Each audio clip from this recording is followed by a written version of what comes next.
Great, thank you. All right, we'll start with our information about accessing the meeting. So I'll read the information here. Pursuant to the California Governor's Executive Order N2920, this meeting will be held by virtual teleconference only with no physical location. Spoken comments via a computer will be accepted through the Zoom teleconference meeting. To address the Commission, go to zoom.us/join. Meeting ID is 972-0162-4998. When you wish to speak on an agenda item, click on Raise Hand. When called, please limit your remarks to the time limit allotted. Spoken public comments using a smartphone will also be accepted through the Zoom mobile application. To offer comments using a regular phone, call 1-669-900-6833 and enter meeting ID 972-0162-4998. When you wish to speak on an agenda item, hit *9 on your phone so that we know you wish to speak. Okay. Thank you very much. Shall we take roll? Yes, Commissioner Alchek. Present. Commissioner Heckman. Present. Commissioner Lowing.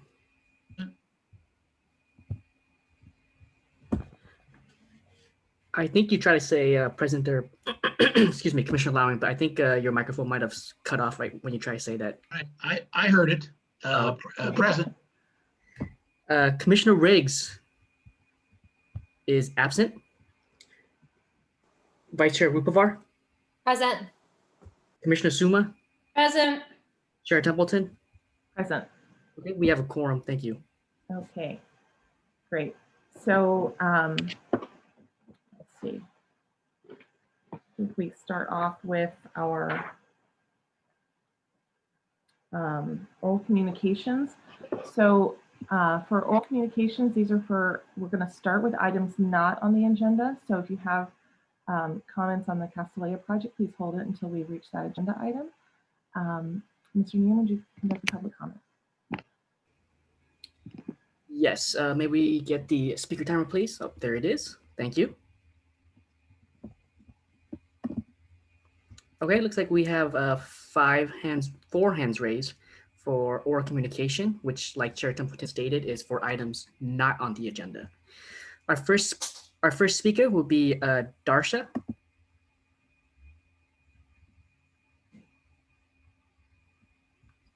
I want to address Castellea.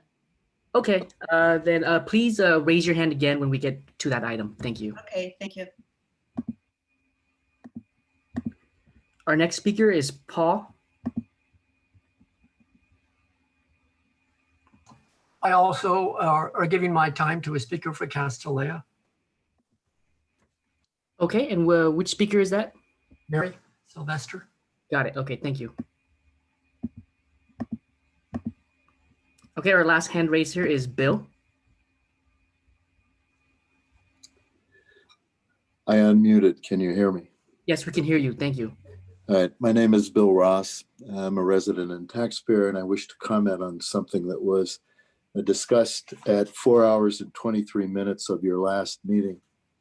At that time, you were attempting to establish the date of this meeting, and Commissioner Riggs indicated that it had been scheduled for the 11th, and the chair said the 11th is a holiday.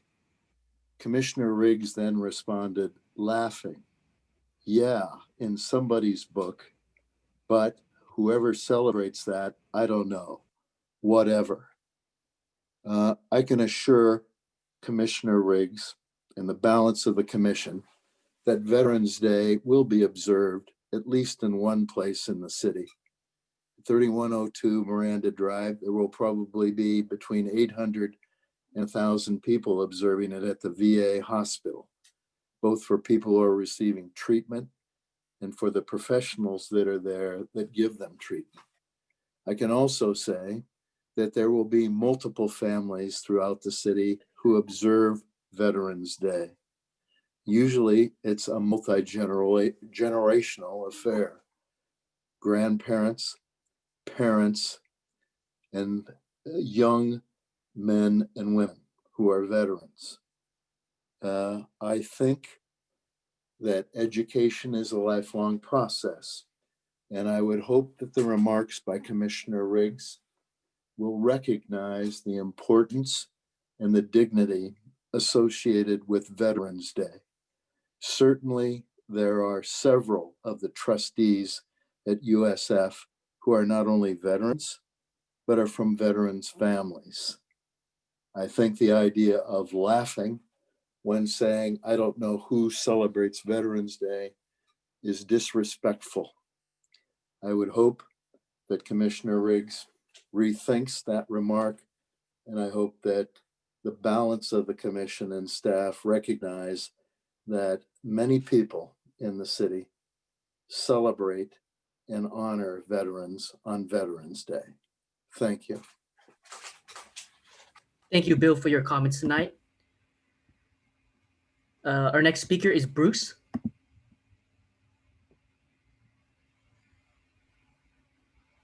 Sorry, let me get up here. Thanks.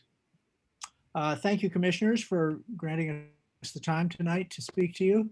I'm Bruce McLeod. I live across the street from Castellet at the corner of Bryant and Kellogg. I've lived there for 20 years in a home that my wife grew up in 58 years ago. We are lifelong residents of Palo Alto. I've worked in the area for many Mr. years. McLeod, we're not speaking on Castellet yes. yet. Could you please hold until we get to that agenda item? You're not getting me? We're not speaking on Hang on. Castellet yet. Oh, I'm sorry. That's all right. Just My remember to fault. raise your I hand joined when we late. get to I the just, next- I Oh, just, nope. Okay, we'll come back to you after we're on that agenda item. Thank you so much. Mr. Nguyen, are there additional comments? Yeah, we do have a few more hands raised. And Bruce, I just want to add, if you can please raise your hand again later, so that way we don't miss you once we get to the item. Next speaker is Tony.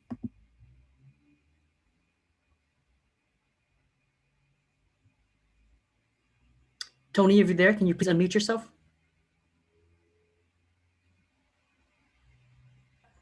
Hi, I'm sorry. This is Tony Hughes. I think I unfortunately raised my hand before the Castellet event, Okay. So I'll back off. No Thanks. worries. I'm going to lower your hand now, and please raise it again later when we get to the item. Okay, our next speaker is a phone caller with the last four digits 0603. Please press *6 on your phone to unmute yourself.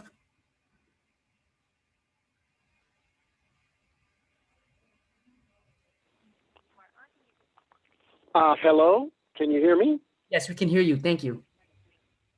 Yes, I just wanted to say just a few words to the planning commissioners that campaigned so heavily and lost, unfortunately, in last night's city council election. I know it's not an easy decision to run for public office, especially losing 4 or 5 months of weekends with your friends and family. But it is much appreciated by many of us who are residents, and I want to thank all of you. I especially want to recognize Commissioner Lowing, who for more than 10 years has served the people of our city in several capacities and has devoted a precious commodity of his time to really improve our city and help residents in so many different ways. We hope that he will continue to be an important voice and service in our community. Please take this moment and say thank you to Ed Lowing, Commissioner. Thank you. Thank you for your comments tonight. Our next speaker is a phone caller with the last four digits 3576. Can you please press *6 to unmute yourself?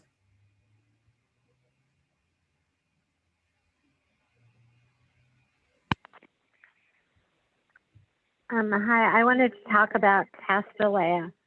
Okay, we're currently not on Castellet yet, so I'm going to lower your hand, and you can please raise your hand again later when we get to the item. Thank you. Our next speaker is Mary.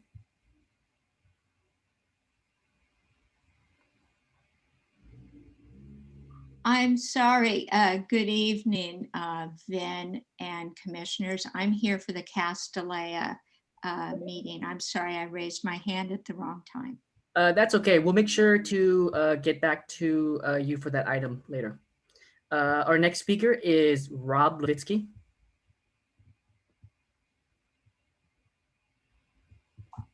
Hello, this is Rob Levitsky.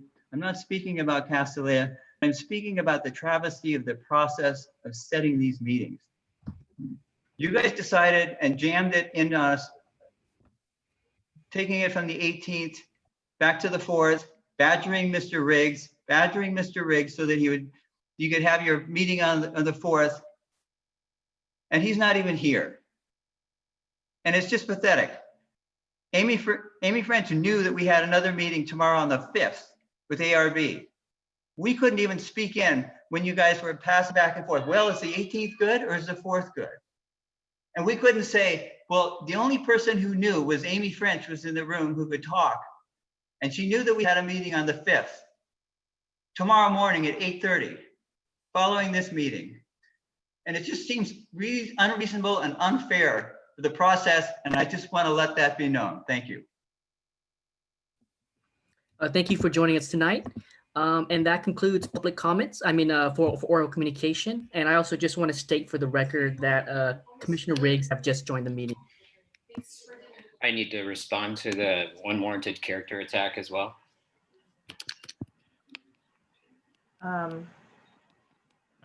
We don't directly address members of the community from the dais. I would like to respond to the comment that was made publicly. It was completely taken out of context. There's a significant number of employers who do not observe Veterans Day. Clearly, the member of the public was uninformed about my background and my service to the U.S. Coast Guard. So I completely, I think you should do your homework and you should look at the context of the discussion, which was when can we schedule this meeting and it's reasonable, and when it's suited people's schedules the best. Thank you, Commissioner Riggs. We're moving on to agenda changes, additions, and deletions.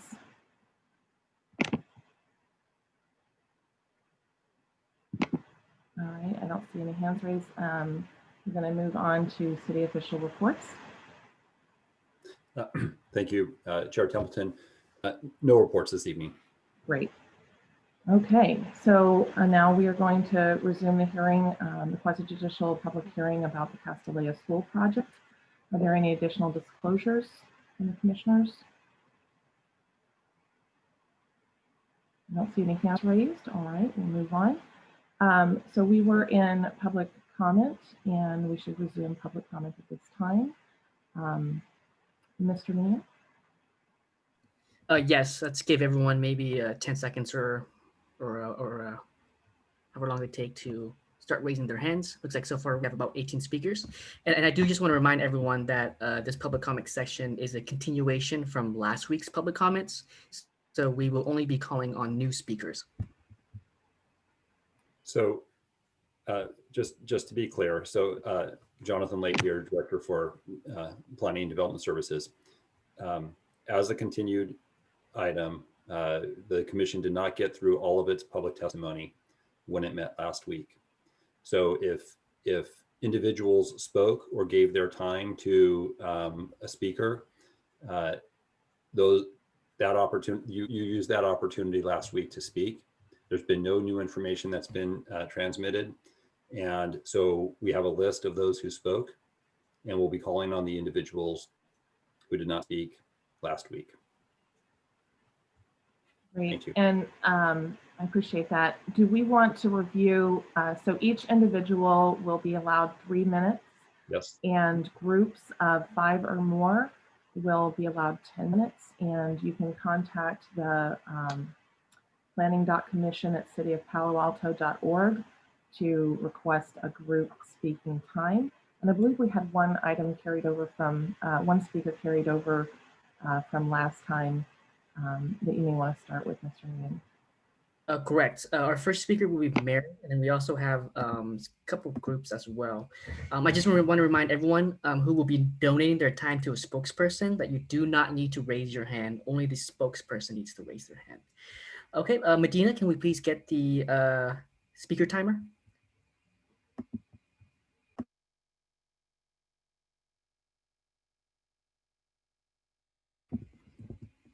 Okay, thank you. Um, and thank you, Medina, for writing down the name of speakers as they're raising their hand. I know that could be a little bit challenging. So we certainly have more than 7 people with their hands raised, and I'm sure that the names will get filled in as we move along here. Our first speaker will be Mary. And Mary, I do see that your group are all here, so you will get 10 minutes.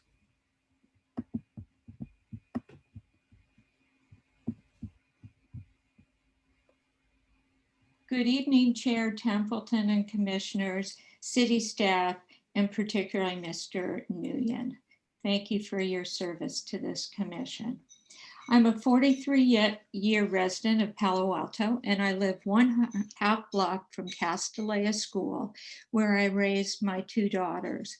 I've always been very supportive of the school, as has most neighbors, until Castellea submitted its expansion plan to the city in 2016 and refused to have any meaningful dialogue with the neighbors about the content of their plans.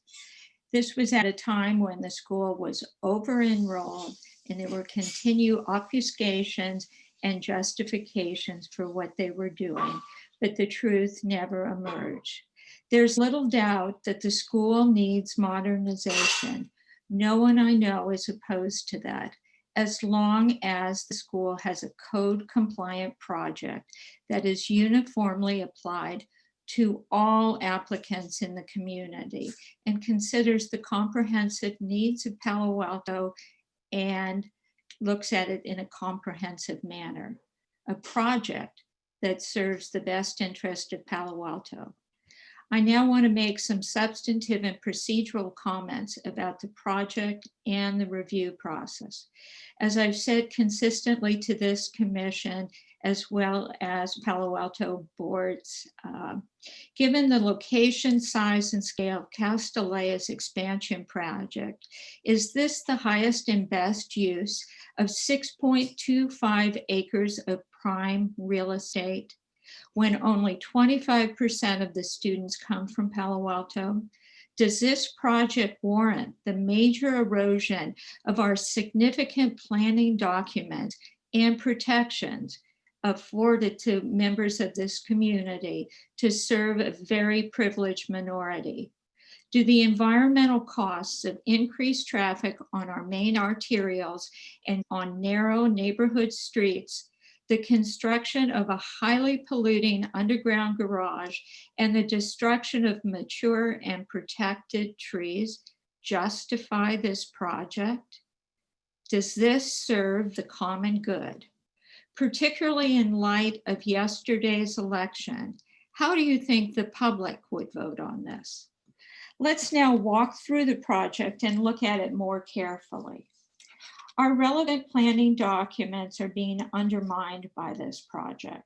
The comprehensive plan, the municipal code, the zoning code, the bike safety plan, the sustainability plan 2016-17, and our tree protection ordinance. And keep in mind, under our municipal code, section 18.76.010, Castellea operates on a conditional use permit, or CUP. Therefore, it is operating in a single family neighborhood as a privilege, not a right. However, Castellea is acting like it's entitled to do what it wants with its property.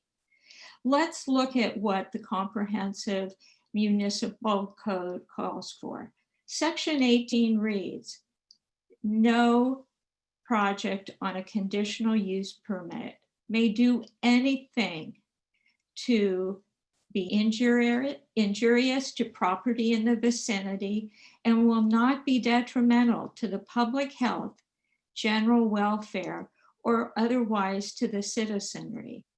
Has the city or school seriously asked adjacent property owners about this question? I know they have tried to acquire their homes, so criticism would be silenced. The comprehensive plan calls for building neighborhoods and community. Does closing one part of the neighborhood off from another achieve that with high metal bars? Does this maintain neighborhood character and beautiful streets at a human scale with high quality architecture, a thriving urban forest? When 7 to 9 mature and protected trees are going to be destroyed, part of the legacy of our children, and 3 to 5 years of major construction, will that enhance the neighborhood or the city's environment? Will this build community with an underground bunker for cars pumping out toxic gases into the neighborhood? Is this going to add something to this community's well-being? This sounds like commercialization of a once wonderful family neighborhood to live in. The comp plan also calls for reliance on a reduction in reliance on single occupancy vehicle trips. However, 75% of Castellea's families come from out of town. And now they're going to have a garage if this plan goes through, because the school refuses to work with the neighbors on alternate plans, such as mandatory shuttling or off-site parking, as Notre Dame School for Girls does in San Jose, because the city refused to allow single occupancy vehicles coming to the school site. Our zoning code does not allow underground garages in residential neighborhoods, but with creative interpretations of the law, as you'll hear more about tonight, the school is asking for a parking garage that has not been allowed in an R1 neighborhood. There are comments made about Temple, call Emeth on Foothill Expressway. It's not in the midst of a residential neighborhood. It's a temple with limited use during the week. We as neighbors are looking at 1,477 car trips a day on narrow city streets, and the garage only encourages that. Castellea wants to violate our tree protection ordinance, essentially gutting it. Again, this is our and our children's heritage. Planting new trees will take decades to grow. This is at a time when we have quite a climate crisis, and we are going to remove part of our tree canopy to afford the school the ideal plan with underground garage that they want. And our safe bikes to school route on Bryant, the entrance to the garage, neighbors and public are told not to worry about it. It will be fine. Well, we know what the school's word has been like for 19 years of over-enrollment, and there has still not been a clear explanation of what truly went on, how much money was received by the school, and how that money was used. We're looking at a project that exceeds the floor area ratio allowed by the zoning code by over 64,000 feet. We have a national leadership crisis, a worldwide pandemic.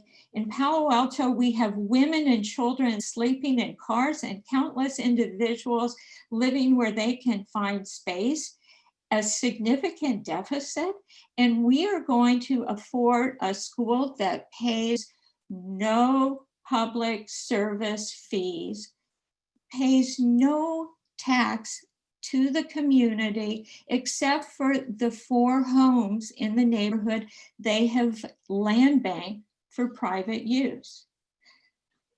I'm asking you, and I'm asking the public, does this project really sound like it merits special privileges?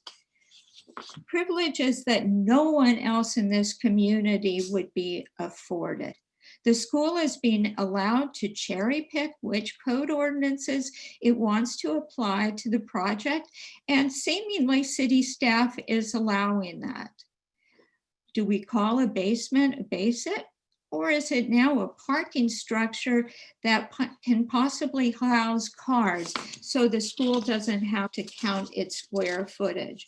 What is the cumulative impact on this neighborhood and the community? Perhaps, particularly in light of the vote, we need to ask the citizens of this town, does this really serve the best interests of Palo Alto? Thank you very much. Thank you, Mary, for your comments. Our next speaker will be Jeff. And Jeff, I believe you have a presentation for us, so we'll get that up on the screen.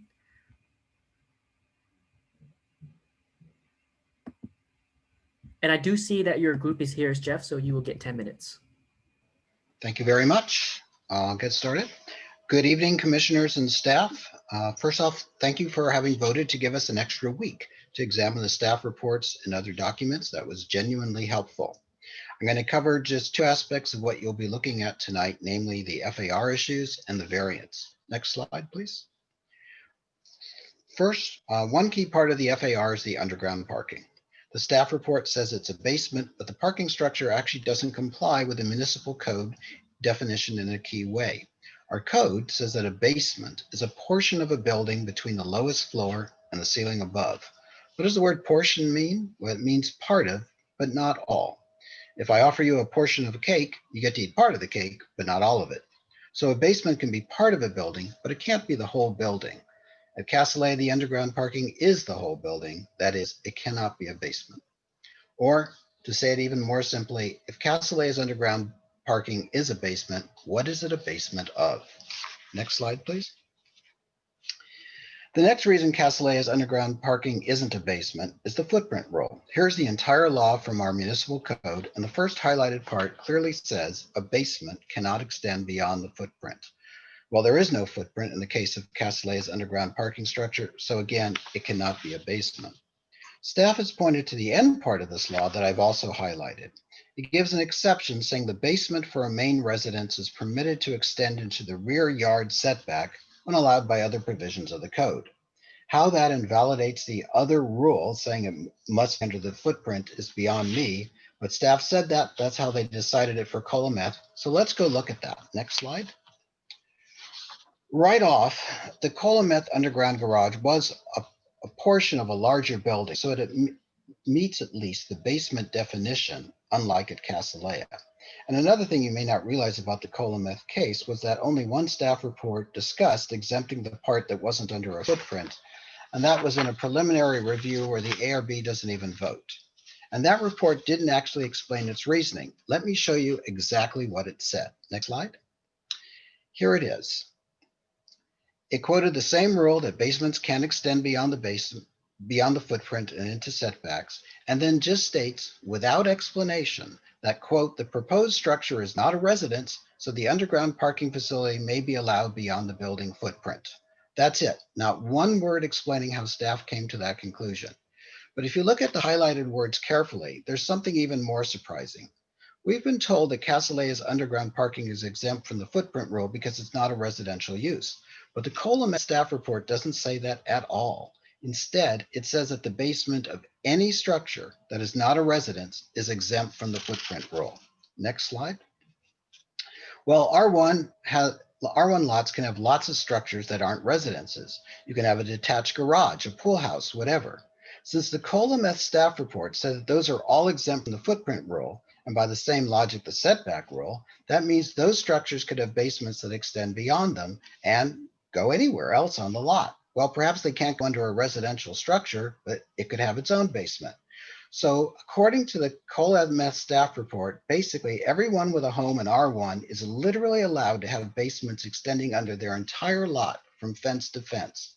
Could the people who wrote this law have meant their words, which appear to limit where basements can go, instead to allow them to go anywhere on an R1 lot, as long as you put some extra structure on top of it? That's not a residence. Yet that's exactly what you are approving if you accept the so-called Emeth precedent. Let me urge you instead to read the footprint law the plain and simple way it is actually written and insist that basements remain under buildings. Next slide. So let me sum things up here. The Castlea's underground parking is not a basement by definition. It doesn't follow the basement footprint law either. Instead, it's simply an accessory structure, and because it's greater than 120 square feet in size, it needs to be included in gross floor area. Okay, let's now talk about the variance. Next slide. The staff report doesn't actually give you all the laws governing variances, and I'm going to show you how the proposed FAR violates many of those laws. Next slide. As a reminder, we have a very simple rule for how much floor area you can have in R1. Get 45% of the first 5,000 square feet of your lot, and then 30% more for every additional square foot. So this means Castlea's is already getting more, a lot more, than smaller R1 lots. But it wants even more. It wants an FAR of 0.42, which is the same as what a tiny 6,250 square foot lot gets. Next slide. So here's one law to consider. It says that the city cannot grant a variance unless some special circumstances exist, such as size, that, quote, substantially deprive such property of privileges enjoyed by other property in the vicinity and in the same zoning district as the subject property. So what are the properties in the vicinity and in the same zoning district? Next slide. The staff report doesn't list them, but I found that there are 33 other properties either on the same block as Castlea's or right across the street, and they're all in the same R1 zoning district. And here's the pivotal fact. 91% of those properties have FARs lower than 0.42. That is, they have lower FARs than what Castlea's wants.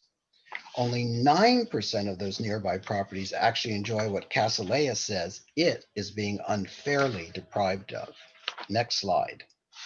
By the way, there's an error in the staff report related to this. It says that the Castlea's campus size is substantially greater than any other lot in the R1 10,000 zone. Well, 10,000 is the subdistrict, and you're supposed to compare to the same district, not the subdistrict. And when you do that, you find there's a larger R1 lot at 3233 Cowper, where there's a church and a private school. So it too presumably will be entitled to whatever you grant to Castlea's. Next slide. Here's another of our variance laws to keep in mind. It says that, quote, special circumstances that are expressly excluded from consideration include the personal circumstances of the owner. The law doesn't appear in your staff report, but it's important. It means you can't grant a variance to an owner just because that owner wants to use the site for a private school, or because the school wants to expand enrollment, or because the school has been there a long time. Those arguments need to be deleted from the findings and should have no place in your variance deliberation tonight. Next slide. And here's another of our variance laws missing from the staff report.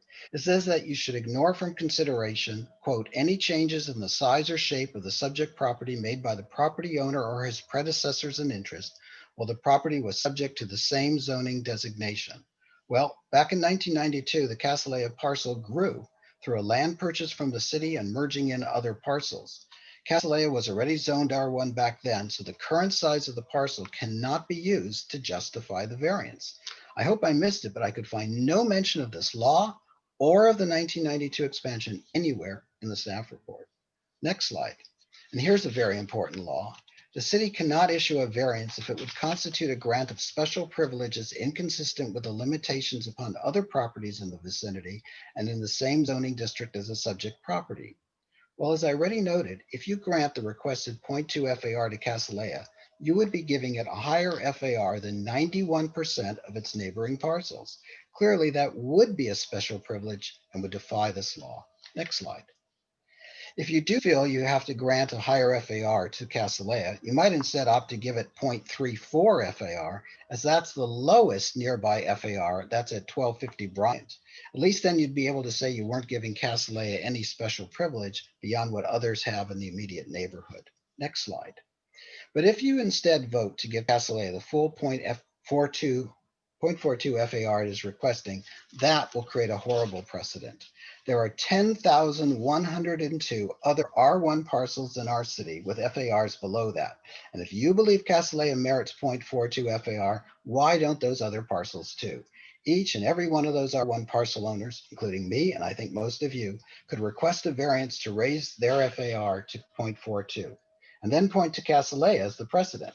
Remember, Cassalaia's status as a private school does not matter, so other R1 lots without schools would be just as eligible for the higher FAR.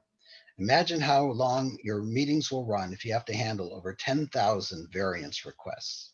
Next slide. Let me sum it up for you on the slide. As for Cassalaia's underground parking, it doesn't meet the definition of a basement or the basement footprint rule, and you certainly shouldn't follow the Emeth reasoning that would allow every R1 lot to have basements from fence to fence. That leads to one conclusion, namely that Cassalaia's garage needs to be added to its floor area. As for the variance, you should omit any discussion of the private school use from your deliberation and findings.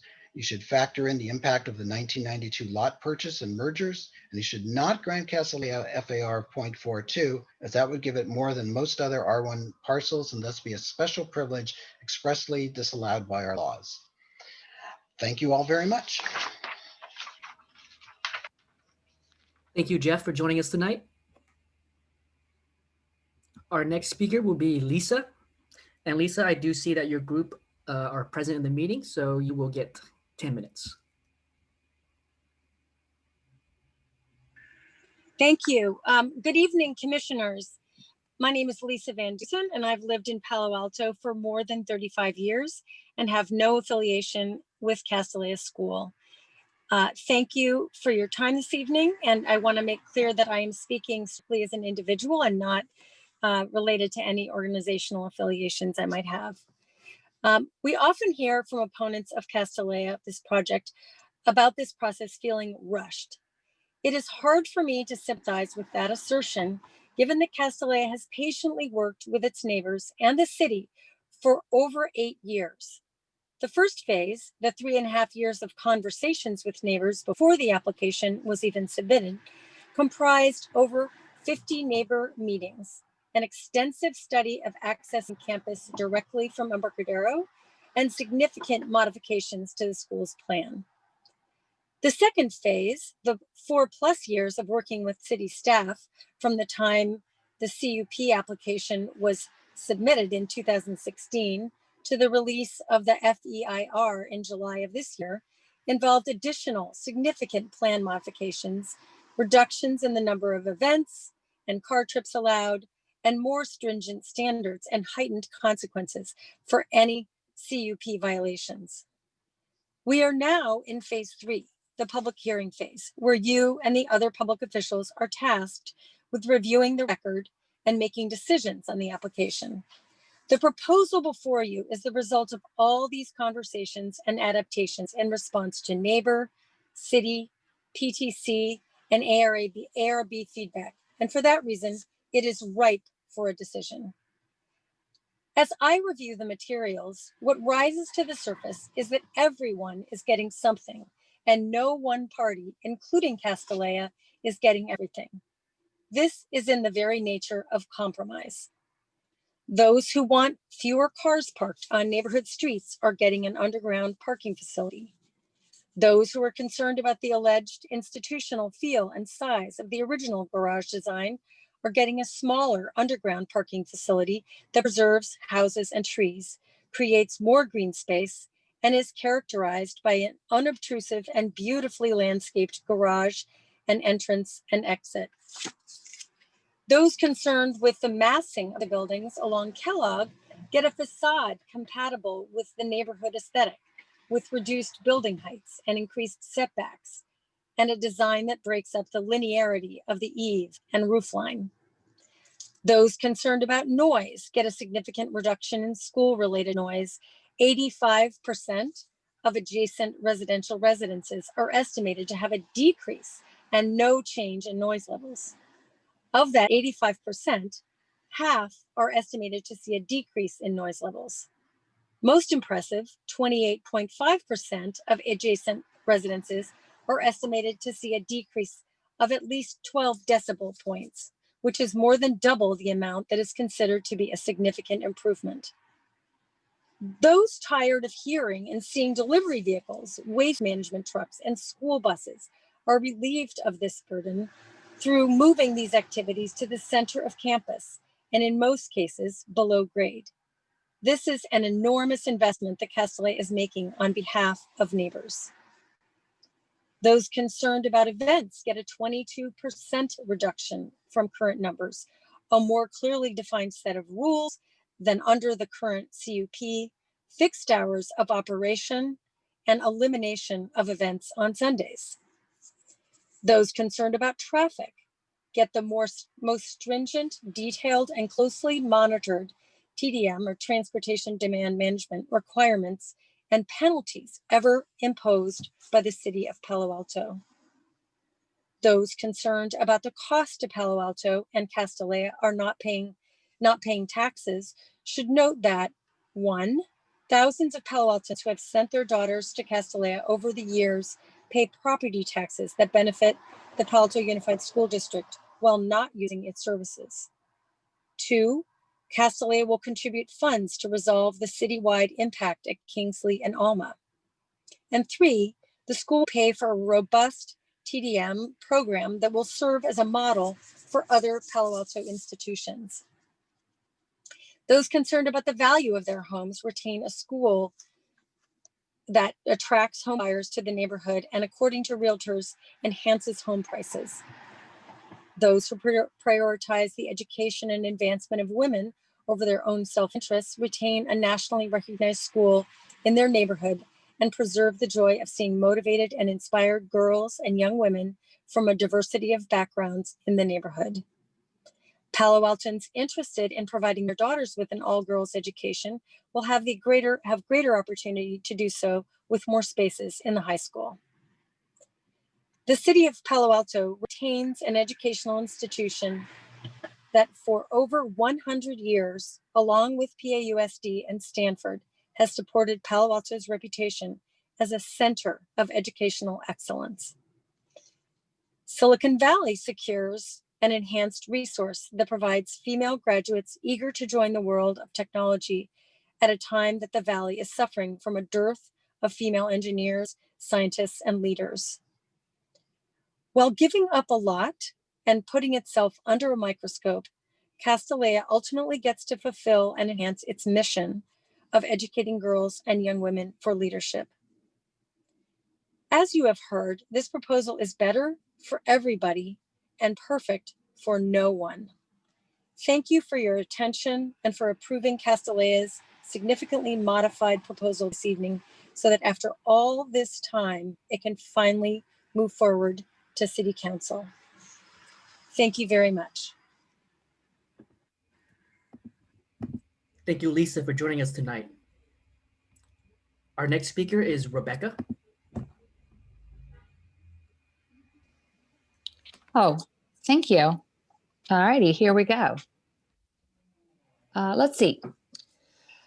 Well, should Castellet receive preferential treatment from Palo Alto's elected and appointed officials? My name is Rebecca Saunders, and I live in Ventura. In America, we have government entitlement programs which provide some kind of public benefit, Medicare, Social Security, unemployment, providing economic safety net. For our most vulnerable, we have social welfare programs. Additionally, during the Depression, President Roosevelt pioneered government relief tools. His administration used the phrase affirmative action for the first time in 1935. Entitlement programs offer a boost to women, minorities, artisans, laborers, and marginalized groups who have been denied entry to the land of opportunity. Tonight, I ask the commissioners to examine whether Castellet qualifies for special government entitlements and to government relief. In order to grant these benefits to Castellet, the city will have to toss out the zoning code, even refine zoning standards and dismantle existing best practices. We'll have to break faith with all residents of Palo Alto, not just those in the vicinity of the school. We have a right to expect that the city planning department will uphold the laws and not break them. We'll have to sacrifice the livability of an entire neighborhood so that Castellet can expand. We'll have to grant privileges to this applicant that would clearly be denied other applicants so situated, as pointed out by Mr. Levinsky. We would have to accept equivocation as best evidence rather than facts. How can the parking garage not be a parking garage? How can it not be included as floor area? when the zoning code clearly states that it is included. And also, we put the onus of paying for all the city services required by the applicant. That is put on the backs of the residents, which, I have no problem with the applicant's nonprofit status. That's the way it should be. So is the applicant providing an incredible service that benefits all Palo Altans, that enriches us all and strengthens community bonds, overlooking the applicant's history of bad faith with the city as it has not complied with its previous conditional use permit? Are we not to factor in all the bad faith and false promises of the past as we adjudicate for the future? And think of all the fossil fuels. We will have to put away our dreams of a greener Palo Alto if we allow gazillion million car trips rushing in and out of Castilleja's parking garage. So I just want to wrap it and say that think about entitlement programs, giveaways, and public benefits, and all of the things that Americans value, and see if Castilleja's application fits that model. Thank you very much. Thank you, Rebecca, for your comments. Our next speaker is Amanda.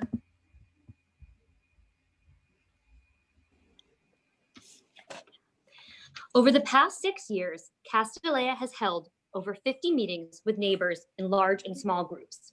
I live in Palo Alto, and I've seen the school listen and make changes that both improve the project and improve the quality of life in the neighborhood.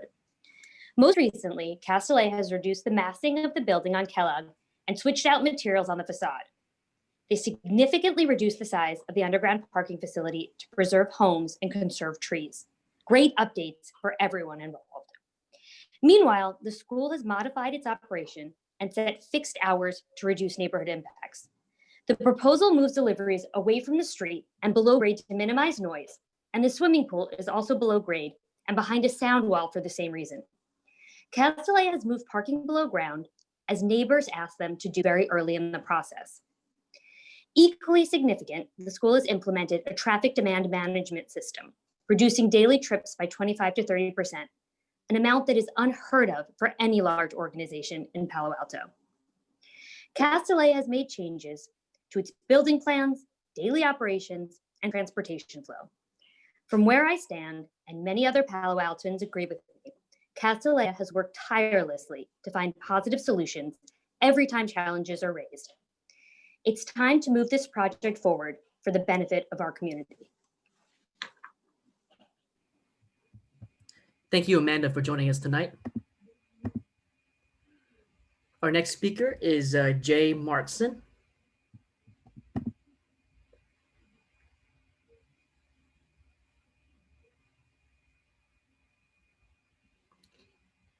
Jay Marson, if you're there, can you please unmute yourself? Can you hear me? Yes, we can hear you. Thank you. Thank you. Good evening, commissioners. I have lived for 44 years in the neighborhood of Castellea. I'm a former educator, and I currently volunteer for an organization that supports under-resourced students in East Palo Alto. When I talk to my neighbors and many friends, they state their clear support for Castellea, a school featured in the city's own centennial history book, and a school that represents a legacy, a pillar value of Palo Alto education. I listened carefully last week to the council's intelligent questions about enrollment.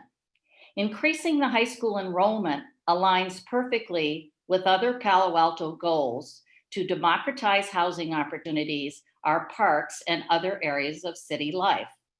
Allowing more upper school students grants spaces for girls from different backgrounds, including more first-generation college students, a category Castellea has tripled in the last 4 years.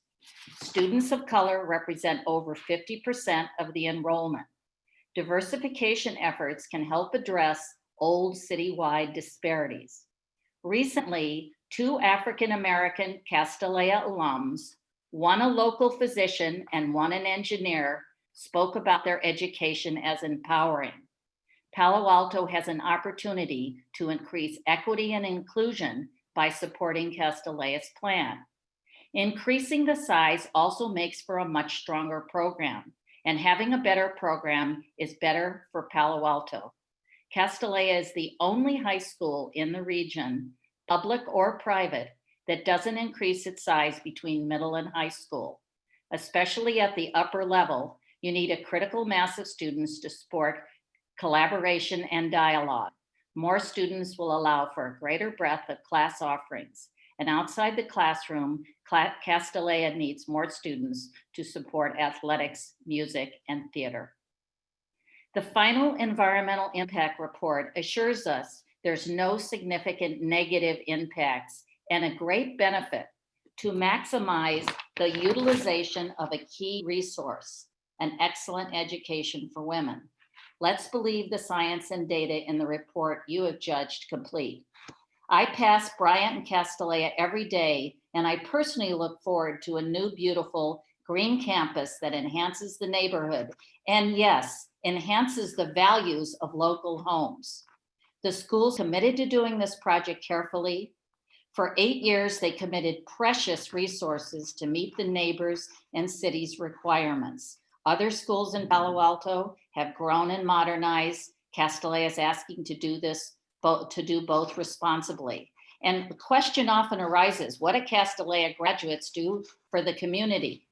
My answer is they make Palo Alto proud, just the way Pally and Gunn do, and carry the Palo Alto name and its 100-year commitment to education. Thank you very much, Council. I appreciate the time. Thank you for your comments. Our next speaker is Darsha. Hi, I'm Darsha, and thank you for putting me on your calendar. I'm a 40-year resident of Palo Alto. I do not live in the Castellea neighborhood. I live in Old Palo Alto near to Oregon. I have 3 daughters. I value women's education. I have every reason to believe that Castellea is the wonderful institution that friends of mine have sent their daughters to, from Menlo Park, Atherton, Los Gatos. I have no problem with Castellea modernizing or coming into 2020, but I do take issue with the request for variance, an underground garage, and taking away trees. I do not think this is an issue between the neighborhood adjacent to them and the school. I think that the taking of any use of Embarcadero, Bryant, and Emerson for garage entrance and exit and more young women driving to school is a taking that affects all of us in Palo Alto. There's no question, but we have very few east-west arteries that connect us to 101 if you're located above El Camino. We've got Stanford University, we've got retail, we've got the VC tech industry. I'm not anti-development, I'm pro-development, but I do believe that not because you want something do you necessarily have the right to have it. In Castellea's case, they're asking for variances and asking for changes, even though they really haven't been a responsible obeyer of school rules. They have a pretty poor track record. So in short, what I'm asking is let's honor the cyclists of Pally and Green. Let's think about the residents and business people that have limited arteries to drive on. There's no secret that in the afternoon, sans the pandemic, that it's very difficult to use Embarco and El Camino.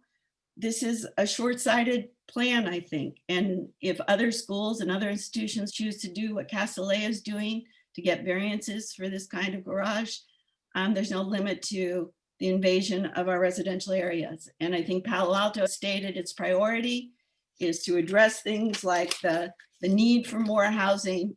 This just doesn't do it. So to bend over backwards doesn't make sense. So in short, let them modernize, but without a garage, without trees. Don't let it take its unfair share of Embarcadero, Bryant, and Emerson. It affects all of us here, and only 25% of the students live in Palo Alto.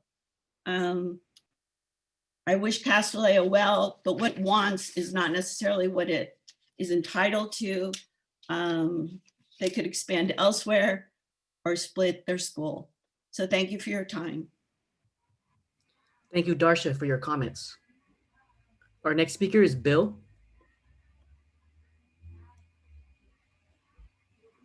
Yes, thank you, Steph and commissioners. My name is Bill Birch, and I've been a Midtown resident of Palo Alto since we bought our home here in 1983. Tonight, I want to call the commission's attention to the issue of the floor area ratio, which has been spoken about earlier, and Castellea's request for a variance. As you are all aware, the school has been located at 1310 Bryant Street since 1910. This was long before any of the surrounding homes were built and prior to the introduction of residential zoning codes, of course. The Chapel Theater and the Gun Administration Building were built in the early 1900s, and to this day, they are included in the above ground floor area of the campus. And in the 60s, Castellea applied for and received zoning permission to build additional academic buildings. The permission to add those buildings predates the current codes for floor area ratios. Now, fast forward to 2020 and Castellea's needs to rebuild those buildings. In order to do so, they have to apply for a zoning variance simply to replace existing buildings. But here's the kicker. Castellea's variance request is to actually reduce the above ground square footage from current conditions. That's right. The variance will grant Castellea the ability to make the above ground square footage of their campus smaller than it is now. To me, it would seem that this is a win-win situation. And cries by PNQL's Stop Castellea expansion campaign seem alarmist and somewhat dishonest when held up against the realities of the project and this floor area ratio variance request. The floor area ratio is reducing and the above ground square footage will be smaller. That is not expansion at all. I hope that you will use this example of how the facts undo the rhetoric to explore other ways that opponents have distorted this proposal. There will be 50% more trees on the campus than there are now. There will be no more additional car trips, and the list goes on. I ask that you please carefully attend to the facts and approve this project. I appreciate your time and consideration. Thank you for joining us tonight, Bill. The next person on the list, Joseph Hirsch, has already lowered his hand, presumably because he already donated his time to Mary earlier. So we'll move on to the next speaker, who is Maura. Hello, this is actually Parag Patel. I'm using my wife's computer, so I appear as Maura, but I'm not. Thank you for the time today. I'm a resident of Midtown and I live in Palo Alto and would like to speak in support of Castellea's application for a variance to maintain the current floor area ratio. As Joseph Hirsch just very articulately explained, the variance will not increase the FAR. In fact, the square footage above ground goes down. Instead, the variance is being requested to retain the current FAR. And so this is really kind of a procedural thing to maintain the current FAR, but in effect, reduce the above ground floor square footage of the structures on campus. This variance request is consistent with the Palo Alto Comprehensive Plan and would not allow an increase in Castellea square footage compared to what exists today, therefore not causing any environmental impact. Due to the large size of Castellea's lot compared to other residential lots in the surrounding zone, the FAR for the school is in proportion to the size and scale of the surrounding areas, residences. Not allowing Castellea to maintain its FAR would be a hardship to the school, and it would treat them differently than the other lots on a relative basis.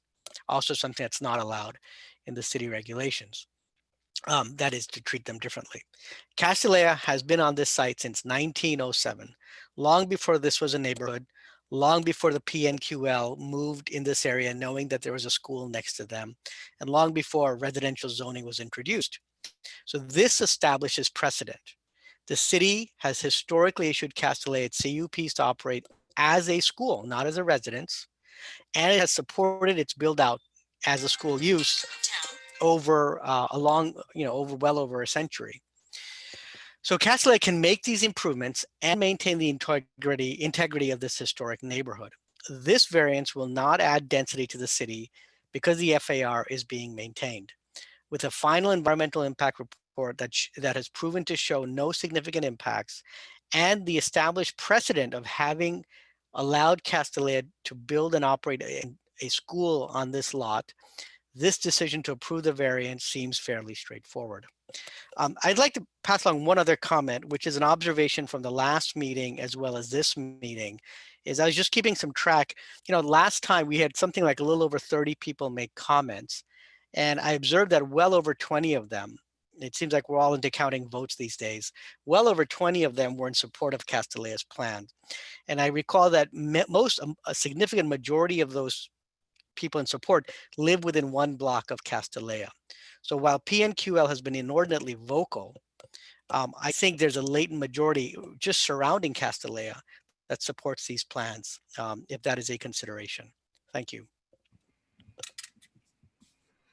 Thank you for joining us tonight. Our next speaker is, and I apologize if I mispronounced your name, Joe Chen. Yeah, it's Jochen. It's okay, Jochen Prophet. Good evening, everybody. Thank you for the opportunity to speak. For 5 years, I was a neighbor of Castellea on Embarcadero Road. We recently moved to Crescent Park. I'd like to add my voice to the many, many current and former immediate neighbors who support this project. Embarcadero is a busy road, but to suggest that Casti is creating this traffic is ludicrous. In fact, Castellea is cutting down on traffic. Who else can we say is really doing this in Palo Alto? I'd really want to express my strong support for the underground parking facility. It will move parked cars below ground. With only right turns in and out of the garage, it will increase bicycle safety along the bike boulevard. And many of my kids were riding along that bike boulevard every day and never had any concerns regarding their safety there. But cars will not be pulling into and out of the street, parking and opening doors. I have zero concerns that the garage will increase traffic because traffic is capped in the school's plans. Casti has developed years of trying to increase enrollment, and they will not be allowed to do that if trips increase. The guarantee is built into the proposal, so trips will not increase. Meanwhile, the final environmental impact report and the city's comprehensive plan both support this underground parking facility over surface lots. I think it is time to see this for what it is, a small and gradual enrollment increase at a small school. This is not the enemy coming from the outside. Casti is a neighbor too. Casti has been, just as Mr. Patel said, in the neighborhood for longer than any of us, for over 100 years. And it's time to treat Casti with some respect and the kindness that is offered to its neighbors and the city. Castellea has made many, many compromises, improving the project by decreasing the size of underground parking, preserving trees, by retaining homes, by changing the facade on Kellogg, by moving deliveries below grade, cutting back on events, and instituting successful traffic demand management. There are so many things the school has done to improve conditions for neighbors.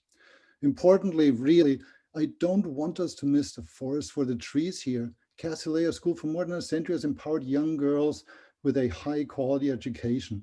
It's thus played a critical and prominent role in reducing the inequities women have suffered in our history. It's a gem in Palo Alto's crown, and we should be proud to have it in our midst.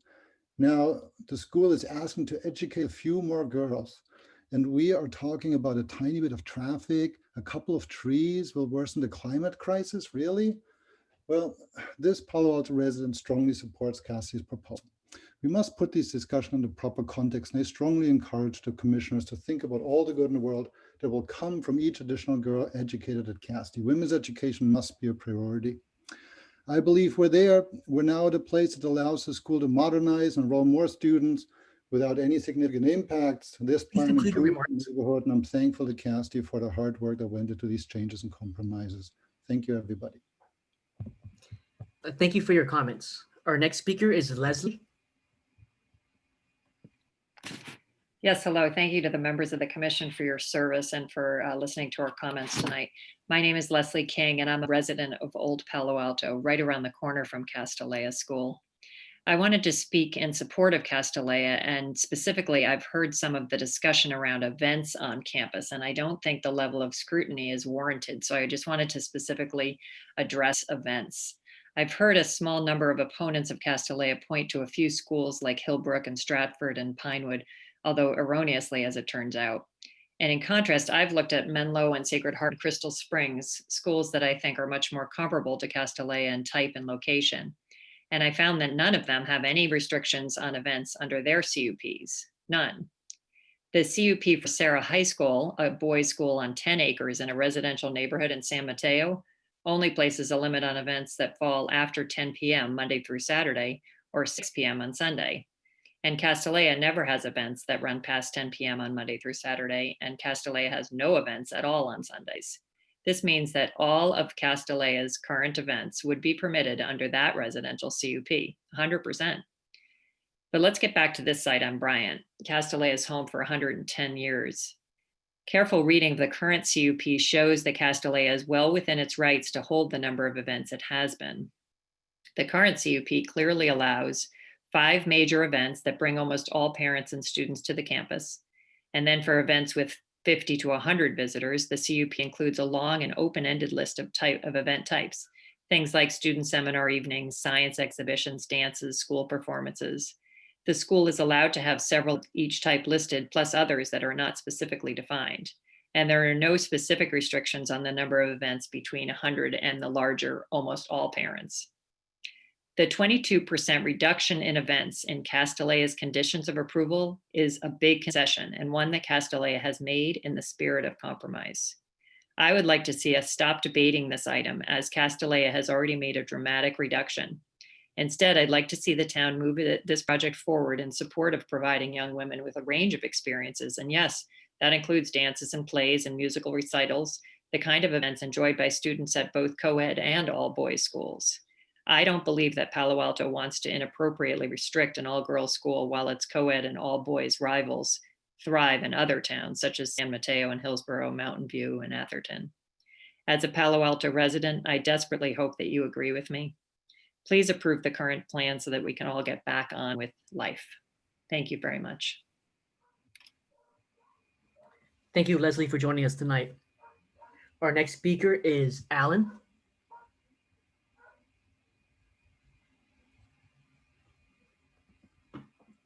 Alan, if you're there, can you please unmute yourself? Yes, can you hear me now? Yes, we can hear you. Thank you. Okay. Good evening, commissioners. I'm Alan Cooper, and I've lived across the street from Castellea at 270 Kellogg Avenue for 36 years. I seek a fair and equitable CUP for Castellea and neighbors. Castellea wants more students, and neighbors want much less traffic. I believe these desires can both be achieved with a new creative approach. And that approach is to change the strategic view of the proposed CUP from a penalty approach to a reward approach. Let me explain in words and with an Excel table. Please put up the table. With the penalty, please put up the table. Thank you. With the penalty approach, as now proposed, shown on the left-hand side of the table with the red arrow, Castellea would be allowed to grow from its present enrollment of 540 students or some other number over time at a rate of 25 students per year. They would be penalized if they did not meet their TDM of 1198 average daily trips, ADT, that is allowed to increase to 1296 trips at maximum enrollment. Castellea would get more students and neighbors would be burdened with more traffic. This is a win-lose situation. Alternatively, with the reward approach on the right side of the table, Castellea would be rewarded with 540 students as they improve their ADT.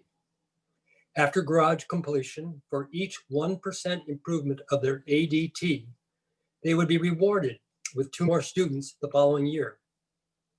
The numbers under the green arrow show that the neighborhood would see a gradual school traffic reduction of 50% over 9 years that Castellea grows to 540 students.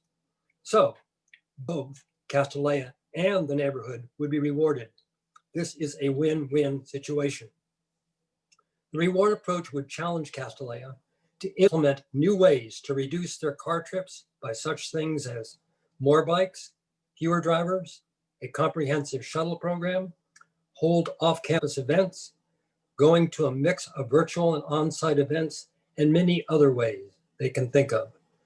On the positive side, the reward approach gives Castellea strong incentives to possibly grow faster and, importantly, to regain neighbor trust to achieve this win-win situation. The many carefully considered tactical conditions in the proposed CUP should be retained to assure monitoring, reporting, and enforcement. These conditions will help further rebuild trust between neighbors in Castellea as all parties honor CUP guidelines.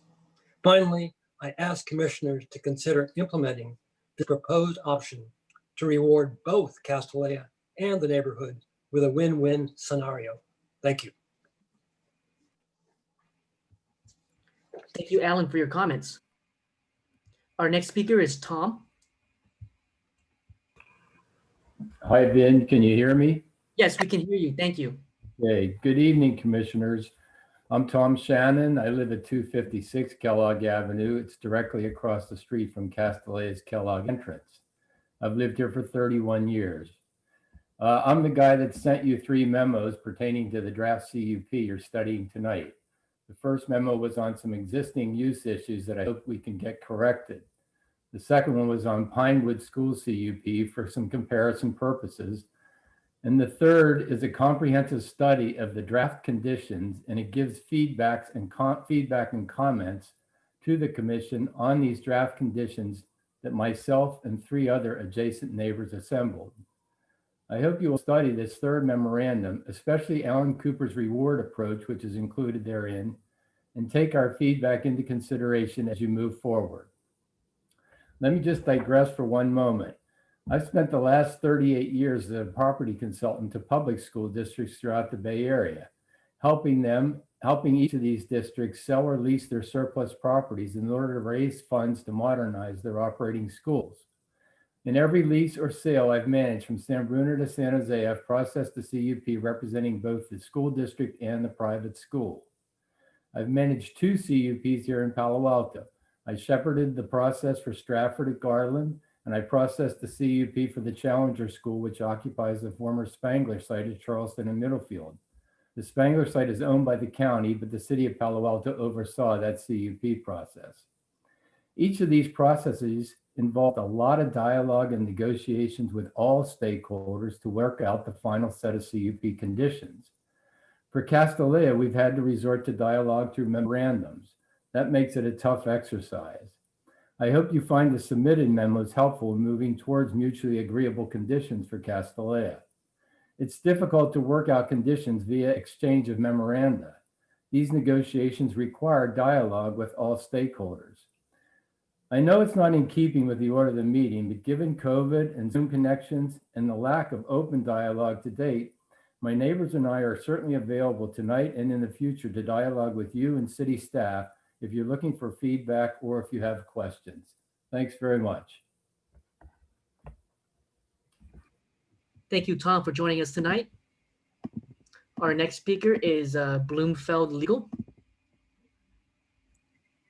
Hi, this is Maya Blumenfeld, and I will be speaking for myself as an individual, not Blumenfeld Legal PC. That's just a login.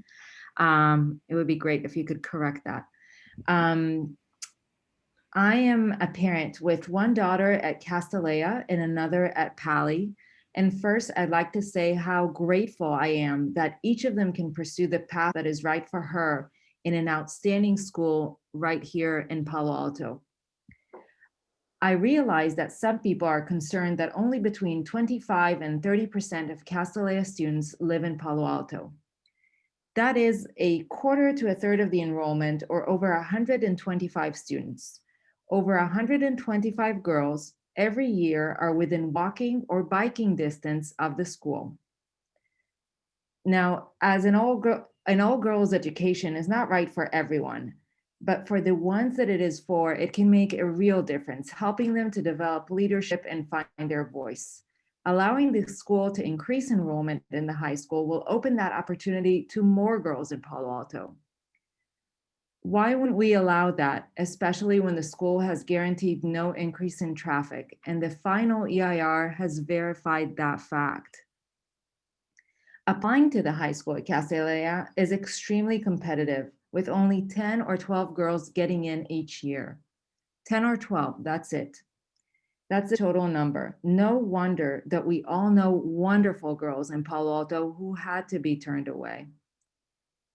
Allowing the high school to gradually grow would create opportunities for all girls who apply, including the many girls who live in Palo Alto and have come to understand that Castellea is the right environment for them.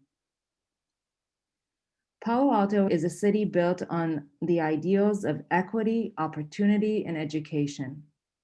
The plan, as brought today, has undergone many revisions to accommodate and balance concerns, resulting in a state-of-the-art plan. The project has significant positive impacts. The time has come to approve.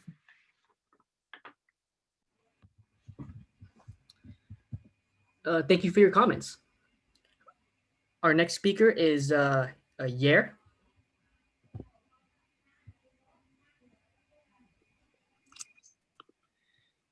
Good evening, and thank you for this opportunity. My name is Yair Blumenfeld, and our family has lived in Palo Alto for over 10 years. As you just heard, my wife Maya and I are strong supporters of the school, its mission to educate young women, and the proposal being evaluated before you. Full disclosure, I'm a product of Los Angeles Unified School District, the University of California, Los Angeles, and as my wife Maya just said, both our daughters attended public schools in Palo Alto, and one of our daughters is still in PAUSD. We're both very big believers in public education, both in and outside of Palo Alto. That being said, given my time limit, I'm going to assume that I don't need to repeat what even the opponents of the project wholeheartedly admitted. That Castellea is a premier learning institution, a gem for the city, and unique in its mission of educating girls and young women to meet tomorrow's challenges. I'll use this opportunity to dispel a few myths and simply put blatant lies that were spoken by the opponents of the projects, particularly those who spoke at the end of the meeting last week. As someone who works at Stanford, drives along Embarcadero westbound every morning from the Duveneck area at approximately 8 a.m., I feel in my corpus the effects of the rising Palo Alto traffic. The parking structure proposed will simply not bring more cars to campus in Embarcadero. The parking structure and the number of daily car trips are not linked. However, the permission to enroll more students and the number of car trips are linked. Quite simply, if the number of daily car trips increases, the school will not be permitted to enroll more students. That is the most important fact to remember about traffic and enrollment. Moreover, Castellea is the only entity in this entire city which actually decreased its traffic during recent years. That's right, decreased traffic. Show me another Palo Alto entity that mandated carpools, biking, walking, and public transportation among its staff and decreased traffic over time. In fact, by doing so, they decreased traffic to the school by 25%. There's a lot of conversation about trust, but nobody at the school is saying, trust us. As you heard Nancy Kaufman, head of school, saying last meeting, everything is transparent and laid out before you. There are consequences built into the application, and the school will lose something it has fought for, the ability to offer this education to more girls both within and outside of Palo Alto of all sociodemographic backgrounds if there's an increase in traffic. This isn't a question of trust anymore because there are fixed limits in a permit with teeth. The opponents of the project say it's okay to modernize, but not increase the number of students. Does anyone really believe that increasing the number of students by 25 students per year for a few years, 25 will really affect traffic? And yes, not all those 25 will come from Palo Alto. Some will actually come from East Palo Alto. There's a popular saying in medicine that states the dose makes the poison. Well, the dose in this case is 25, a completely asymptomatic dose in terms of traffic. A little perspective, please. As Dr. Prophet said earlier, don't miss the forest for the trees. Another blatant lie spoken by one of the speakers last week is that Castellea is an elitist school. What a lie. Please remarks. Study the sociodemographic backgrounds of the students and decipher for yourselves. Spoiler alert, it's not. Yes, traffic is an issue in Palo Alto, but Castellea isn't to blame. Look at the increased population, increase in businesses, and yes, increased work is at Stanford University and Stanford Hospital. The final EIR found that there will be no significant traffic impacts. It is very important. Mr. Blumenfeld, you've gone over time. Thank you for this opportunity. Our next speaker is Tom.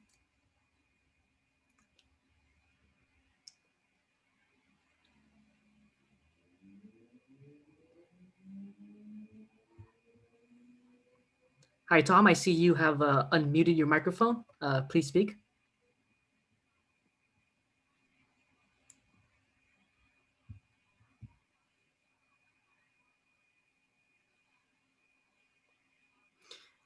Hi, Tom. If you're there, it looks like you might be experiencing some technical issues. My recommendation is perhaps you can restart the application or restart your computer, and we'll make sure to call on you again. Can you hear me? Yes, we can hear you now. Great. Thank you. Sorry about that. I don't know what happened there. So yeah, hi. I'm a resident and voter here in Palo Alto, and I certainly support preserving neighborhoods, having lived here for well over 20 years. I also support healthy schools as an essential element in healthy neighborhoods. So I also want to discuss exaggeration and misrepresentation. I hear about events at Castellea. Specifically, under its CUP, Castellea may hold 5 large events each year, far fewer than many neighborhood schools host. Since neighbors have voiced concerns, Castellea has been, in fact, scaling back. And ironically, many residents of Palo Alto ask why Castellea does not open its facilities to the public. This is because the terms of the CUP do not allow it. My last job was actually head coach of a high school softball team, not at Castellea, in a neighboring community.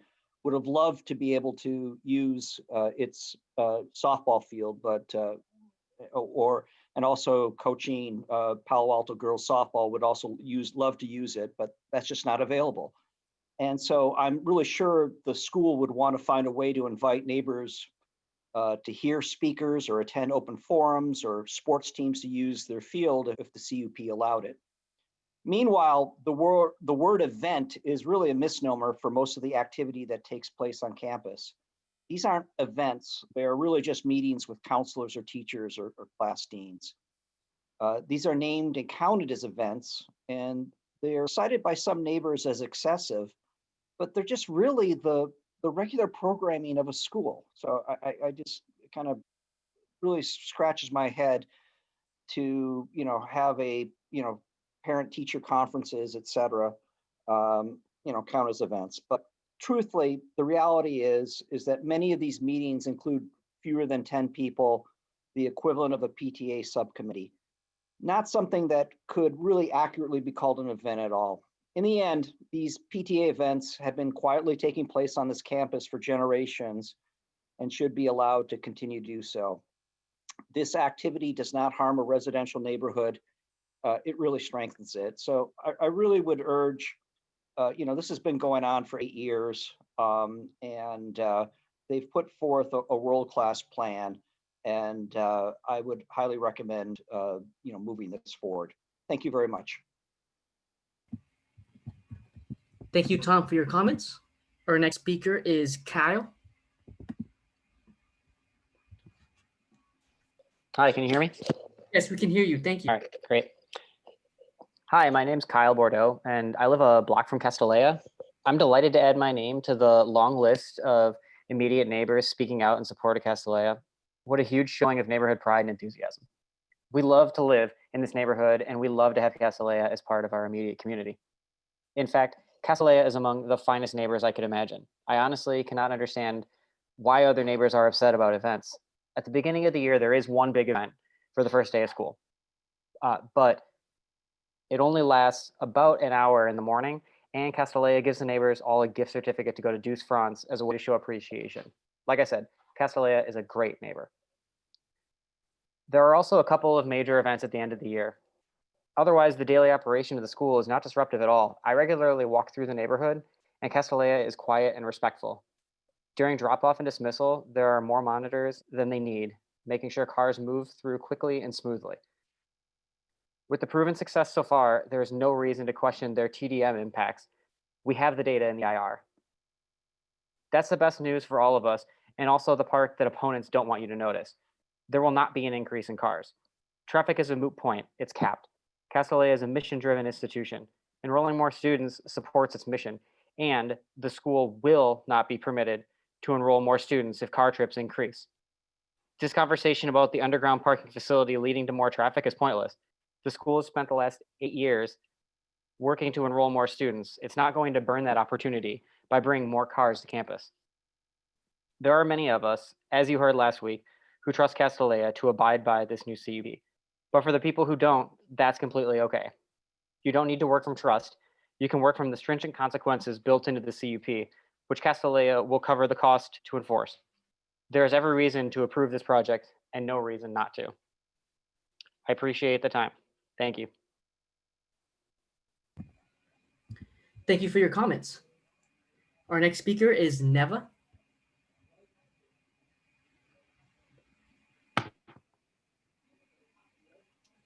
Good evening, PTC commissioners. My name is Neva Yarkin and I live on Churchill Avenue.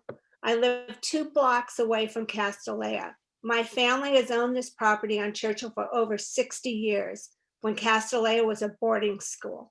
If Castellea expansion is approved and construction starts, the enrollment of 438 should be rolled back to 415 Cup till the project is totally completed.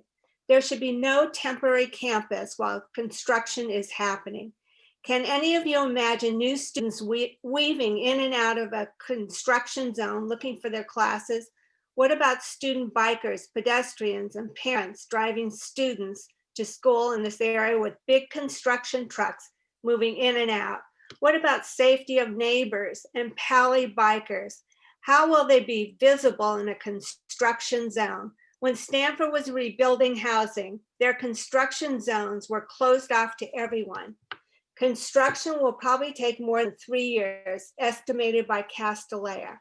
Why were the safety issues during construction never brought up to any of the commissions before this project is being pushed onto City Council? Am I missing something? You need to rethink safety issues during construction. Another priority for the PTC should be how traffic will flow for now and in the future. 6.5 weeks ago, on September 21st, the XCAP committee presented to City Council in a 6-3 vote to close Churchill Avenue for the train crossings. A new train crossing will happen sometime to enable Pally students to get to school. I don't see in any of the hundreds of documents from city staff, consultants, or Castellea any mention of the new train crossings, which will have a major impact on traffic in Palo Alto.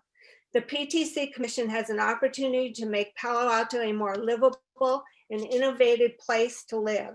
Looking at the Palo Alto Comp Plan 2030, we need to have new ideas and be creative rather than archaic as to how Palo Alto's future will be shaped. I believe environmental issues are Palo Alto's top priorities. Castellea should take the bold steps and be a leader for the Bay Area on environmental issues. This could really happen with a satellite shuttling service for all Castellea students to alleviate traffic, congestion, and parking problems in this section of town. If satellite shuttling happens, a parking garage, which is not environmentally friendly, would not be needed. I'm going to finish with thank you for your time and consideration. Thank you. Thank you for your comments. Our next speaker is a phone caller with the last 4 digits, 0603. Please press *6 on your phone in order to speak. Yes, my name is Terry Holzmer.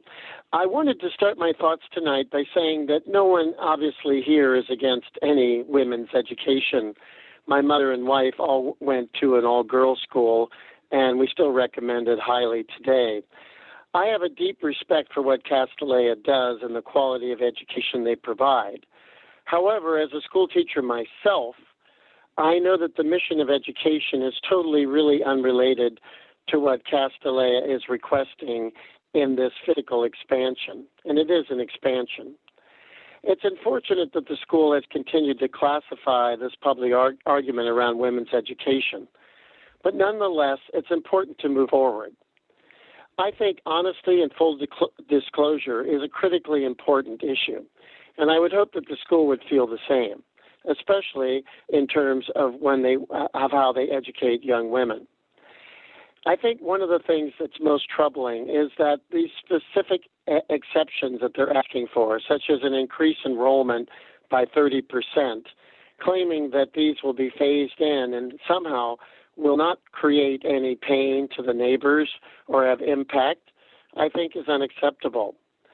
The school in the city keeps repeating that the claim that this phase-in will be somehow diminished and diminish the pain of traffic and activity. But the school has also continued to say that it needs to rebuild, and we agree with that. I think the school does need to rebuild and modernize. And it could increase enrollment modestly. 8% is what they got, I believe, in 2000. I think a modest increase makes a lot of sense, not a huge increase.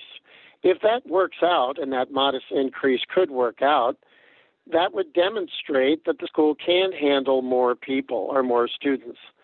So I would encourage them to start small and build up if that's what they choose to do. The current conditions of approval drafted by the city are based on an EIR Alternative 4 that claims that, yes, there will be an increase in traffic, but the school will disperse it. It's not really explained how that's going to happen. To say that the school is unable to adjust their plans to better fit into the neighborhood environment because such adjustments won't align with their new operational model doesn't really demonstrate what the school should truly be about, which is demonstrating to young women that good citizenship and being flexible as citizens of Palo Alto, they should be willing to work with the neighbors to find solutions. There is no legal right for an operational model.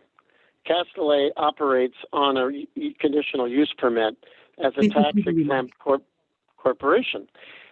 And just concluding, I think it would work best if, again, neighbors worked with the school, and I don't think that's working at all. So thank you. Thank you for joining us tonight.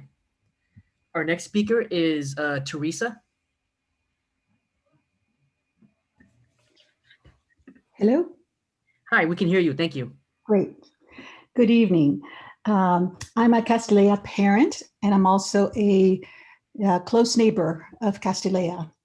Castellea is, I believe, vital to Palo Alto. I know that opponents focus on the fact that only 25 to 30% of students reside in Palo Alto, but they do not add that among the different communities Castellea draws from, Palo Alto students far outnumber those coming from any other place. The school directory has page after page of names of students who live in the 94303, 94301, and 94306 zip codes. Still, I'm sure many of you know girls from Palo Alto who were disappointed because they were not admitted. With the high school at about 60 students per grade, it's incredibly hard to get in. Maybe 10 or 12 students are admitted each year. Deserving and talented girls are turned away because there isn't enough space. Meanwhile, the environmental impact report proves that the school can make space for these students without negatively impacting the neighborhood. It really mystifies me that anyone is struggling over this choice. Allow more girls to benefit from this education without impacting the neighborhood. This should not be a politicized issue, and one very small school is not to blame for the traffic on Embarcadero and the growth in Palo Alto. Castellea places Palo Alto on the map of cutting-edge learning for girls because Castellea is frequently ranked as the #1 girls' school in the country. This force within our community only serves to elevate the women's issues and drive for educational equity and professional parity that our entire city cares deeply about. Castellea is a mission-driven, not-for-profit that furthers the ideals of our city and works to amplify women's voices in all corners of our community. Thank you for your time. Thank you for your comments. Our next speaker is Trisha. Good evening. As a resident of Palo Alto, I am so impressed by Castellea's proposal. I would really like to focus on how much the school has continuously modified their plans in response to community feedback. Most specifically, Castellea has significantly reduced the size of the parking structure. In doing so, these changes preserve 2 houses, protect mature redwoods, and mitigate all significant traffic impacts. At the most recent ARB hearing, Castellea presented plans that also significantly reduced the massing of the building on Kellogg and changed the facade to respond to specific neighbor concerns. The plans also included thoughtful changes to the entry on Bryant. I applaud that Castellea is addressing both the large and the smaller comments from neighbors. Now, the final proposal they have is better for the neighborhood, better for the school, and better for the city of Palo Alto. In the spirit of cooperation that the school has established with positive and meaningful responses to feedback, including many, many meetings with neighbors over the past 8 years, it is time to approve the project you have before you.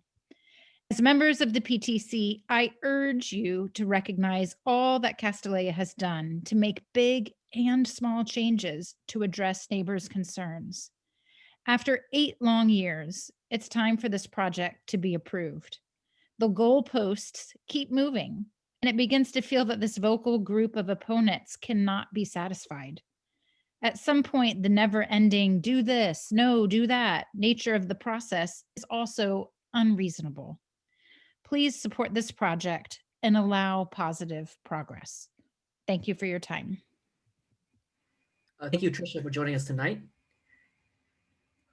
Our next speaker is Daniel.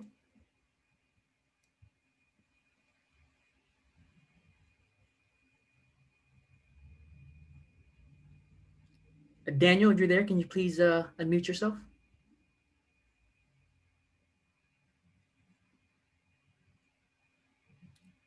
Last call for Daniel. I see that you have lowered your hand. Okay, we'll go ahead and move on to the next speaker, but we'll come back to Daniel at the end to see if maybe he was having some technical issues. Our next speaker is a phone caller with the last 4 digits, 3576, who unfortunately is no longer in this meeting. So we will try to come back to this person at the end if they're in the meeting room towards the end of public comments. Moving on to the next person is Tony. Hi, can you hear me? Yes, we can hear you. Thank you. Great. Hey, good evening. This is Tony Hughes. As a lifetime resident of Palo Alto, I want to speak in support of Castellea's underground parking facility, which the final environmental impact report determined to be environmentally superior to the alternative that did not include underground parking. If that isn't enough reason to support underground parking, let me outline some facts. First, the structure is 100% compliant with the city's comprehensive plan. 2, the entrance and exit are single lane, recessed from the street and hidden behind landscaping. It bears no resemblance to the misleading images showed in past meetings. It's permissible within city code to have an underground parking facility for school use, and permission for an underground parking structure has been granted under a conditional use permit in an R1 neighborhood in Palo Alto already at Congregation Cole Emeth. Underground parking is preferred over surface parking as the most environmentally sound way for the school to meet city-driven parking requirements, and the parking structure will not increase car trips. Castellea will not be permitted to increase enrollment if car trips increase. New trips will not be permitted, and the garage has no bearing on the number of trips that will be permitted. Regarding trees, this proposal meets all standards of the Palo Alto Tree Technical Manual and adds 50% more trees to campus, increasing the overall canopy. Read the facts about the trees and the parking. This is an excellent proposal and should be supported. Finally, as a point of perspective, I grew up in Palo Alto and went to school at Green Gables, Jordan Junior High, and Pali.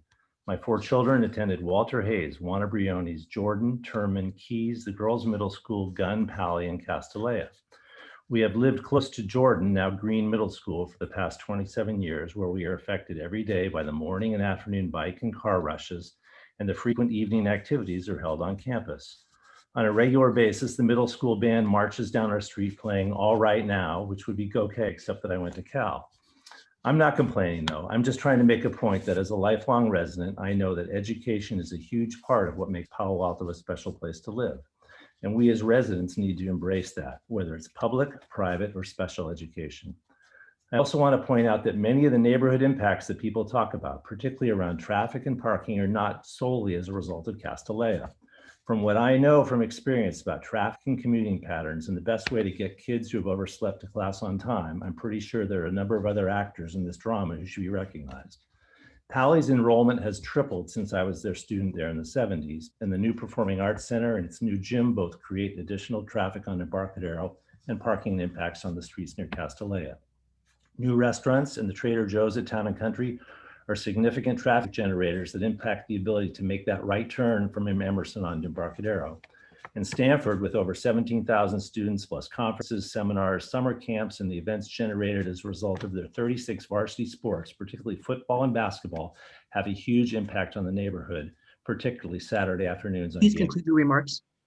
I'll finish right now. Castellea is great for this community and their proposal, especially as they have reconfigured it over the past few years to accommodate neighbors, and the municipal code should be approved. Thanks for your time. Thank you, Tony, for your comments. Our next speaker is Yenting.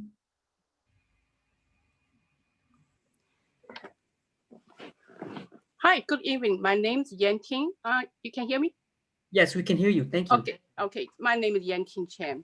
I'm currently live at Bryan Street, so 2 blocks away from the Castellea School. And I'm one of the many neighbors of Castellea who support this project. I have watched the school make changes to improve the plan in response to the city and neighbor feedback. And this new project, alternative number 4, it's a positive plan that brings together the very best of the school's hopes and their neighbors' input. The project alternative reduced the size of underground parking significantly. Since underground parking is preferred by final environmental impact report and the city plan, I am happy that Castellea could meet city parking requirement in that way. The smaller structure preserved homes, conserved trees, and still move cars away from neighborhood streets. I'm particularly happy that the redwoods spearfield have been preserved and that the plan carefully outlines steps to keep them safe during the construction process. I can also attest that Castellea will be able to manage traffic beautifully, as they have done already for the past several years. Please take their approval record to the heart.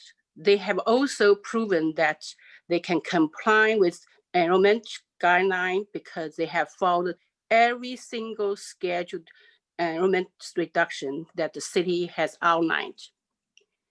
Well, most of all, I'm very excited for the new building. I have looked at the external rendering, and I love the way the setback, the forecast are varied to blending with the resident scale, my neighborhood. The old buildings are outdated and not very appealing visually. So the new one will be a welcome improvement and a beautiful update. Thank you. Thank you for your comment. Sorry, Ben, I just wanted to check that, are you still checking against last week's list? Yes, I am. I do note that we have 2 people on this list later that had already previously spoken. But we'll confirm with them that if it's actually the same person or just happen to be someone with the same name. Okay, and yeah, great, thank you. Okay, our next speaker is Kathleen Huge. Hi, thank you, commissioners, for your service and for the opportunity to speak tonight. As a resident of Palo Alto for over 25 years, I want to assert that Castellea is an essential part of our community and contributes to public good in countless ways. At Ada's Cafe, which I founded to provide meaningful work for adults with disabilities, We count on Castellea's community outreach to keep our systems running. Castellea students engage with and work to support other nonprofits in Palo Alto, including Life Moves and the Veterans Hospital. As a school, Castellea fulfills a public good by educating young women in our city. I hear opponents argue that only 25 to 30% of students come from Palo Alto, but that argument falls apart when you realize that generations of girls from Palo Alto benefit from this life-changing education every year.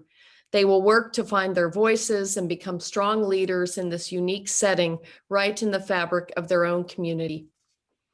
Getting into the high school program at Castellea is incredibly difficult because there are so few spots. For this reason, all of you probably know a family who has faced the disappointment of not being admitted to Castellea. This isn't the only excellent school in Palo Alto, but it is the only non-sectarian girls' middle and high school in Northern California. Gradually increasing the enrollment in the high school while keeping daily car trips capped will open more opportunities for more girls, and many of them will be from Palo Alto. I urge you to please approve this project for them. Thank you so much. Thank you for joining us tonight. Our next speaker is Gloria.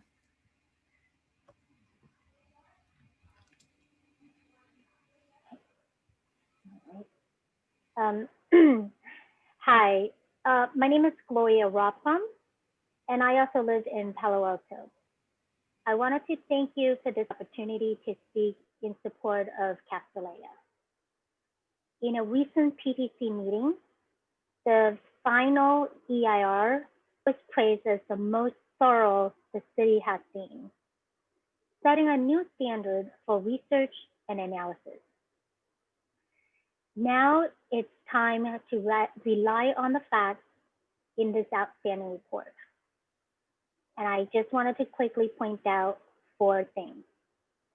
The EIR supports a gradual increase in enrollment and does not see moving or splitting campus as the solution.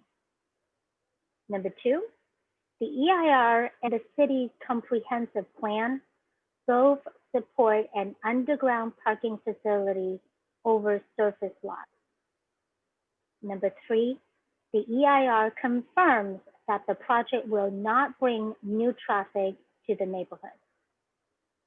And finally, number 4, the EIR confirms that enrollment and traffic will be monitored and reported to the city by third parties, proving accountability. In 2013, the city asked Castellea to reduce traffic by adding buses, shuttles, traffic demand management participation for employees, and off-site parking. The school has reduced daily car trips by 25 to 31%. These outstanding results prove the school's capacity to follow the city's limits and abide by those changes. Between the facts that are clearly outlined in the thorough final EIR and the school's proven track record of minimizing impacts on the neighborhood, I think it's time to listen to the facts and approve this project with the conditions of approval. There are no significant impacts in the SEIR, and that means there are no reasons to delay any longer. If spending 8 years on this project is what's considered special treatment, they never asked for that. Right? So approve this thoughtful project and continue to open educational opportunity in Palo Alto. Thank you. Thank you for your comments. Our next speaker is Cindy. Hi, good evening, commissioners. I have lived in Old Palo Alto for over 10 years, just 5 blocks away from Castellea. And I appreciate the incredible work that the school has done listening to the neighbor concerns and modifying their plans accordingly. I have followed this project closely for years, including the fact that neighbors ask for an underground garage to accompany any campus modernization. As I look at the plans now, with a smaller underground parking, improved aesthetics, preserved redwoods, fewer events, outstanding traffic management, I firmly believe it's time for this process to draw to a close and for Castlea's master plan to be approved. The FEIR finds no impacts. The proposal is in compliance with a comprehensive plan. I truly don't understand this resentment and hostility around the school. This school has modified and modified, and now it's time to recognize the plan for what it is, one that gives more opportunity to students with no negative impacts. I'm a strong proponent of increasing the size of the upper school as long as car trips do not increase. This will increase access for young women, something Palo Alto should be proud of. In terms of noises from Castellea events, I don't hear anything and have any concerns. Periodically in the fall months, I would hear enthusiastic cheers from fans and music from the marching band from Pali football games. To be honest, during these months of COVID-19 sheltering in place, I miss these sounds. To me, the cheers and the music represent a vibrant community. The immediate neighbors knew they'll be living in a home adjacent to a school with drop-off and pick-up events and the joyful sound of students in the neighborhood. I urge you to recognize the responsiveness of the school, approve plans to modernize campus and increase enrollment, and to put forth the mitigations necessary so the community can move forward. Thank you. Thank you, Cindy, for joining us tonight. Our next speaker is Kathy. Hi, my name is Kathy Williams. I'm a close neighbor on Bryant Street who wants to support Castellea because Castellea is a thoughtful and considerate neighbor. First of all, I appreciate their success in reducing traffic by up to 31% so far. Yes, 31%. And I believe no one else in Palo Alto has been able to achieve these results. And I also appreciate how much Castellea has worked together and listened to neighbors and the community input. With over 50 meetings and 8 years of reviving the proposal, they now have a project that is better than one they started with. The underground parking, which was added to the project in response to neighbors' feedback, and is now as small as it can be and it still meet city parking requirements. This change has saved trees and homes. It also moved cars below ground, which I appreciate. And I also appreciate with the significant compromises Castellea has made in response to neighbor, and that's including reserving trees and increasing the number of trees overall, protecting 2 homes, reducing the number of events, reducing the number of deliveries and moving them below grade, building a sound wall around the pool, making sure drop-off mirror current patterns, ensuring an increasing safety along the bike boulevard, reducing the above ground square footage, and adding landscaping and increased setbacks. Honestly, the list goes on and on. Castellea has improved this project in all areas. And I realized that there are few very vocal neighbors who oppose this project even after this significant improvement. It is beginning to seem like that no matter what, they will never be satisfied unless Castellea move away. And how sad and disappointing that would be for our city to allow these few voices to drive away an excellent school. And I'm so glad that you are hearing our voice, and I hope you can listen to our voice and support Castellea project. Thank you very much. Thank you, Kathy, for joining us tonight. The next speaker is Rebecca Eisenberg, who I believe has already spoken at the hearing last week. Rebecca, can you confirm if you're the same person? I believe I am. So if that's your rule, but I'll be fast. Unfortunately, since you already spoke, you don't have any more time to speak at this particular hearing. So we'll move on to the next speaker, who is Bruce.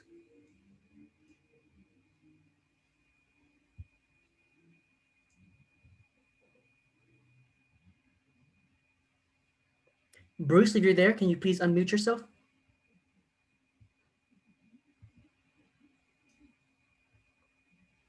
Last call for Bruce. Got it. I'm here. Can you hear me? Yes, thank you. Great. Sorry. I forgot I muted my sound too. Thanks for the opportunity to speak, commissioners. You've spent, I know, a tremendous amount of time because of the scale and complexity of this project. There have been a massive number of documents to read and digest. I also want to thank the city staff for their work to create a better set of conditions than were in effect from 2000 rather. Many of these contain metrics for assessment, compliance, and enforcement, but they still need some work. A couple quick comments in general. First, trip increases.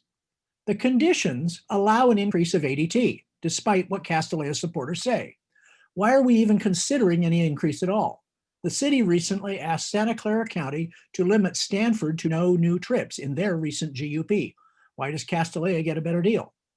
Besides, Plan 4 does not reduce traffic. It just moves it around and through the neighborhood.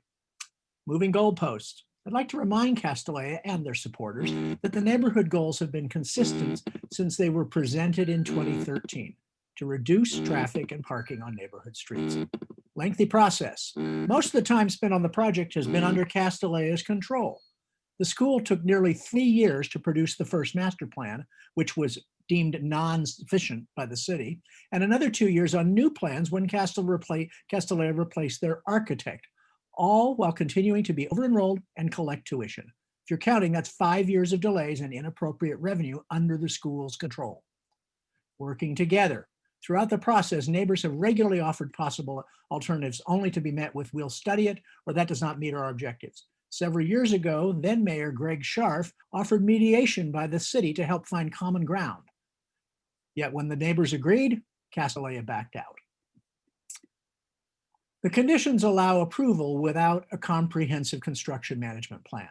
Given the amount of excavation and construction, and that the school will continue to operate during this construction, it is potentially unsafe not only for the neighborhood, but for Castellea's own students. A construction plan more extensive than a map of portables should be a condition before approval. The EIR and conditions erroneously use baseline enrollments and traffic conditions from 2017. The baseline should be the conditions from 2000 when the enrollment was in compliance. Changes to plans. The changes Castellea has made to their plans, the smaller garage, leaving the 2 residences on Emerson, were not in response to neighborhood demands. They were made so that the school did not have to request 9 variances and risk being rejected. The garage. Neighbors asked for a garage when the city vacated Melkville for what would be the playing field. Castellea studied it and said it was too expensive. The small working group looked at a garage proposal, but only if ingress and egress were from Embarcadero. Less than 1 month later, Castellea released their master plan with a garage that used the neighborhood streets. By the way, the garage, even its original larger configuration, would not have removed all parking. Thank you. Thank you for your comments. Our next speaker is Curtis. Good evening. Thank you for your time. Can you hear me? Yes, we can hear you. Thank you. Okay. First, I want to clarify that your job, the Planning Commission's job, is to make recommendations to the city council based on what the best interest of the city is, not what is in the best interest of certain private interests to the city. Second, I want to clarify the context of your current application. Here before you is a commercial entity that is exempt from having to pay taxes due to its line of business, education. It sells products for $50,000 a year and offers discounts on that product to only 20% of its customers. The typical customer pays $350,000 over 7 years, which is approximately 10 times the average savings of a California resident. This is a parade of misrepresentations, is a prime example of why we need a parliamentarian at these meetings to point out the Planning Commission what the facts are and what the law is. Here is the law under Palo Alto Municipal Code, Chapter 18.76. It has 2 requirements. 1, that no CUP without public benefit.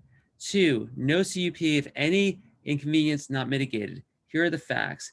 Castellea is a private school. Castellea never opened its door to the public.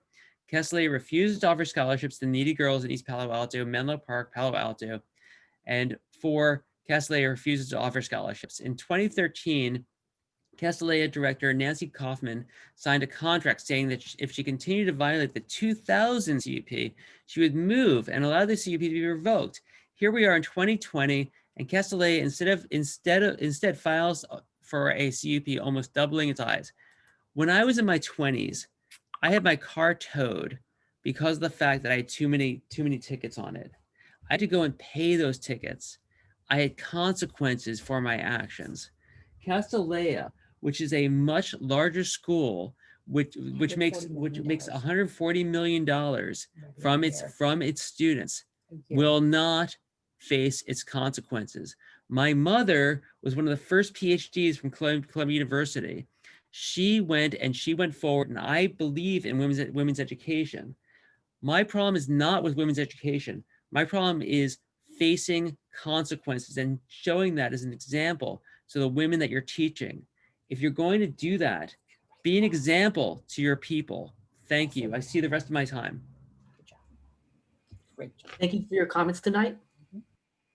Our next speaker is Joseph Hirsch. Though Joseph, I believe you had already donated your time to Mary Sylvester earlier. Could you please confirm?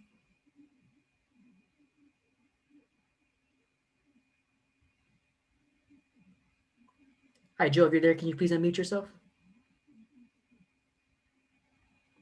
Last call for Joe.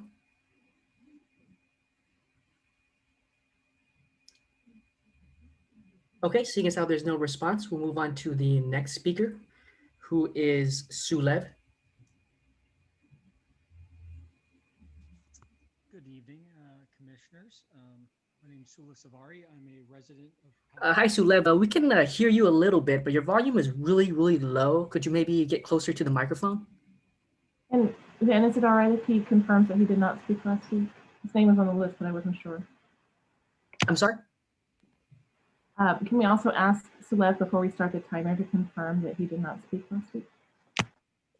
Sulev was one of the people who had their hands raised, but when we called on him, he wanted to speak the following week, which is this week. Great. Thanks for clarifying.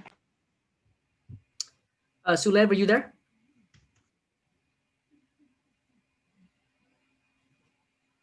Can you guys hear me now? A little bit better, but still pretty low.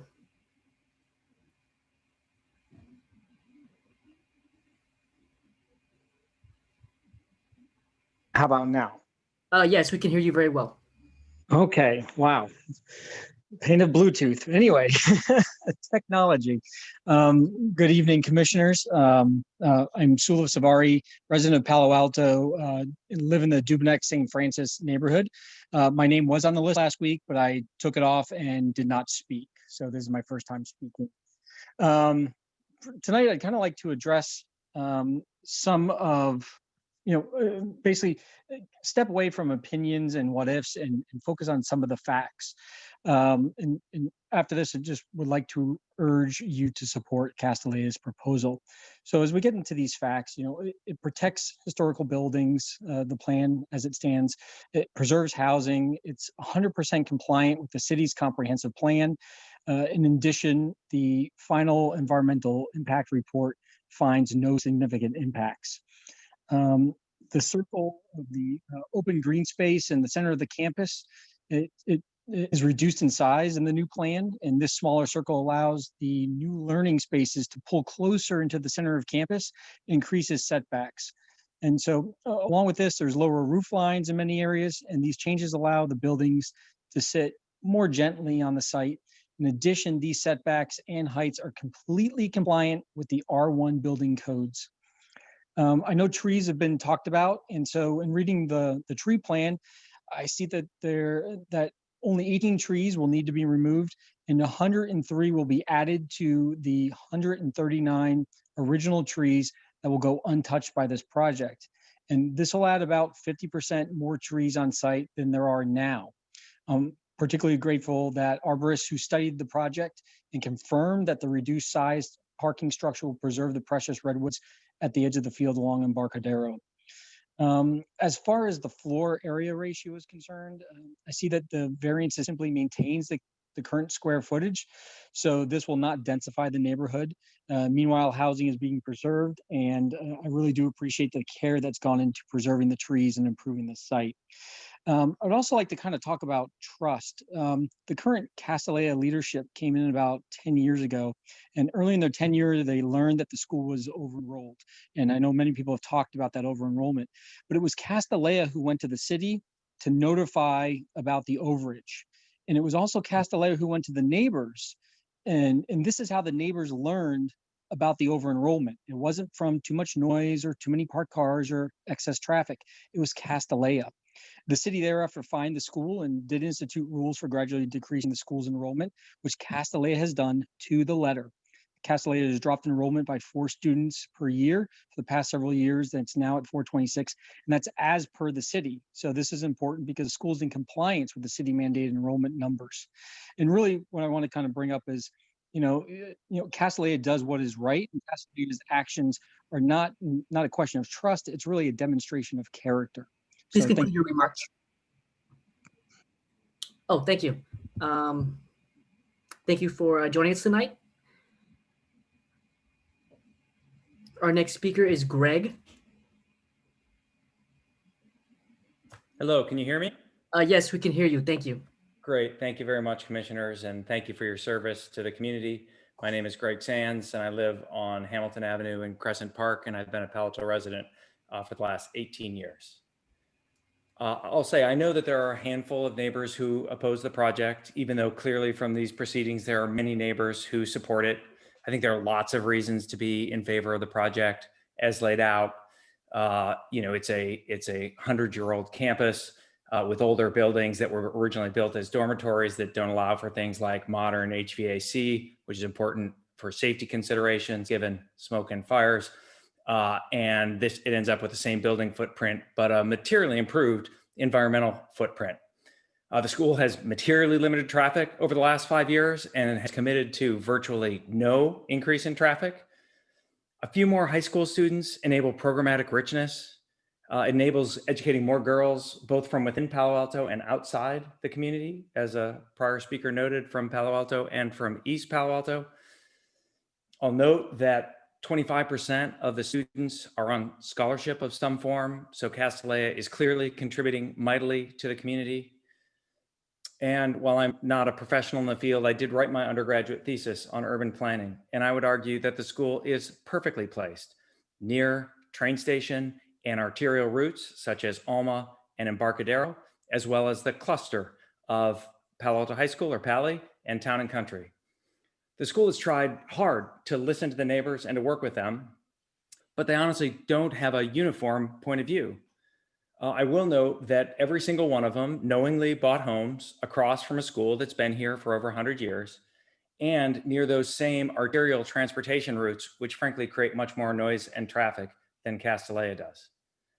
I'd also argue that they aren't unduly harmed by the project. In fact, they have gotten less traffic over the last 2 years. They're probably the only Palo Alto over the last 10 years, rather. They're probably the only Palo Alto residents who have experienced that. Where I live on Hamilton Avenue near 101, the traffic is 2 or 3 times worse than it was 10 years ago. And it is sometimes so locked up that I can't get in or out of my own driveway. Neighbors have said that this effectively never happens in their neighborhood. So I think Castellea has actually been a great citizen and a great neighbor. This project is in keeping with Palo Alto regulations and the general use permit. And I would encourage you to support it. Thank you very much. I see the rest of my time. Thank you, Greg, for joining us tonight. Looks like Daniel is no longer in this meeting, so we'll circle back to the phone caller earlier who couldn't speak. Phone caller with the last 4 digits, 3576. Can you please press *6 to unmute yourself?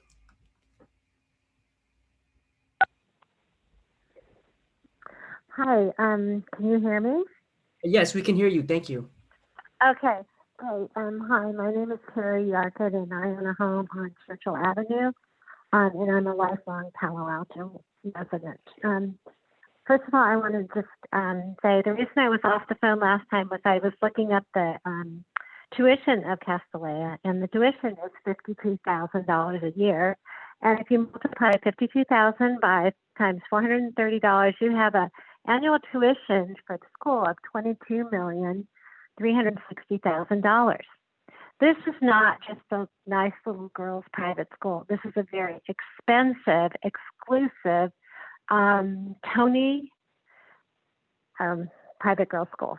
But anyway, so that's what I was doing when I wasn't on the phone last time. So I feel that your commission should not approve the expansion plan because our city rules and regulations about CUP have not been upheld.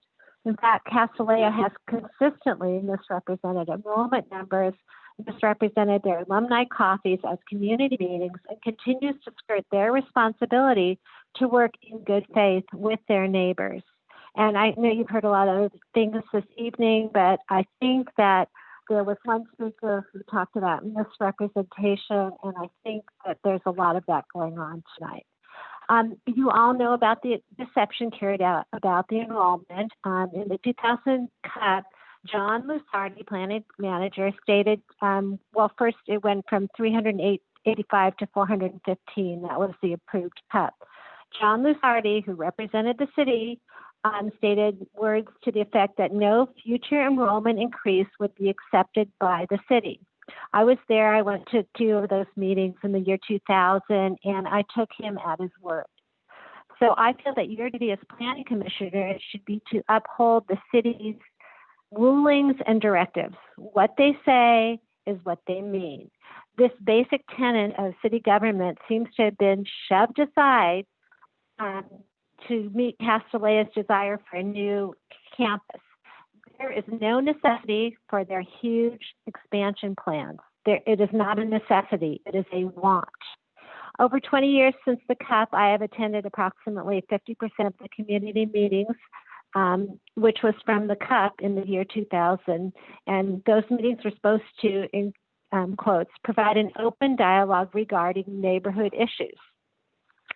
For the last few years, these meetings did not provide an open dialogue with both sides listening and give and take from both sides, which was the requirement of the CUP. I felt most of these meetings, not all, were mostly like a PR and marketing campaign for a private company. It was quite embarrassing for myself, and I know, I'm sorry? Your time is up. Am I done? Oh, I'm sorry. I was embarrassed to see Castellea students and teachers being used as props to speak about their education, not about the actual plans. I have a feeling that Castellea will say and do whatever it takes to get their expansion through. Please uphold our city's word and our zoning laws by not approving the party, Castellea, that has made a mockery of the CUP process. Thank you. Our next speaker is Jen.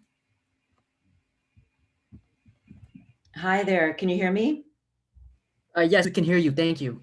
Okay. Thank you for hosting the meeting. I'm Jennifer Carolyn. I'm a near neighbor of Casti, and I want to speak in support of the plan in general, and more specifically about what the school has done to preserve the trees, add more trees, and increase the overall canopy. First, just a bit about me. I'm a former public school teacher. I taught at JLS for a number of years. I'm still in contact with many of my students who have now graduated and gone on to their careers. And I did want to mention that somebody had, I think it was Curtis, who said something about that the tuition assistance being low. The tuition assistance at Castellea is actually 25% of the students receive some sort of tuition assistance. And so the school is very diverse among lots of different dimensions. And it's actually a lot more diverse than when I taught at JLS. So it is doing a lot for girls throughout.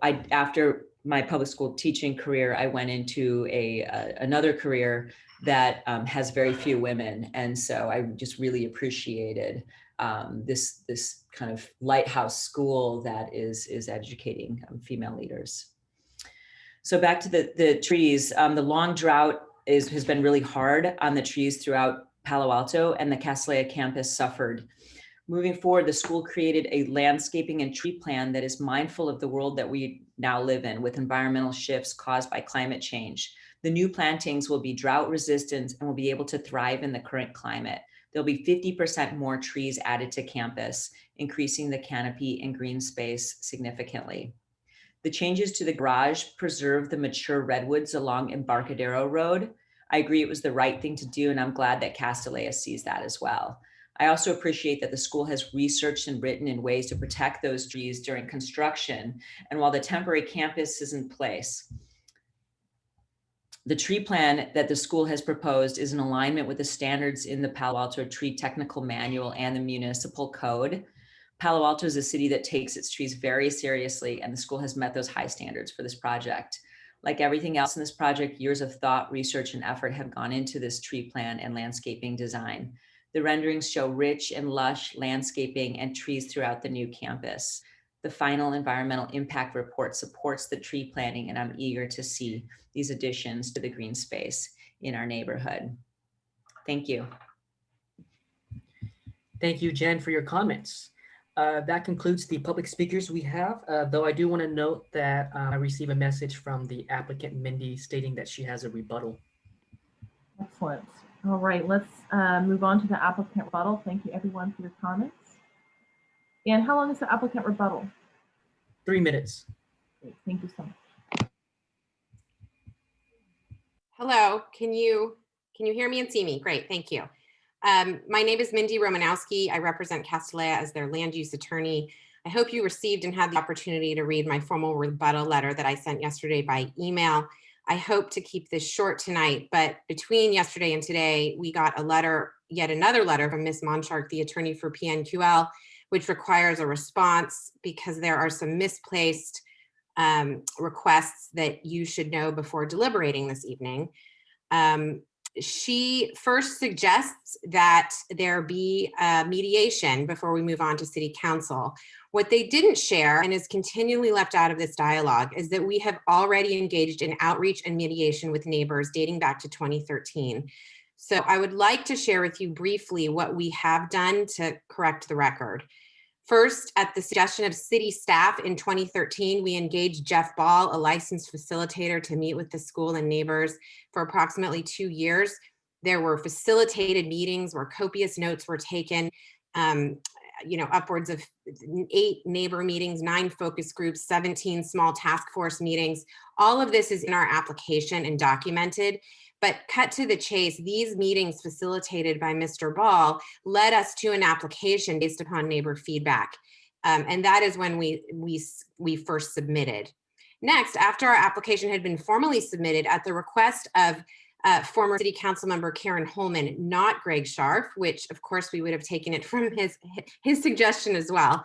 But Karen encouraged us to work with Project Sentinel, a mediation group. So we engaged them in December of 2017, and they heard both sides. They met with both sides for over 90 hours, I should say. And then finally in April of 2017, a mediation date was set for April the 9th. I looked at the calendar. We were cautiously optimistic that progress had been made, but unfortunately at the last minute, the mediation was canceled by PNQL. And erroneously stated by a member of the community this evening, it was not Castellea who canceled that meeting. And unfortunately, the mediators were unable to bring PNQL to the table, so they closed the matter. So at this time, PNQL suggesting that mediation should occur gives us pause to trust that their motives are true. We can't help but wonder if this is yet another opportunity to delay, deflect, and distract from the decision that is ripe for consideration. I will also just briefly mention in the 30 seconds left that I would urge you not to be swayed by Mr. Levitsky's presentation. It was a misguided interpretation of your code, and instead rely on your staff and your city attorney, who concluded in previous staff reports that our underground parking facility is supported by your code. I would also like to say that I don't understand how he did his math, because when we did the math and we used this map, which is attached to my letter, you can see in this entire zone from Embarcadero South, We are the largest parcel, and not granting our variance would be disparate treatment. I would encourage you to read that letter again. I have so many other things I can add. So if you have questions as the night proceeds, I would just encourage you, as one member of the community said, to allow the facts to undo the rhetoric. We are not asking for a special privilege. To the contrary, failure Thank you, to Ms. Romanowski. maintain our FAR Please conclude your remarks. equate to fairness. Thank you so much. All right. I think it is time for a 10-minute break. Please give me a thumbs up, commissioners, if you're cool with that. All right. So let's meet back here at 8:33, and we will plan to be speaking and doing our discussion by 8:35. So be on and get your camera on, giving you a minute or two buffer here. All right. Thank you so much.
All right, thank you, commissioners, for being back in a timely manner. We'll start at 8:35 so that the public has a chance to return as well. So that's just under a minute.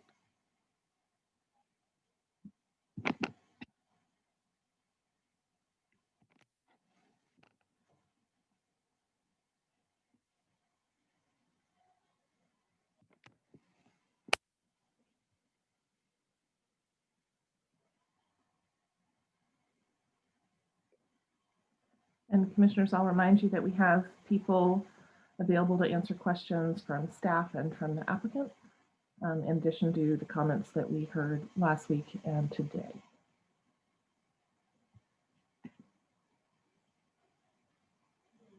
All right. Mr. Nayan, maybe you resume the meeting? Great.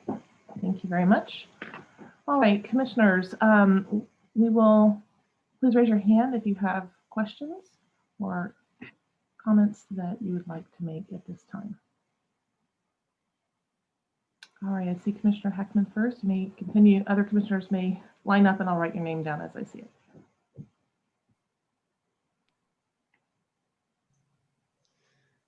Thank you, Chair Templeton. I have a question for staff and then a process question for the chair. The question for staff, one of the recent speakers mentioned a construction management plan, which of course I didn't find in the conditions of approval. In my experience, though, the construction management plan is a standard condition applied to the building permit issuance, and the plan has to be tailored to whatever you're applying to build. So in Castellea's situation, there might be one construction management plan for the construction of the underground parking and a different one when they pull the building permit for the academic building. Can staff comment on where in this process the construction management plan comes? Sure. Amy French, Chief Planning Official. The conditions of approval that are related to the architectural review application include public works conditions that relate to construction management and logistics. In addition, the EIR does discuss construction management and impacts there from that activity. Okay, all right. So they're actually already in existence, just not in front of us. That group is in front of the ARB and will travel to the City Council. Correct. Okay. And then my question for the chair is, I was curious how you envision after we get through questions of staff, how you were envisioning our commission dialogue. I think we're going to take the time we need to rotate through and give everyone a chance to speak. It's a good point to bring up because I think we do have potential for going long on those. So I would ask the commissioners to keep a watch on time, and if you go over 10 minutes, I'll probably interrupt and just let you know that it's been 10 minutes. But I think we'll continue going around so everyone has a turn to speak. May I offer a suggestion? Sure. It looks like Commissioner Lowing has one too. So, okay. So my thinking was that we would have a round, as you say, of kind of more general comments, overview, however long the chair feels is appropriate, to talk about kind of the big picture items. And then kind of a second phase of our discussion would be to discuss the conditions of approval and actually to reach resolution on those, which I think could be complicated and take a series of votes, because I think we have to have a stable set of conditions of approval before we can make our recommendations on the findings, because the findings are really dependent on what the conditions are. And just as a quick example, enrollment is going to be something we're going to talk about, the enrollment number. And I don't know where any of the commissioners fall, but some commissioners might feel that they can make findings at a certain enrollment number, but not at a different enrollment number. So I think we have to decide, what a majority of us want to recommend as the enrollment number before we can get to the findings. So I think So have a structured, you're proposing have a structured round of conversation? Yeah, and actually decide, make recommendations on the findings, reach agreement, and on the conditions of approval, and then move, after we're done talking about the conditions of approval, then move to the findings and make our recommendations there. Thank you for that proposal. Commissioner Lowing, then Commissioner Alczak want to talk about process. Is that correct? Yes. Okay, go ahead, Commissioner Lowing. Well, first, I would agree that we should do a general round, as Commissioner Heckman said. But I just want to remind us all that we're back here for a special meeting to accommodate the request of Commissioner Alczak the day after Election Day. And so we're here and we're working on that. But we've already been at it 3 hours almost. So I would like to suggest that we have a time limit on this meeting so that we're fresh all the way through the meeting. And we could talk about what that is. It's coming up on 9. So if you want to make it 10 or something like that, that's what I would suggest. Before we go to Commissioner Alczak, I'd be open to checking back in at 10 o'clock in case we are feeling like we're close. But if we set a deadline, we might be, find ourselves tempted to run off the clock or something like that. So I want to be as open-minded as we head through the conversation as possible. Commissioner Alczak and Commissioner Suma, did you want to talk? Yeah, I'll respond to.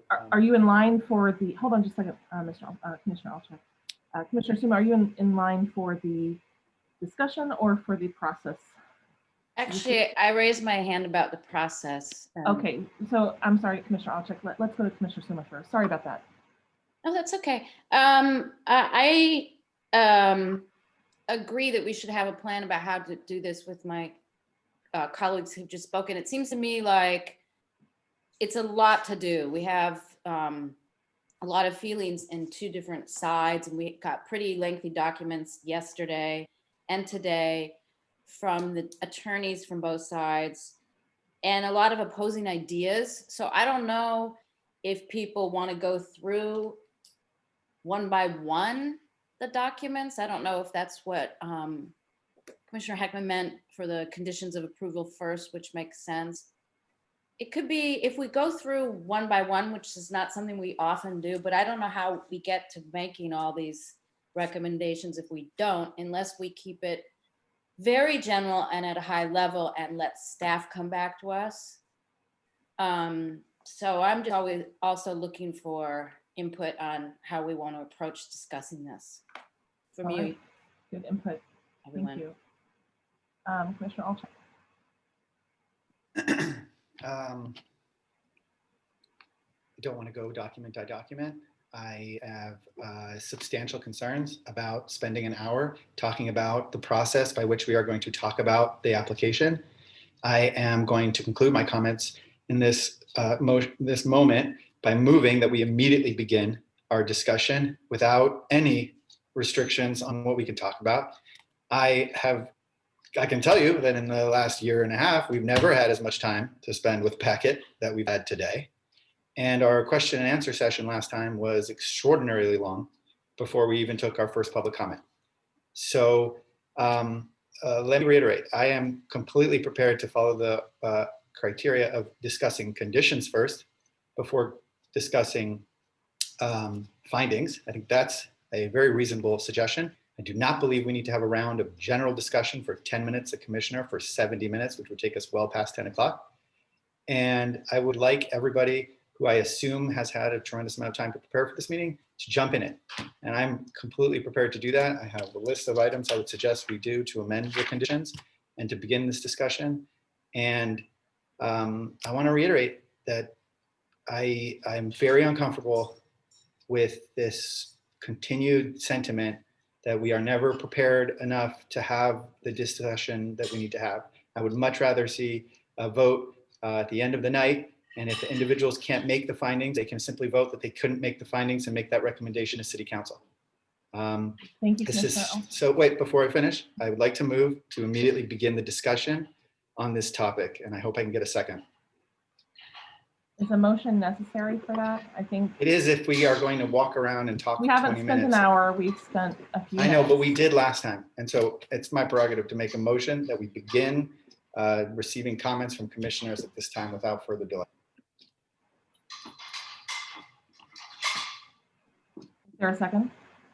I'll second. I'm ready to start talking about this. Second.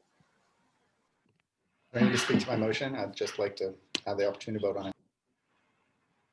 Thank you. I'd like to speak about it as well. I think it's very out of line. And last time we had this discussion, we bypassed the process and we tried to shut down voices. I think it's totally fine for us to discuss a process for getting through something this detailed, this much information. We're not going to spend a ton of time on it, but I just don't see the point. So any other people want to speak on this? All right. Then can Mr. Meehan, can you please conduct the vote? Commissioner Olchek, Aye. Commissioner Heckman, No. Commissioner Lowing, No. Commissioner Riggs, Yes. Vice Chair Rupavar, I'm going to abstain. Commissioner Suma,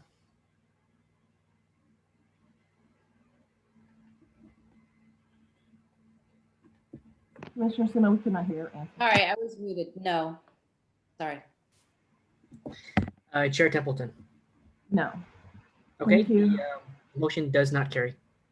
Okay, so there are a couple of people we haven't heard yet on their input about what a process would be constructive. We should get through it quickly in the interest of being able to have that discussion. So if you haven't yet spoken to that, it looks like Commissioner Riggs and Vice Chair Rupavar, if you have input, you may go after him. Well, yeah, I mean, before that motion was made, I was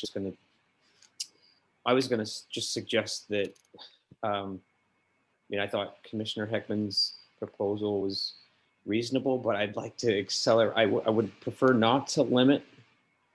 I prefer not to overly structure the dialogue. My comments are very simple on this, and so I just like to put my comments out there and kind of be done. So those are my thoughts. So yeah, I appreciate the sentiment, but I don't want to limit the structure of the structure of the dialogue too much. Thank you. Vice Chair, did you have a comment? Yeah, just quickly, I'm fine with whatever people want to do. I had comments on the conditions of approval, so I was going to go through that and then after that give my general sentiment. But I'm ready to just bang through that in that order. It sounds like that's what Commissioner Heckman's recommending and Commissioner Riggs. I don't know. I think there was a round of big picture discussion first that was in Commissioner Heckman's suggestion. I also feel like we don't have to have that much structure to this discussion. We should rotate through. So if you're interested in discussing the conditions and you want to preface it with a comment about the big picture, feel free. And we are going to rotate through. The hands up I see Commissioner Olchek, Commissioner Heckman, and Vice Chair Rupavar and Commissioner Riggs. So that's the order we'll start. Commissioner, oh, okay. Sorry about that, Commissioner Heckman. All right, Commissioner Olchek, why don't you begin? And I will try and keep an eye on the clock and give you a reminder if it goes long. And it's all self-regulated. If you guys want to go long, that's okay. I just want to make sure that you're giving everybody their time. Thank you. Okay, thank you. All right, I am going to sort of dive in then. I have notes from all of the meetings, and I tried to aggregate all of them and sort of go through them and figure out a way to approach this and kick off my comments. I have a note that one of the attorneys for residents spoke at our EIR meeting and referenced how common it was for schools to quote unquote modernize through the use of not so temporary portable classrooms. And I think the attorney suggested that the portables that were new when she attended that local school herself decades later were still in operation. And I mention that because I was struck in that moment by just how unique our community is to have such significant resources and institutions that are dedicated and to sort of invest in real modernization, right, and significant renovation. Our city benefits from this attribute in ways that are hard to appreciate when living within the bubble of Palo Alto. And those comments really hit home, and I made a note of it during that meeting.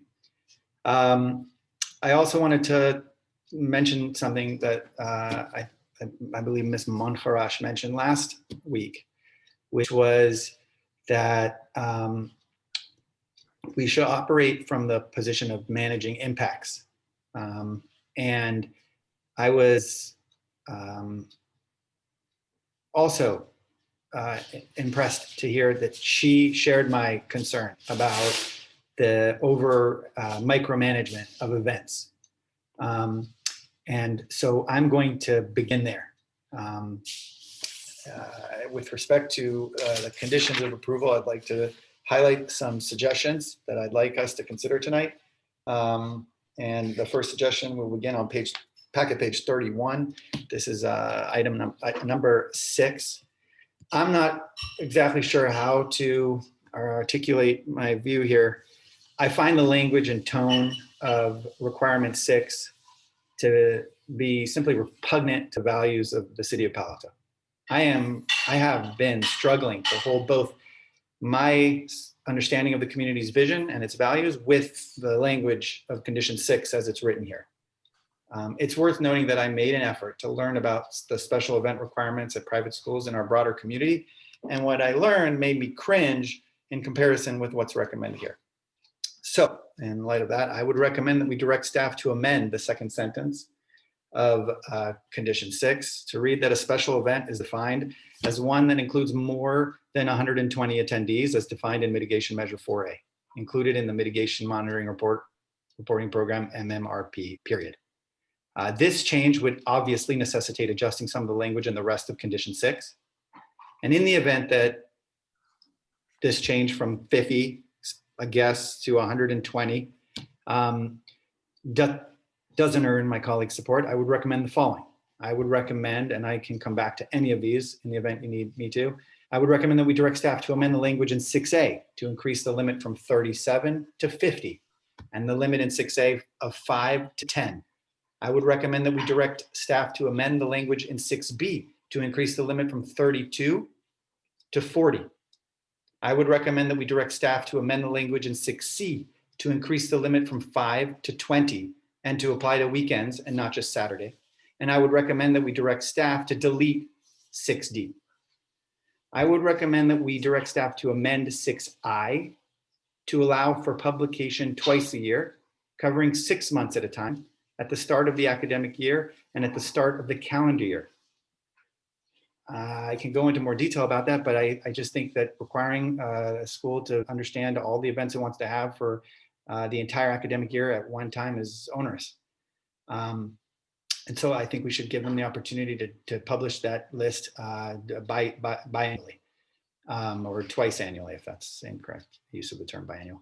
I would recommend that we direct staff to amend number 7 on packet page 32 to allow Castellea to make use of the same process for events that they wish to calendar or reschedule.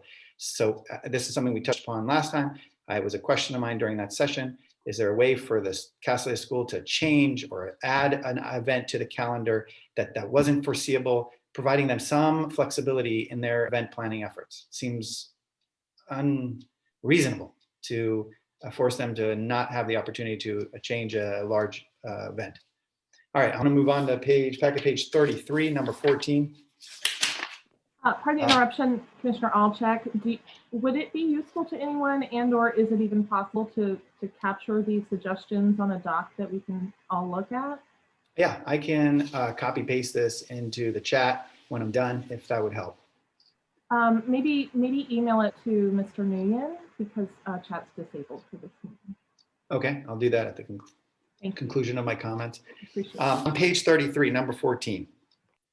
When I read number 14 on packet page 33, I am struggling to understand why this language was necessary, considering that the plans to include athletic field lighting would have had to be approved and including in a building permit.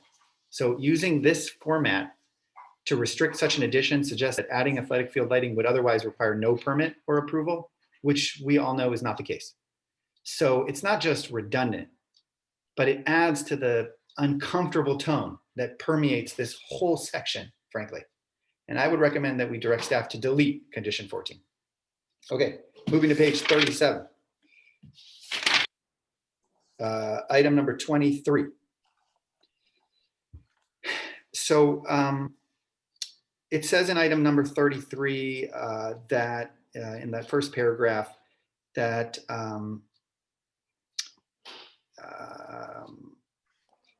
the reports shall be prepared and submitted. I'm paraphrasing here. And once the school has consistently met the peak hour and daily trip standards required by these conditions, and then at that time, only 2 monitoring reports per year shall be required.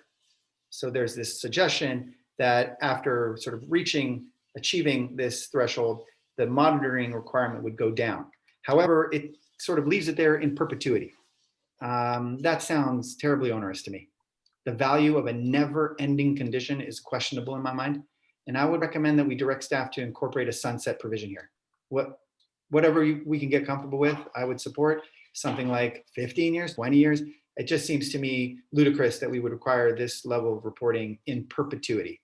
Or if we're uncomfortable setting a sunset provision here, then maybe we could set a date at which time we can review the value of the continued reporting at such time. Okay, we'll look back at this in 10 years, then PTC will determine whether the reporting and the costs involved in reporting are still necessary to ensure compliance. I would ask you to move to page 42, number 31.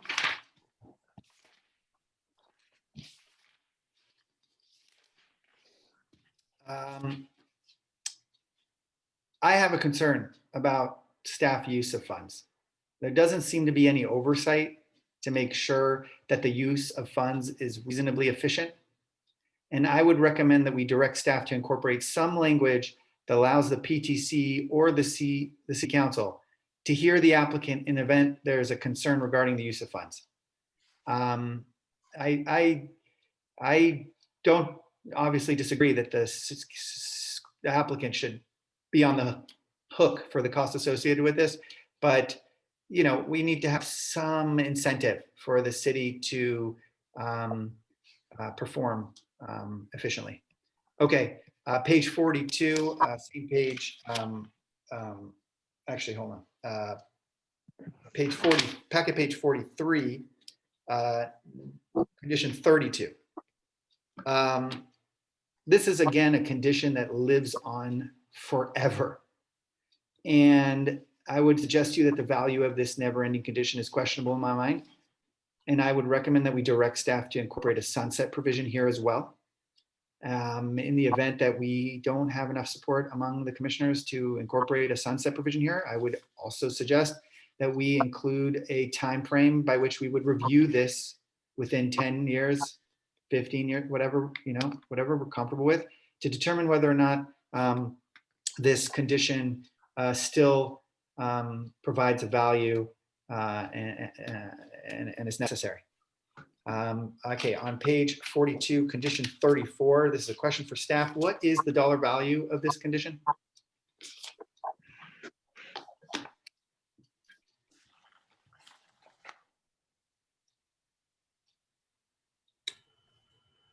So number 34, I think it's left blank because we're still calculating that. What is staff, how is staff determining that value?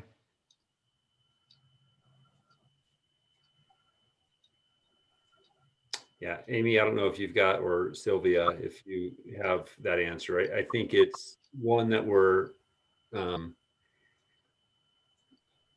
again, we don't have an answer for you, but we don't know what that dollar amount is. We know it's got to be something that's reasonable. But again, these are draft conditions that we've presented here, and we don't have that dollar amount. Look, I guess what I'd suggest to you is that I'm comfortable moving tonight on draft conditions as amended as they possibly can be. I'm sure that I won't garner support for every single one of my suggestions.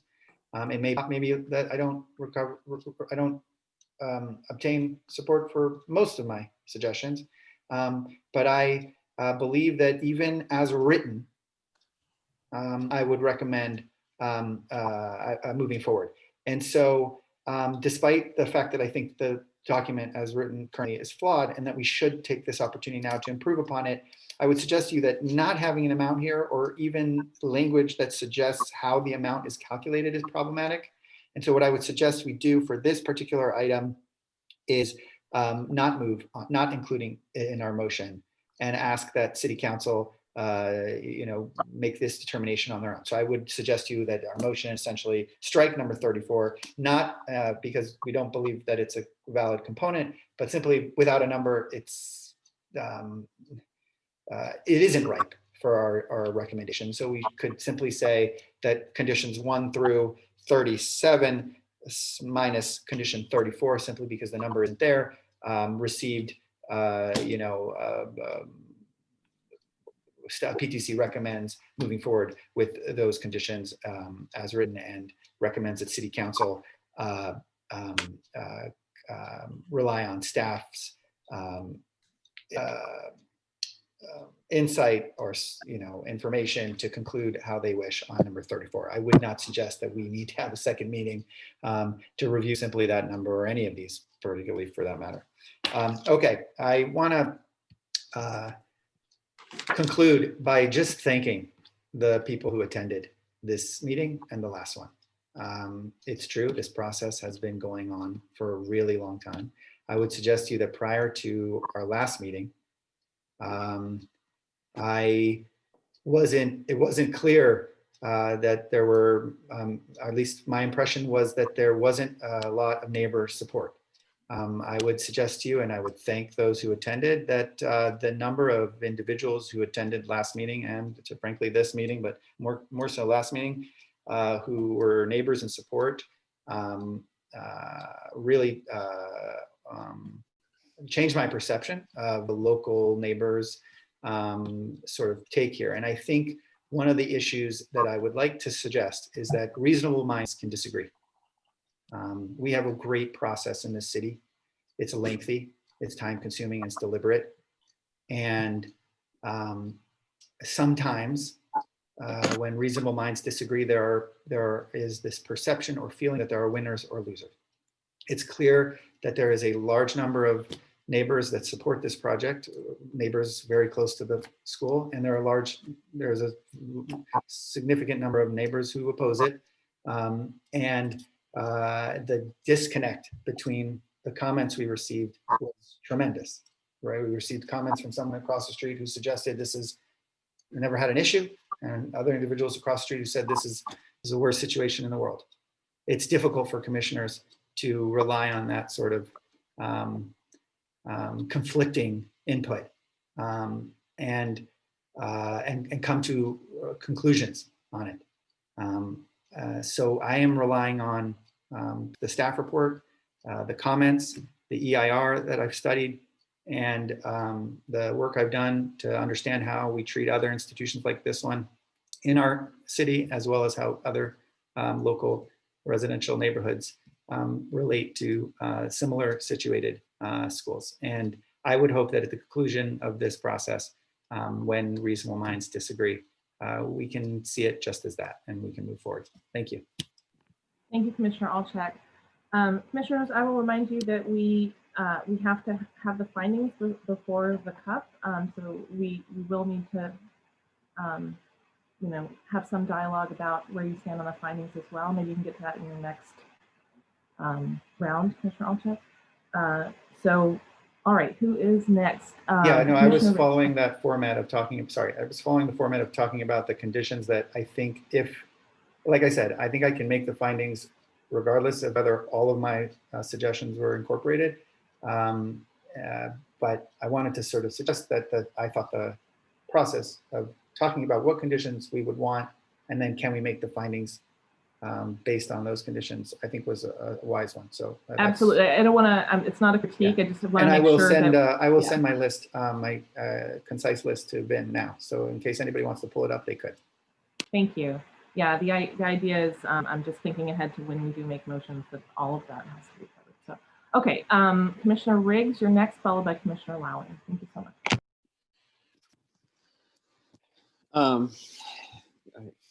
So I guess I'll change my response based on what you said. I mean, I guess my my ability to make the findings are contingent on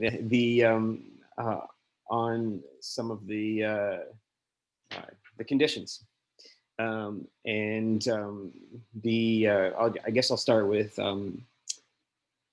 acknowledgement and thank you to the people that spoke, and acknowledgement and patient for them being patient with our process and our deliberation, but also our desire to make sure that we gave people enough time to process and to express all their amazing ideas to us. And the more I step back from a rational standpoint on this project, my overarching concern is to not meddle with the bodies on the site, but to think about the principal impacts on the neighborhood and being the traffic. You know, an R1 zoned property that is not used as a residential property, and therefore there are transportation impacts on this neighborhood. So that's that'll be the tone of like the three conditions that I want to talk about, and really the three main points, which are related to the increase in trips, which is only an issue because of the number of bodies on the site, and the increase in the number of bodies on the site. So I do not want to dialogue the business model, nor and I would prefer, this is my personal, I'd prefer not to actually discuss the number of people on the site, because in my mind, the number of people only frames the degree to which there is an impact on neighbors. And so that I'll just put that out there. I'll just go through the three things that I want to put out there as things that I think are important to talk about in the conditions. I do want to respond to a couple things that that Commissioner Alchep brought forward too. First off, the number of trips. When this project first came forward, we gestured at least that would be net no new trips. I think the public has made that clear that that was their expectation. That was my expectation. So when this came back with over 1,200 trips, I was a little surprised. So I actually, from a TDM standpoint, condition 22, I would, everything needs to be capped at 1198. So I would reframe that condition. Hey, increase your campus, no net impact in terms of trips. And that in terms of quick condition 22 unpackaged on page 35, that would cascade from ADT to peak hour trips. And so, the great part about that is Castellia has an amazing TDM program already, and they can increase the campus. They can increase the number of people, but we should hold them to the same standard. I'm flipping my words here. Standard that we hold to Stanford too. And I think I was going to say this, and I'm glad the member of the public already brought it up. Stanford have had trip cap for numerous years, a peak hour trip cap. They've run the Stanford Capri experiment in 2012. It was an FHWA signature project. I'm sure Philip knows all about it, but we have great examples of schools in our media ecosystem that have operated on a trip cap for a long time and grown without increasing peak hour or ADT. So I would say that's my first thing I'd like to propose as a condition of approval. Secondly, I think paralleling that, I feel like the driveway counters is problematic. First off, there's no reason why these shouldn't be real-time counters that directly report to the city. So I don't think this should be self-reported. I think these should be digital real-time counters, whether or not they're license plate recognition, LPR, or whether or not they're typical pneumatic tube counters. I'll let the transportation department decide, but we do have technology available where these could be, where the data would not have to be shuttled, or that we couldn't do active enforcement here. Furthermore, I think that I would add to that, and so this is really in reference to condition 22E, it's unrealistic to just do a driveway counter in this situation.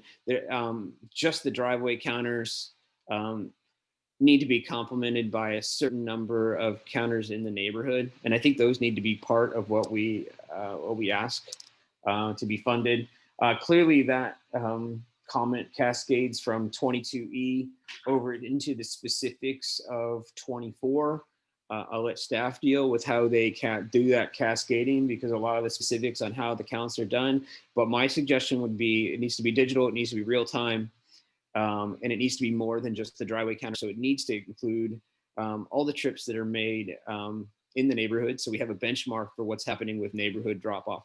I know we have, okay, I'm not going to go into kind of speculation over whether or not neighborhood drop off happens or doesn't happen. I'm probably I'll say it, I'm Hoover Elementary School's worst infractor with parking in the neighborhood and then walking my kid in school. Okay, I don't do it every day, Philip. I'm a good parent and train my child to walk and bike, but put that on the record that sometimes I have to drive and park in the neighborhood. Okay. Finally, I do think that the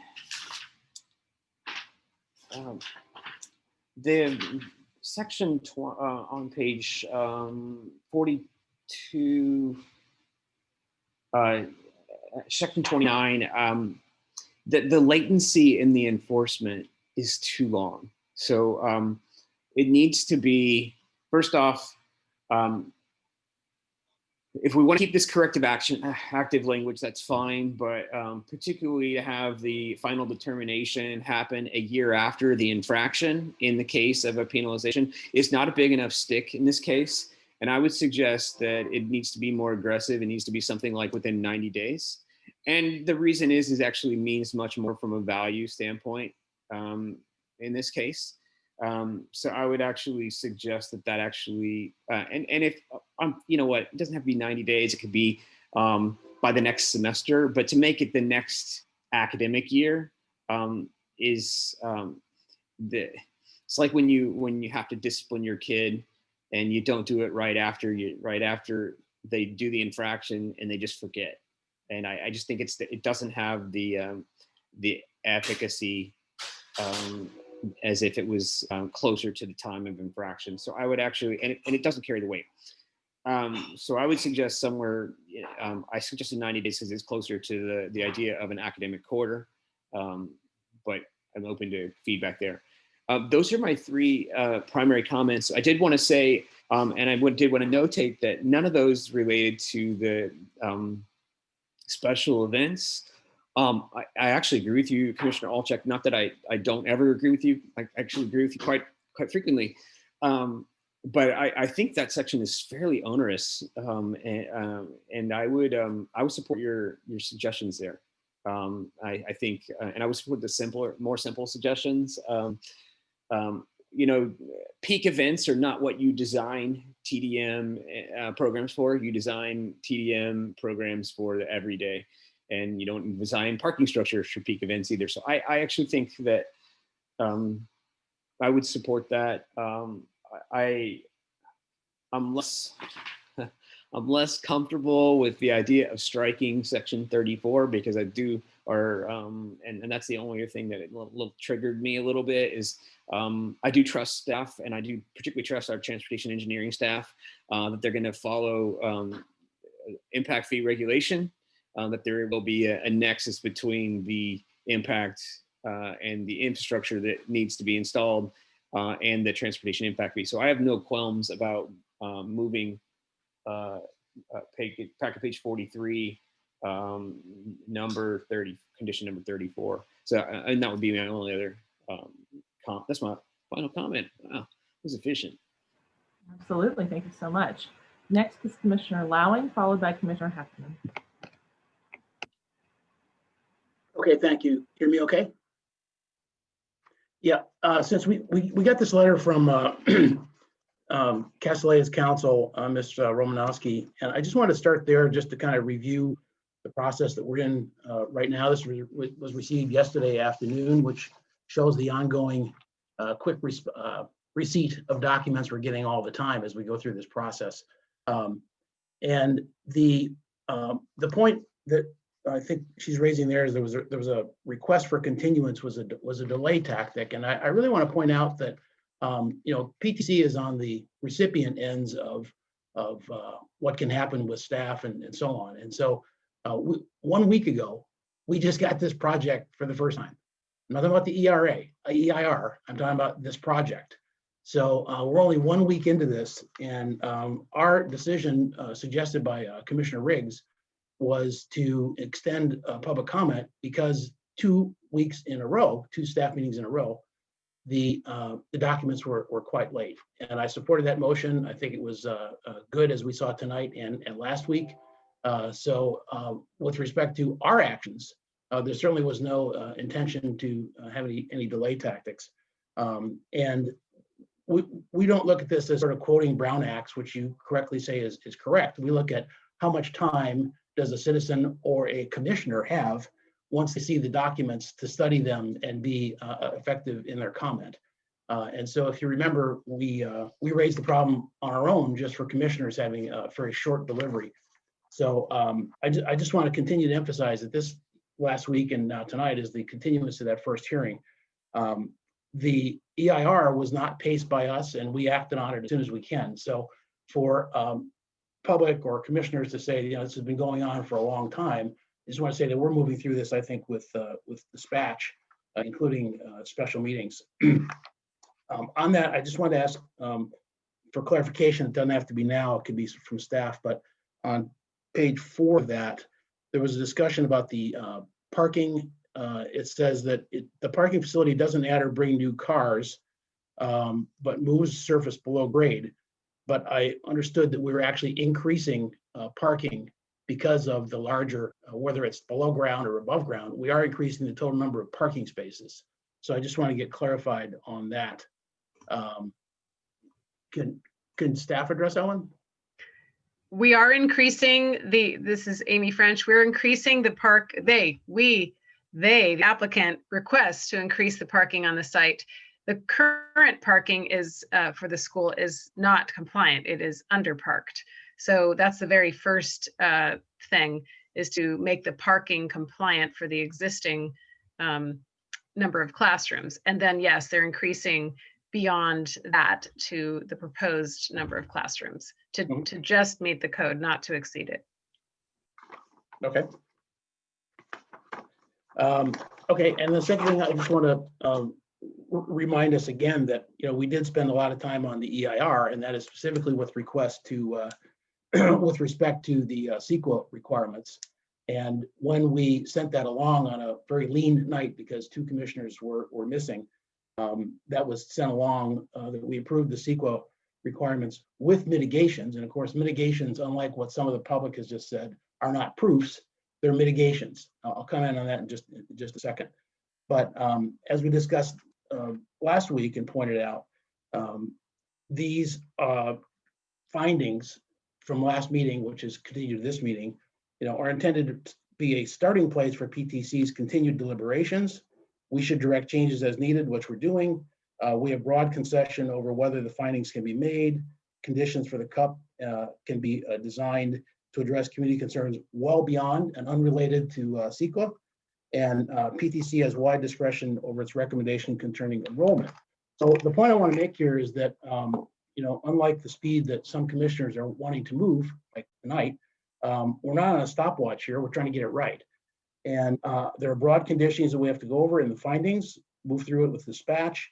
It has always been expected that staff will amend, rewrite the conditions based on our input and public input. I'm still expecting that to happen, and to bring back a finished product, hopefully finished product, at the next meeting or a meeting whenever we decide that we want to meet on it, to approve an integrated document. So one option I think would be quite interesting is that the city and the neighbors meet to have a discussion about that. Like us, the neighbors got a first look at this a week ago, and they came back today with a very comprehensive document that I have not even been able to get through because, again, these documents are arriving all the time, and the suggestions that they make, just like we're making, should be taken into consideration. So I think that what we make, what they make in some sort of form like that should be combined, and the staff should come back to us with the document to review that. So you know, we in the context of all these discussions, you know, we've heard from public and even PR commissioners, PTC commissioners, everything from concurrence with 450 enrollment as requested, 540 enrollment, to moving out of Palo Alto and everything in between. And, you know, we're being offered the one option to approve or not, and or amend for the 540. So we also are looking at the trust issues, and I appreciate that last meeting, Ms. Kaufman said that, you know, she understands that those are still there. So we should address those as well as the TDM metrics, which is, you know, where I would want to go next. But I think that, you know, overall, we want to get the city and the school and the PTC on the same page and get some project done. That's the goal. So I'd just like to get the temperature turned down on some of these things about if we're moving too fast or if it's taking too long, and let's just find a workable Castellea project. So if I still have some time, I'll move to the talking about the suggestions. I actually concur with quite a lot of what Mr. Riggs suggested. Specifically, the TDM is, I think that Castellea is well-intentioned and they have good results so far on the front-end TDMs that they've been worked on. The risk goes up as the traffic goes up, and so managing the TDM in a sort of tight way, I think makes good sense to make sure that it happens correctly, and it also helps with the trust. Mitigation is really a plan. It's not data, it's a plan. And it's like a spreadsheet in some sense. You put together the spreadsheet and then you execute on the spreadsheet. In business or in the city, at work, sometimes it doesn't. Or if you like a different analogy, it's like a game plan in a sport. This is what we're going to do. Here are the players. Here's the plan. Here's how we're going to execute. Sometimes it happens and sometimes it doesn't. So I think the increase of enrollment, which gets more students coming to school, which is correctly, I think, the emphasis of Commissioner Riggs, is relatively high risk on traffic and congestion. So let's just go through it and, you know, kind of step it up and monitor it. So I agree that there should be higher penalties for missing it, potentially economic, maybe including reduction of students. But remember, we only go so far to reduction of students, and then you know, we would have to be backing out from the total of 540 in their request. I can concur with no new trips, as Commissioner Riggs says. We definitely, I mentioned this last week, we definitely need shorter cure periods. I counted about 5 spots in the conditions that we would have to adjust that, because as I think in response to one of my questions, Director Late said that, you know, it could be, you know, taking action a year later, basically, for some sort of infringement. So I think we need to tighten that up and raise the penalties for that. I would like to see the school say that, you know, we don't need to go to 540 right away. Let's sign up for this at 450, where in fact they've already been, and then cranked it down to lower the risk. And I think that also addresses trust, and again, a way to kind of settle things down, move forward with a project that does let the school expand. I don't think you should move away. I think you should expand. I think you should remodel. But I think that the scale is too high relative to the risks until the TDM is proven. So that's where I'd leave that one. And then I would just throw in that, you know, I'd love to see the school come back with some goodwill items. Like, yes, we're following the tree regulations, but, you know, maybe we don't want to wreck the canopy for that many decades, so we can fix it in this way, or whatever. I mean, it's the whole thing of tone here that I'm trying to get to an outcome that's good for everybody. I'll stop there. Thank you. You were kindly as always. I appreciate that. Commissioner Heckman, followed by Rupivar and Stuma.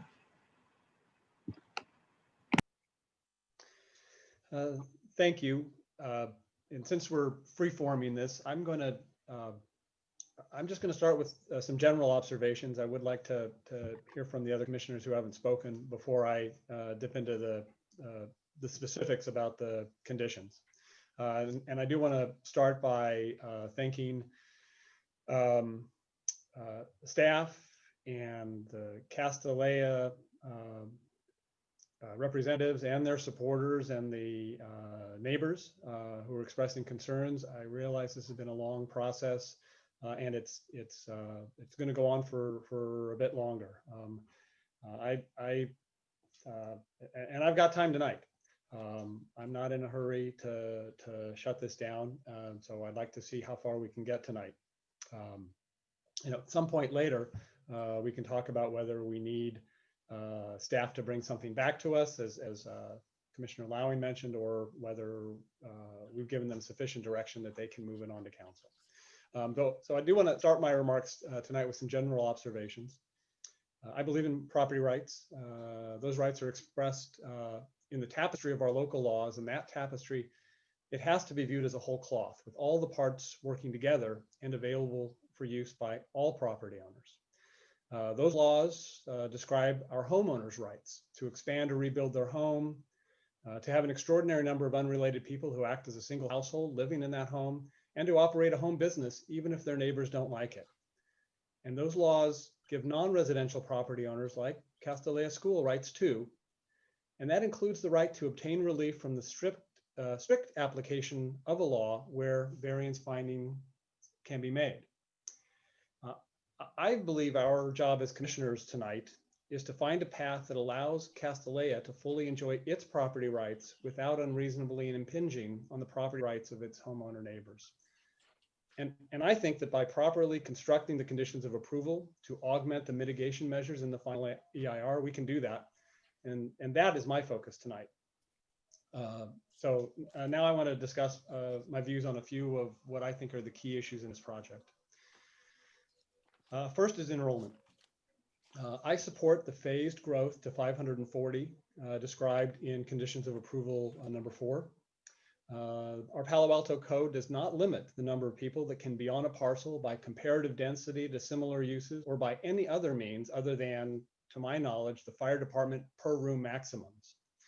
And I'm a bit chagrined to have to admit that earlier today, my wife had to remind me that 540 is not a number.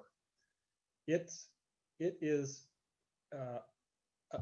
a number of young women, because that's really what we're talking about in that number, is how many young women are going to be able to be educated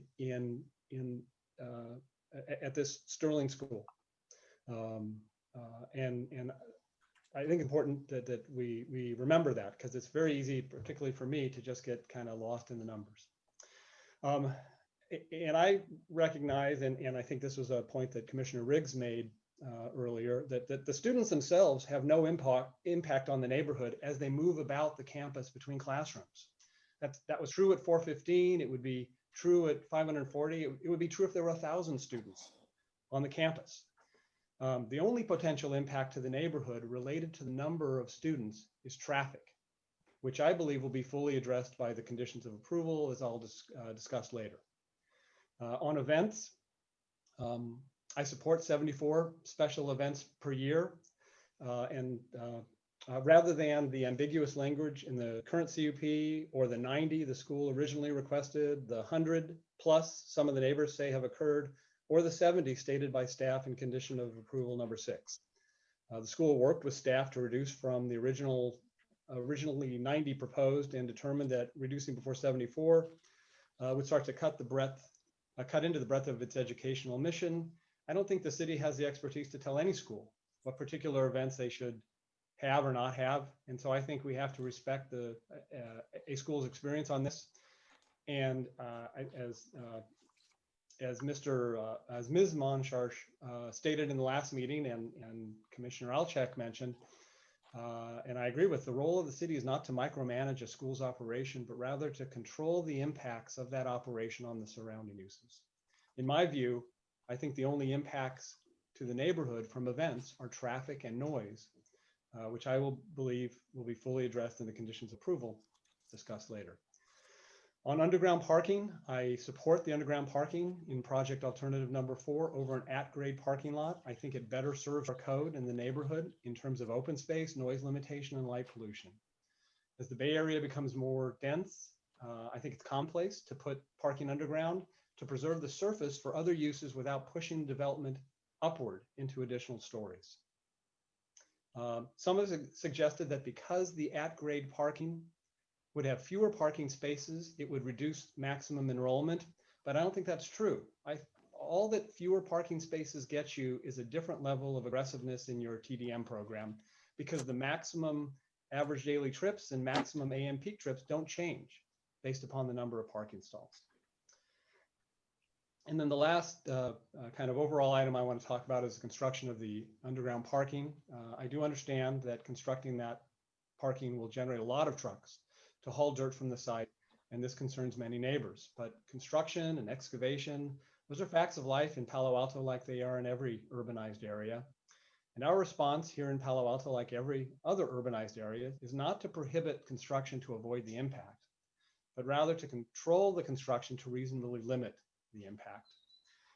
And I think that the conditions of approval do that, particularly with the construction management plan that's not in front of us, but it's in front of the ARB and will be in front of the City Council. And all of these conditions do that, applying the same rules that apply to other Palo Alto construction. And because there are no special construction rules for this neighborhood or for this project. So those are my general comments. And after we hear from the other commissioners, I have suggestions on the draft conditions of approval. Thank you. Thank you very much. Vice Chair Rukabar, followed by Commissioner Smith. Sure. I guess mine are going to be general comments combined with specific conditions.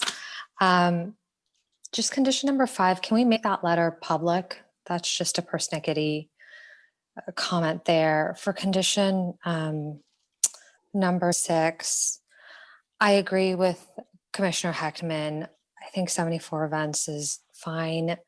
We don't want to micromanage too much there.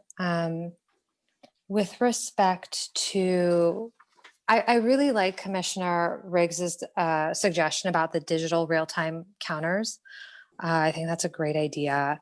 I would be definitely supportive of that. I think we should do that and, have that cost covered by the school. Condition number 16, just another persnickety comment, but when it says updated annually, it should be updated annually prior to the start of each academic year. Condition number 19, the school shall distribute, or missing that, but you need to put that in order for that to work.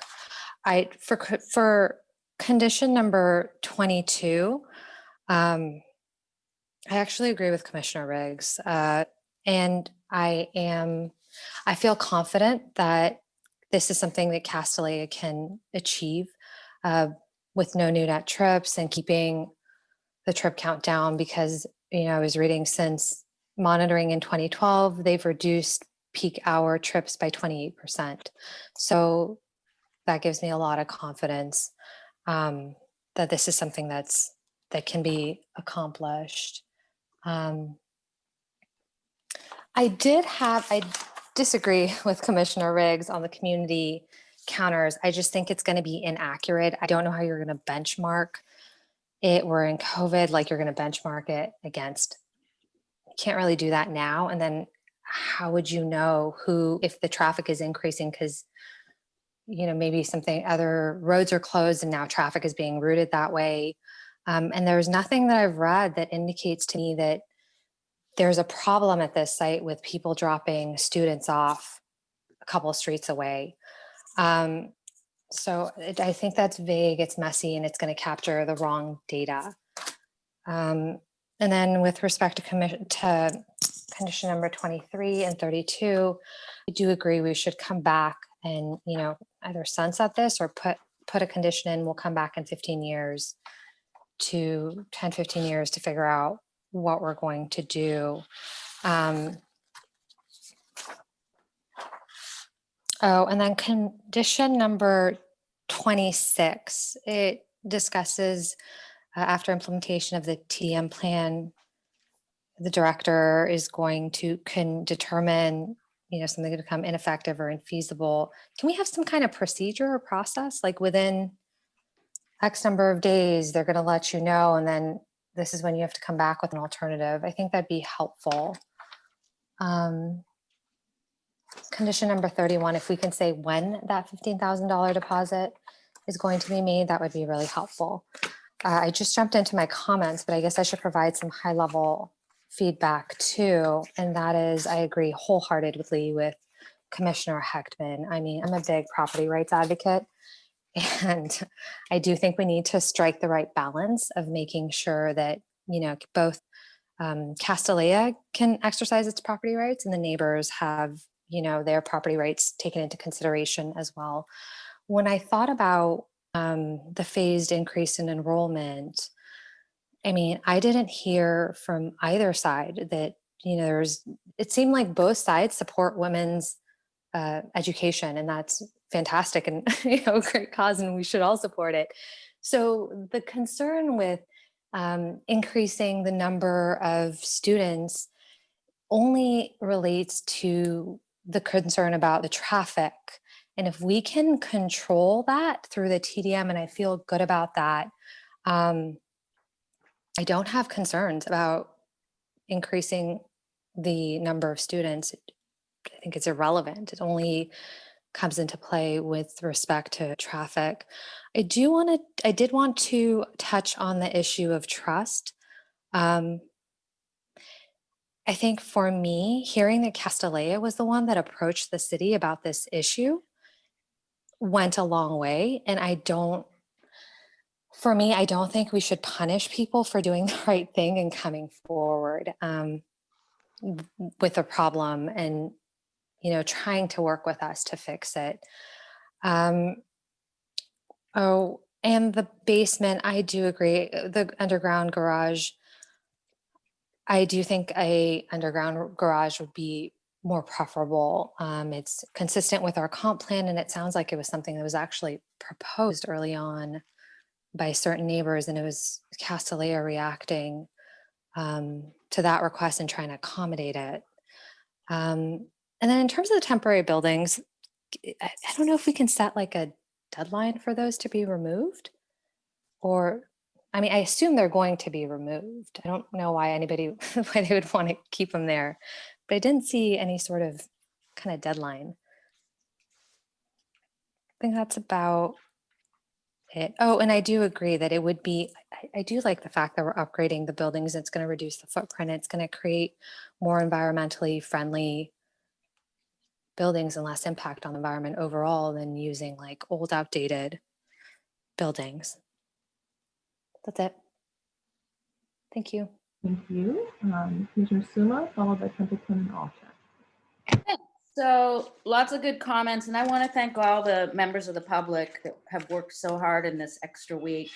And I agree with Commissioner Lowing that we really haven't had time to work with that as much, and that the worst thing we could do right now, from my point of view, is rush a process and end up with a project that was not successful, because that's the ultimate goal here, is to have Castellea stay in our community and have the nearby neighbors be successful.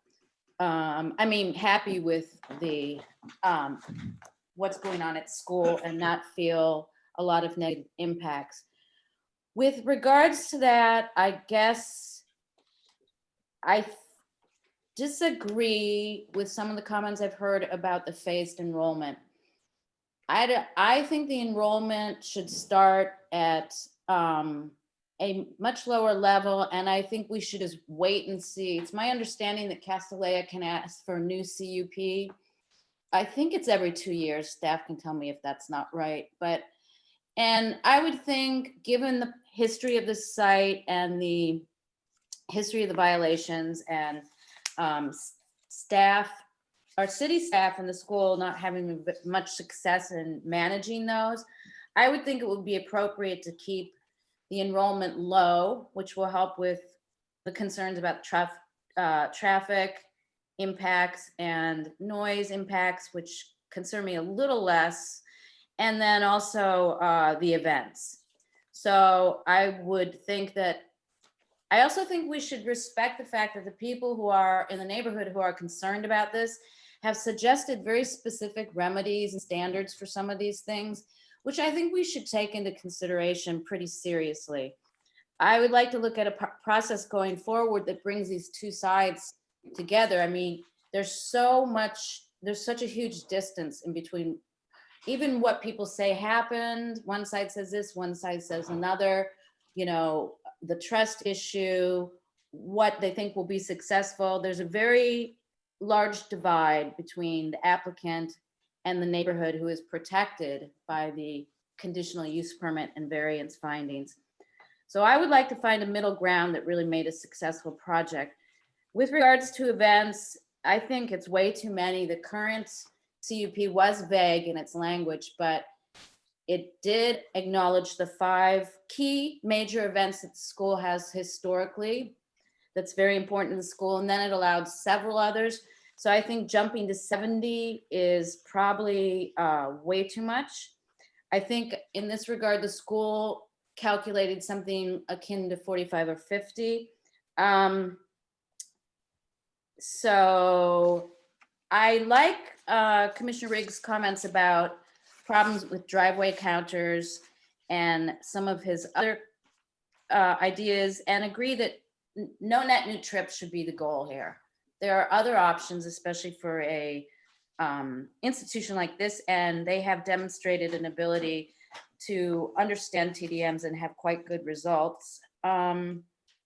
So something that I think is still a question for me, and I know it's a huge question from the public based on what we heard again tonight, is how the FAR is counted on this site.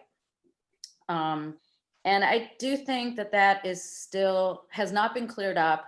There's a lot of questions about it, and I think it would do a lot to bring both sides together if that could be cleared up.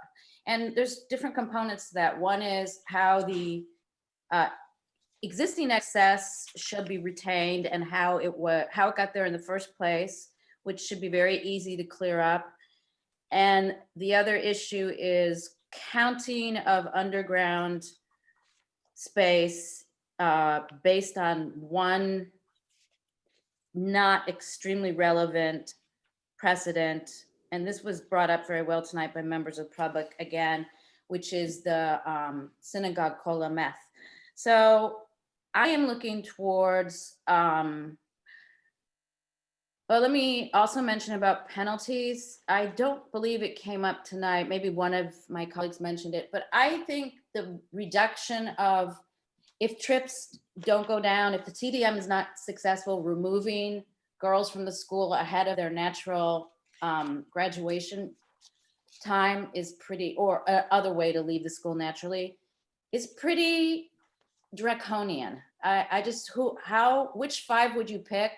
Last in, first out. I just find that penalty to be really hard for me to understand how that would be fair, how it would be workable, how it would not have really negative effects on specific individuals. So I think that somebody mentioned raising the penalties and also acting on the penalties in a more timely fashion. I would not be comfortable with removing girls mid-year or even mid what they expected to be their time at that school. I would like to manage those kinds of violations in a way that won't directly hurt individual young women. Let me see. Sorry to interject here, Commissioner Sima, but while you're collecting your thoughts, I just want to be clear that's not part of the condition or the recommendation. The idea is that it would affect the incoming class, that it would have less enrollment coming in, but not affect any of the students that were already admitted. I think perhaps Chair Templeton and I both misunderstood that from the last meeting then. So that's really good to hear. So strike that as a concern of mine. And I don't know what to make of the fact that members of the public from the concerned neighbors said that Castellea canceled mediation in the past. Castellea said they canceled mediation in the past. Maybe the way to get around that is not worry about what happened in the past and allow a process where the specific conditions of approval can be worked on with members. I don't know what staff would think would be appropriate, maybe city council members, maybe just staff and some of those neighbors to really get down to what the questions are. And that would pertain also to concerns that were raised by our former arborist, Dave Doctor, about 3 protected trees on the campus. That being said, there have been, I think that I'm looking forward to seeing the ARB meeting tomorrow and seeing the response to the new plans from that point of view. And with regards to construction logistics, we do not take that into consideration when we are approving projects or CUPs or variances, because construction is a given. But I do worry actually that having the students there during especially the demolition and construction of the underground basement, that may not be a workable situation. I'll just make that as an observation due to the high amounts of dust and noise. I don't know how the girls would find that to be, and they're going to be right on top of it, a very workable situation. But that's just a comment I'm making for people to think about. I also think we haven't really, this is going to be a lot of construction impacts in a tight area. And if we get back to pre-COVID traffic on Embarcadero, it's going to be hard. And if we get to some place where we're doing some kind of change to the grade crossing at Churchill, and who knows what the timing of all this is, it's going to be a very difficult construction project to manage. So I think we should take into account things we can do as much as we can do at this point to protect the students and employees and the close by neighbors from the noise and dust and truck impacts. And that also includes safety on the Bryant Street bike path. And I don't know where I am time-wise, but I'll leave it at that for now. Thank you very much. We'll go next, and then we will have Commissioner Alchek who has a brief question. So I also want to thank the staff and all the public speakers. I think that we have very thoroughly discussed many aspects of this project, and that's been very helpful. I don't personally feel that I need more time. I think we have discussed it extensively. One thing that in general that I have feedback on about the CUP is that there's a lot of specifying the method and instead of specifying the outcome, or maybe in many cases both. And I think that is sometimes tricky because it can lead to frustrations if the method needs to change, or if there's updates in technology, or if somebody might want to focus on some frustration on how something's being measured versus the measurement itself. So I just caution us on that. And I think some of the other commissioners have brought that up as well in their comments. So I think also just regarding the underground garage / parking facility, you know, I'm extremely frustrated by this recommendation as well, because we do have inconsistencies in our code. And you can look at this one or you can look at that one, and you may have a different conclusion about how compliant this is or how ideal it is as a solution. I think that we've heard from members of the public tonight about the benefits of it and how it is something that the city is asking for in some cases. And we've also heard from people who say that this is not something that we allow, and we have reasons for that. I think as an aside, my hope would be that we can clear up some of these discrepancies so that we don't have to go back and forth so much in the future, because we're going to, undoubtedly, if this goes through, we're going to see more requests for underground parking facilities. And we don't want to see, an inadvertent side effect of abuse of this particular kind of structure. So I think we should think about what can we do to learn from this whole discussion to improve and prepare for future discussions. So that's kind of an abstract piece of feedback. Regarding the property rights, this is really the crux of the matter, right? We've got property rights of the applicant, and we've got property rights of those who are adjacent or impacted by the applicant, by this project. So I think it's really good that we're having this discussion and we're really focused on mitigations. I think that's a positive way to handle it. So I'll go through some of the comments that were made. Commissioner Heckman talked about the enrollment. I'm fine with enrollment increases, and I think that this is, again, our over specification of how to achieve our goals. I think Commissioner Riggs also mentioned this. If our goal is to reduce impact or to mitigate impact, that's where we should focus. And if a school isn't able to mitigate it with a certain number of students, then they have to think about the number of students, right? And I'm not sure that that we want to get too caught up in 540, 520, whatever, as long as the impacts are being mitigated. So I'm okay with this. I do think that the gradual increase is wise. Regarding the impacts in number 6, I completely agree with Commissioner Alchek here in changing these numbers and revising them upwards.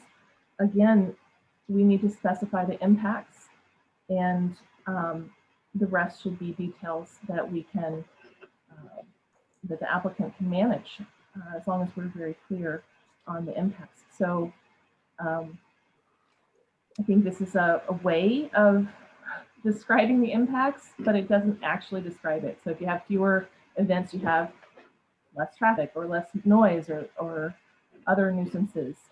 So could staff maybe address why we went this route of being so specific about every kind of event and every number of attendees and so forth? Sure. I guess there's a couple of reasons. One is the existing CUP is really inadequate in defining the number of events, and we've seen the implications of that, how that's played out over the years. So in part, it's a response to what we've heard from the residents, but then also trying to understand the level of intensity and frequency of events that were needed by the school. And so that's what we were trying to address, was the disturbance that we thought we understood from the residents in terms of when the noise and traffic was being experienced and the frequency of that. So maybe this is easier to measure than the nuisances themselves. It's easier to measure the number of events or something like that. Well, yeah, throughout this, we try to find clear areas to identify where there's an impact, because the more subjective it is, the harder it will be to enforce. And so by having it be more prescriptive like this, it's clear when there's an impact and when there isn't, or when there's a violation and when there isn't. Well, but some of the events might not have any impact at all if they're small enough, or if they're during a certain time of day. So I think it would be wonderful if next time, I don't know if it's going to be 10 years from now or 20 years from now, but if next time we can think about how to to measure what is actually the problem, so we don't have to control it at that level. But I'm okay with it. I like the idea of increasing the numbers that both Commissioner Alcheck and I want to say Commissioner Heckman, I can't remember who said to change it to 74 special events. Those are fine with me. I'm okay with those suggestions. Okay. Average daily trips, I agree with Commissioner Riggs here and several of the other commissioners on not increasing the trips. That's pretty straightforward. I think that would be a very clear way to show that we're not, that this cup does not cause more damage. Sunset provisions are fine with me.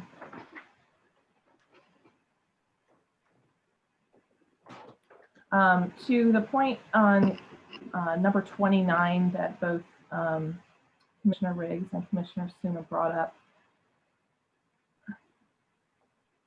it's good to hear that the intention of what was drafted was that it wouldn't affect until the next school year's enrollment numbers.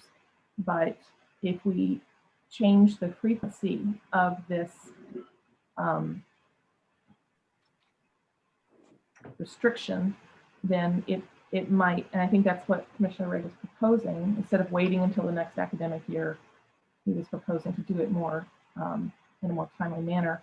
I do worry that that would affect the students. So I'm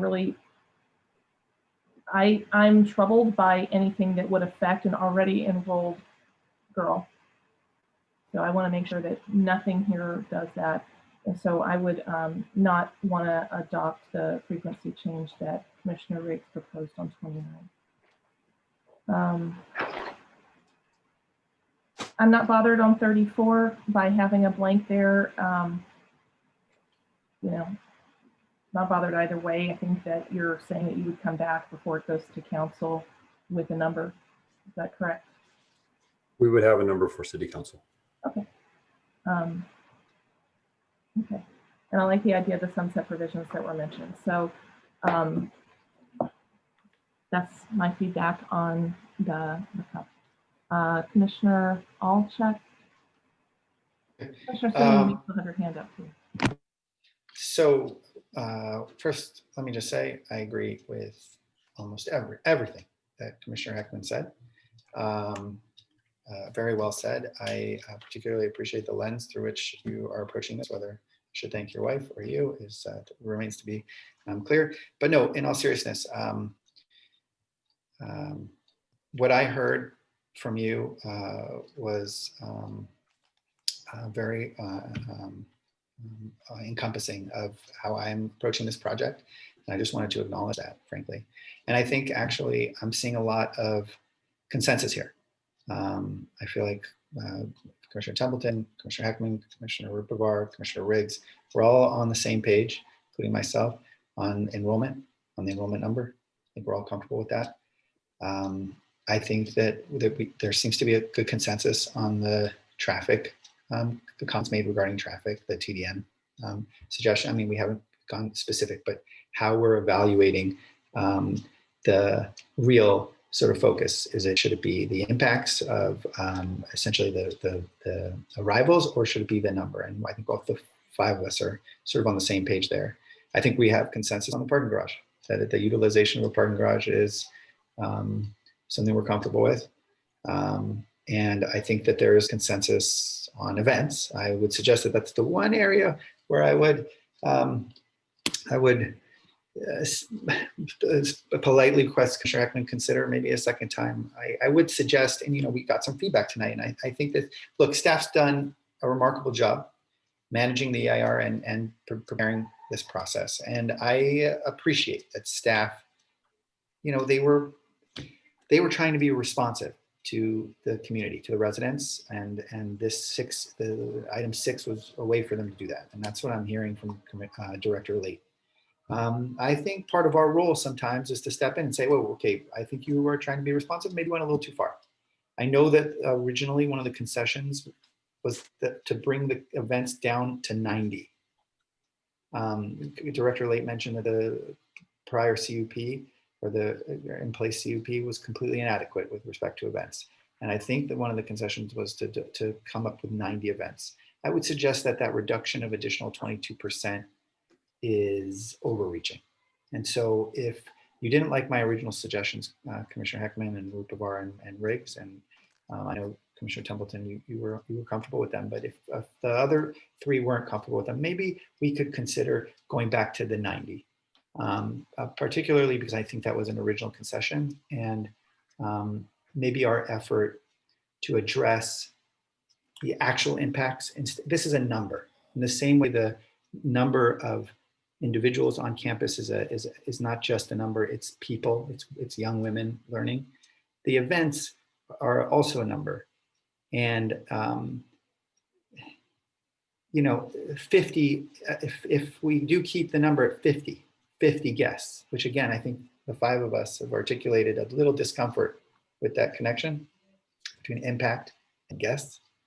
You know, a soccer game, I mean, basically every sport could rise to that number. And I'm just a little concerned about that, especially in comparison to Palo Alto High School, which has a football field and lights that light up the neighborhood, and no one seems to bat an eye at it. So I guess maybe if you could consider the idea of going with the original concession by the applicant of 90 events, maybe we'd have, I won't let it stop me from supporting a motion, let's just put it that way, but I would like it more.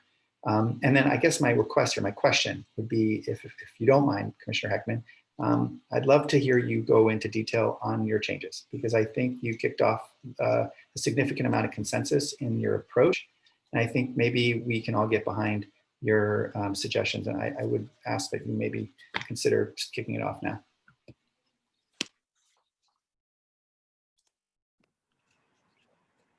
Okay. I'm seeing some hands that are still up from prior speakers. If you said, I believe we went Commissioner Suma, I'll check, and the next would be Heckman. But Commissioner Suma, did you want to speak again? Okay, you've got your hand down. Okay. Commissioner Heckman. Thank you. So I'm going to talk about the suggested changes to the conditions. And I think the way I want to do this to try to stay organized is I had identified some changes I'd like to recommend. I want to go through those, and then I want to come back and touch on some of the suggestions that my fellow commissioners had made.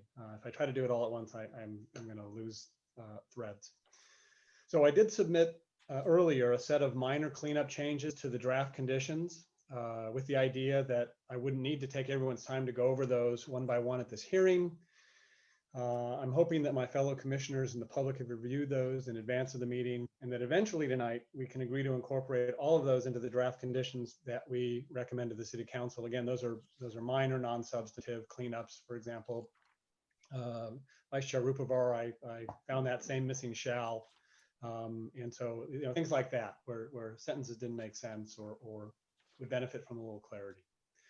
I do, before I launch into the conditions, I want to encourage Castellea to carefully review every mitigation measure and draft condition, and to clarify any ambiguities with staff before the City Council hearing, because after approval, you're going to be bound by them, and to change them is going to require more public hearings. And I don't think that is good for Castellea. I don't think it's good for the community. I think the thought of them coming back in 2 years for a modification, I imagine people watching this throughout Palo Alto just shuddering on both sides of this issue to think that we could recreate this in a couple of years on an increased enrollment. So I'm only going to refer to the conditions I have questions about or suggestions for. And the ones that I don't bring up either now or covering the other commissioners' comments, it's because I think that they're appropriate, adequate, and will be effective for their purpose as proposed by staff. So I'm going to start with condition 6. As I stated earlier, I believe the maximum number of special events per year should be 74. And I'm already going to break from what I said I was going to do. On this one, Commissioner Alchek, I'm not conceptually opposed to your broadening broadening by reducing. But what strikes me here is, again, we're trying to balance neighborhood concerns with what Castellea needs. And they have apparently communicated to staff that they can live with this condition 6 with 74. Staff was recommending 70. Castellana said 74. And to me, that's good enough. I don't need to give them more liberty than they're asking for on this particular issue. Let's see. Condition number 7. I think that the idea of Castellea and our public schools sharing resources is something we should promote for the benefit of both. It's not clear, however, whether these Palo Alto Unified School District events will be subject to mitigation measure 4A or the traffic management requirements on Castellea's special events. And so I think it would be important to require Castellea to manage traffic at these events, because the attendees of these public school events, unlike Castellea families, will not have been educated about where to enter and where to park. So I think that that's something I'd like to see staff add some language imposing that obligation on Castellea, if it's not already there and I missed it. Section 9 is condition 9 is about summer school, and it says that the same limitations apply to summer and the school year. But I think it should also state that the maximum summer enrollment is the same as the maximum academic year enrollment for the year ending that summer, to eliminate any ambiguity about that. Because it's unclear at this point whether we get last year's enrollment or next year's enrollment for the summer. So I think we can clarify that, and there will never be a dispute. I'll also mention that condition 9 prohibits renting, and that was an issue we saw in some of the letters, concerns about loaning or renting out the space. It's in the conditions. Condition 12, I just wanted to highlight the condition of approval regarding noise. The only thing that happens on the campus that has the potential to affect the neighborhood is noise. And I think that this condition, combined with mitigation measures 8A and 8B, reasonably protect the neighborhood from that potential impact. Conditions 20 to 27, I've been involved in a lot of projects, many that were larger than this and with many times more traffic, but I have never seen a TDM program remotely approaching the comprehensiveness of what's set forth here. I think that the school is going to need to hire a new staff member to manage this program and to ensure compliance with it. But if the school does comply with the program, then the key traffic indicators at 540 enrollment are going to be comparable to what they are today, which is, of course, what the TDM is designed to do. And when I say comparable, I'll be more specific. No net growth of AM peak, and I believe it's a 9% growth of average daily trips, ADT, with a 30% enrollment. And I do want to pause here for a minute on this issue of no net trips, because I'm very nervous about that concept, because what we're going to be seeing in the years to come in Palo Alto is everything's going to get more dense. People are adding bedrooms to their house rather than moving. And so we're not going to tell somebody, well, you're adding that bedroom for your 16-year-old, but no net new trips. So you have to figure out a way to even though your 16-year-old is going to want to drive, you've got to figure out a way to not increase the trips coming from your house. I think a 9%, these are public streets. These belong to all of the citizens and businesses of the city of Palo Alto. And I think a 9% increase over a period of years is very reasonable, in addition to not a significant impact in the environmental analysis. So I'd ask my fellow commissioners to reconsider that no net trips concept and ripples it might have throughout our community.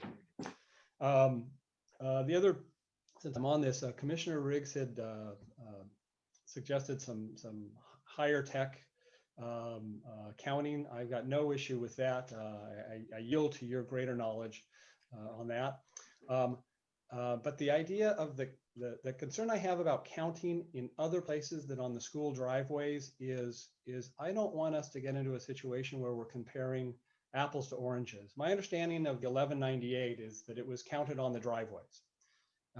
And so if we keep counting on the driveways, but add to that some calculation of counts of other places, then I don't understand how that can work. And I don't want, so I think we have a baseline, and I think we have to have a system that is tailored to that baseline.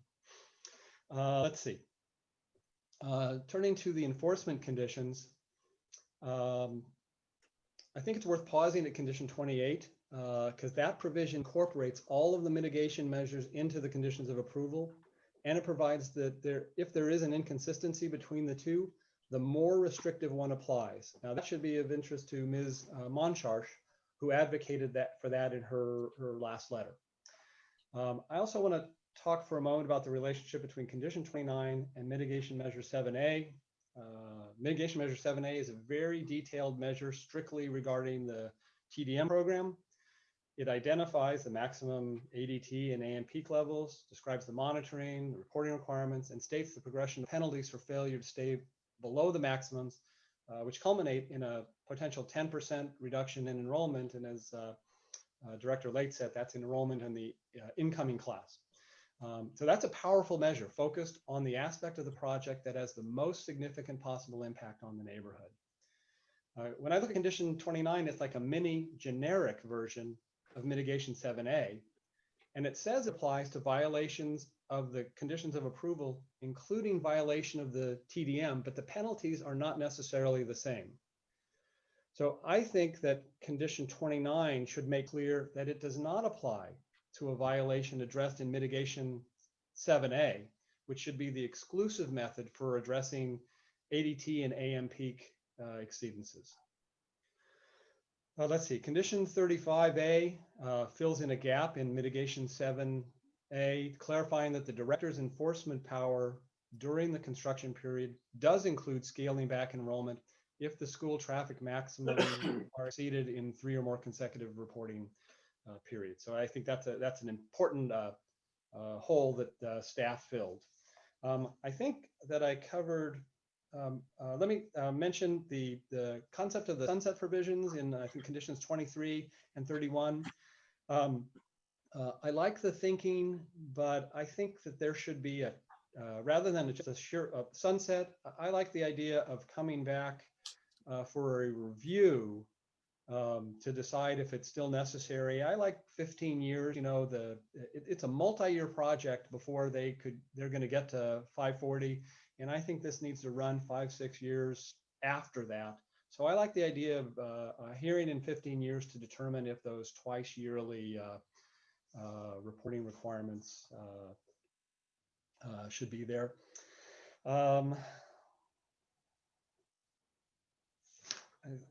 I think that is.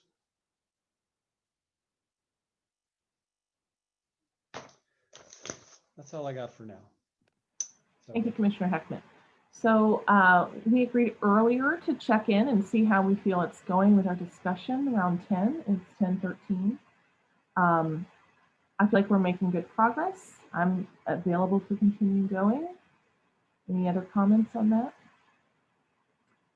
Commissioner Alcheck, Commissioner Riggs. I wanted to ask Commissioner Heckman a question real quick about his comments. I want to weigh in on the check-in. I probably can't go. I'm like, I got to drive somewhere at 4:30 in the morning, so I cannot go later than 11.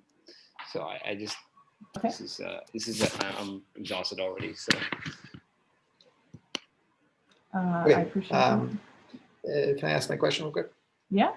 Yeah. So Commissioner Heckman, I want to say I'm almost embarrassed that it didn't occur to me that this idea of no net trips might set a precedent for an unreasonable expectation in the city moving forward with any project. But I think it represented such a fundamental component of this discussion and project and review that we've done over the years that it didn't occur to me to sort of think about alternatives. If you wouldn't mind, what exactly are you suggesting we adjust with respect to that approach? I agree with you. Like enrollment increases at Pali, for example, or anywhere, right? That's a type of change that wouldn't even come within our purview. But so is creating a process by which we say, well, look, if you want to do something in this city, you can increase any net new trips. However, any other person that falls into the residential world, they may experience new trip increases without any, sort of oversight, which is I'm not suggesting we do. So I guess my question is, how would you craft that adjustment at this point?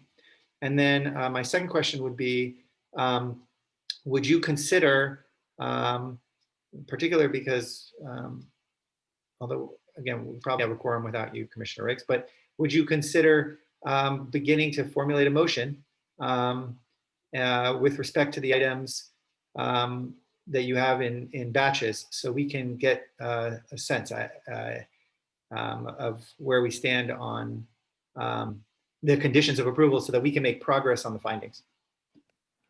So I know I'm going to go a little bit out of order, Commissioner Alchak, and I'll get to you, Commissioner Heckman. Are there any other comments about continuing at this point? It seems like I saw Commissioner Suma's hand go up. Okay, there you go. Briefly, and then we can get back to the discussion, but are you? Yeah, thank you. So given Commissioner Riggs' request, which I think is a reasonable one, I think a lot of people may have been up late last night, big day. I am wondering if staff, if we gave a few broad general concerns or directions to staff, if they think it'd be appropriate to take one more round from everybody, maybe let Billy go first, and for staff to come back. I'm concerned about doing this more quickly than we need to for the best outcome for everybody. And if staff thinks they have enough direction to come back. And when I say that, I'm including direction from the public and what public is still concerned about. Director Lane? Well, I thank you for that question, Commissioner Suma. I think that really depends on the nature of the motion that the Planning Commission advances. I did not hear the elements of your last part of your statement there summarized in Commissioner Heckman's sort of bullet list. And but with respect to the comments that Commissioner Heckman raised, I did not see significant modifications to the conditions as he presented them. So I think I would have to wait to understand the Commission's motion to fully answer that question. I just think I don't want my, I'm just trying to make sure I don't get sick. So please don't. We got that. I won't. Yeah, I mean, I don't want to, I actually think we can do this tonight. And so I appreciate, Dory, I appreciate you saying that. But I don't think we're that far from having a consensus driven recommendation here is my gut. So I would just, my hope is that we can finish this before 11. I think we've had a chance to hear from people who wanted to speak on this item. I see a lot of hands up. I assume it's for discussion purposes. You can unmute yourself now if you had something to say about this particular check-in. If I want to move on. I'd like to continue. I think Okay, I think we can do this. I really do. And let's persevere, guys. Okay, anyone else? All right, we're going to move on. And Commissioner Alchak had some questions he raised earlier for Commissioner Heckman. If you wanted to respond, I also see Commissioner Riggs' hand up. So why don't we start with Heckman, because it was a direct response to Alchak, and then we'll go Riggs, Lowing. Okay, thank you. Thank you. So I think the question was, if I understood it, Commissioner Alchak, how would we frame the condition of approval to limit this increase to 9%? Is that? You suggested that we consider the implications, and I just was wondering if you had your way, what would that language look like? It sounded to me like you were suggesting that a no net increase was maybe too high a hurdle. And are you suggesting that we amend that requirement slightly and create flexibility in there so that we don't set an unnecessary precedent, or alternatively, simply communicate to City Council that it made us a little uneasy? I mean, either way, again, we're a recommending body. We're not tasked with figuring this out perfectly. We need to just share with them how we feel about it. And I'm curious to know if you would amend language or simply communicate it to them in some sort of concise way, how you would proceed. I don't want to spend too much time on it. Okay, and so I think I understand the question. So I think that the conditions of approval, the combination of the mitigation measure actually is where it is. It, as I understand it, the requirement that the ADT come down from its current 2.7 trips per student to whatever it is, 2.4. I'm not remembering that number. That takes the average trips per day from a current 1198 to I think the number is 1296. It was actually in Mr. Cooper's presentation where he had the penalty versus reward concept. It was the left column. And so that's where I get my 9%, is to go from 1198 to 1296 gradually as you work up to 540. So it's baked in. And so what it means is traffic can't increase by more than the 9%. The average daily trips cannot increase by more than 9%. Because when it does, it starts this enforcement mechanism. So that's our control. And to me, 9% is a comfortable growth. Did I answer? I think you did. I would love for you to be articulate about how to sort of move forward with a motion on conditions so we can see if there's consensus with some of your ideas. So hold on, guys. Getting ahead of yourselves. We've got a bunch of hands up. Commissioner Riggs? Yeah, I actually I wanted to address this. That's why I was talking. So it probably would have been more convenient if we just gone out of order. Oh, well. It's okay. I'm trying to respect order. I was kind of jumped in quite a few times last time. Commissioner Heckman, I actually completely disagree that it is precedent setting. Precedent is already there. We hold companies, nonprofits, to these kinds of standards, for-profits, these kinds of standards all the time. Throwing out a single family example is not a good example. Those fall under CEQA exemption if they're under, and I don't know the square footage off the top of my head, but that is actually, that's a little fear mongering, and I'm just going to say it. That's not a good example in terms of to put out there in the part of the public. That would not be a realistic scenario that a single family home renovation would have for your 16-year-old would have no net new trips. And I think we should dispel with that example. I do not think it's unrealistic to set an aggressive TDM policy. It's not precedent setting. I don't actually, and I think the notion of Palo Alto becoming more dense, and every one of you that ran for council, every council person, they all agree we need more housing, right? The issue is, yes, we're going to absorb more people, and you deal with traffic in two ways. You change behavior through TDM, or you deal with gridlock that changes behavior. And to be honest, streets are like pipes. You can only put a certain amount of cars through them. So the best situation here is to actually be aggressive with large chip generators, whether or not they're corporate parks or stores or any type of office, schools. I mean, and again, we have an awesome trip degeneration program at the city. Safe Routes to Schools program does exactly this. It works with schools to help them reduce their traffic impact, because I wish there was a solution where you could like cannonball kids out of the back of the car, but you can't. It is a complicated situation. So I actually don't think it's an unreasonable expectation. I think it benefits the neighbors, particularly in this situation where we have a long-term non-conforming site that wants to get bigger.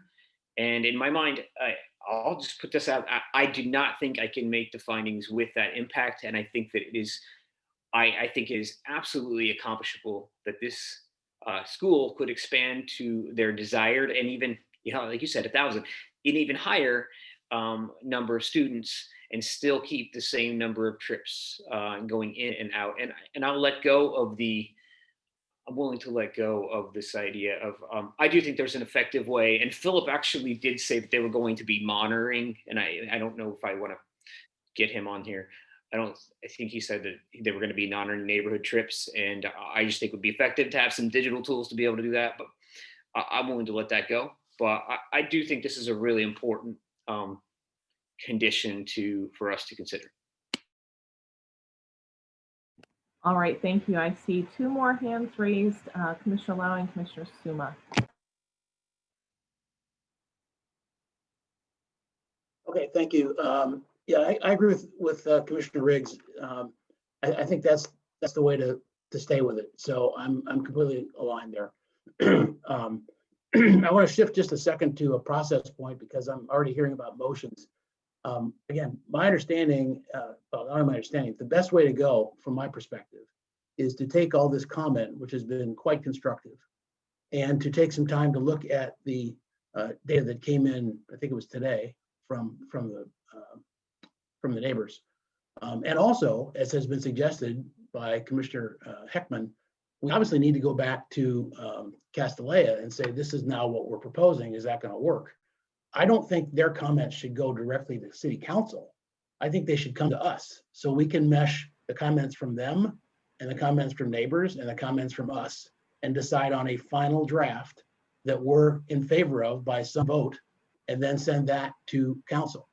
So to make a motion tonight to approve like the conditions just doesn't make sense to me. I just don't understand how we could do that, because there's so many moving parts and we want to see the text.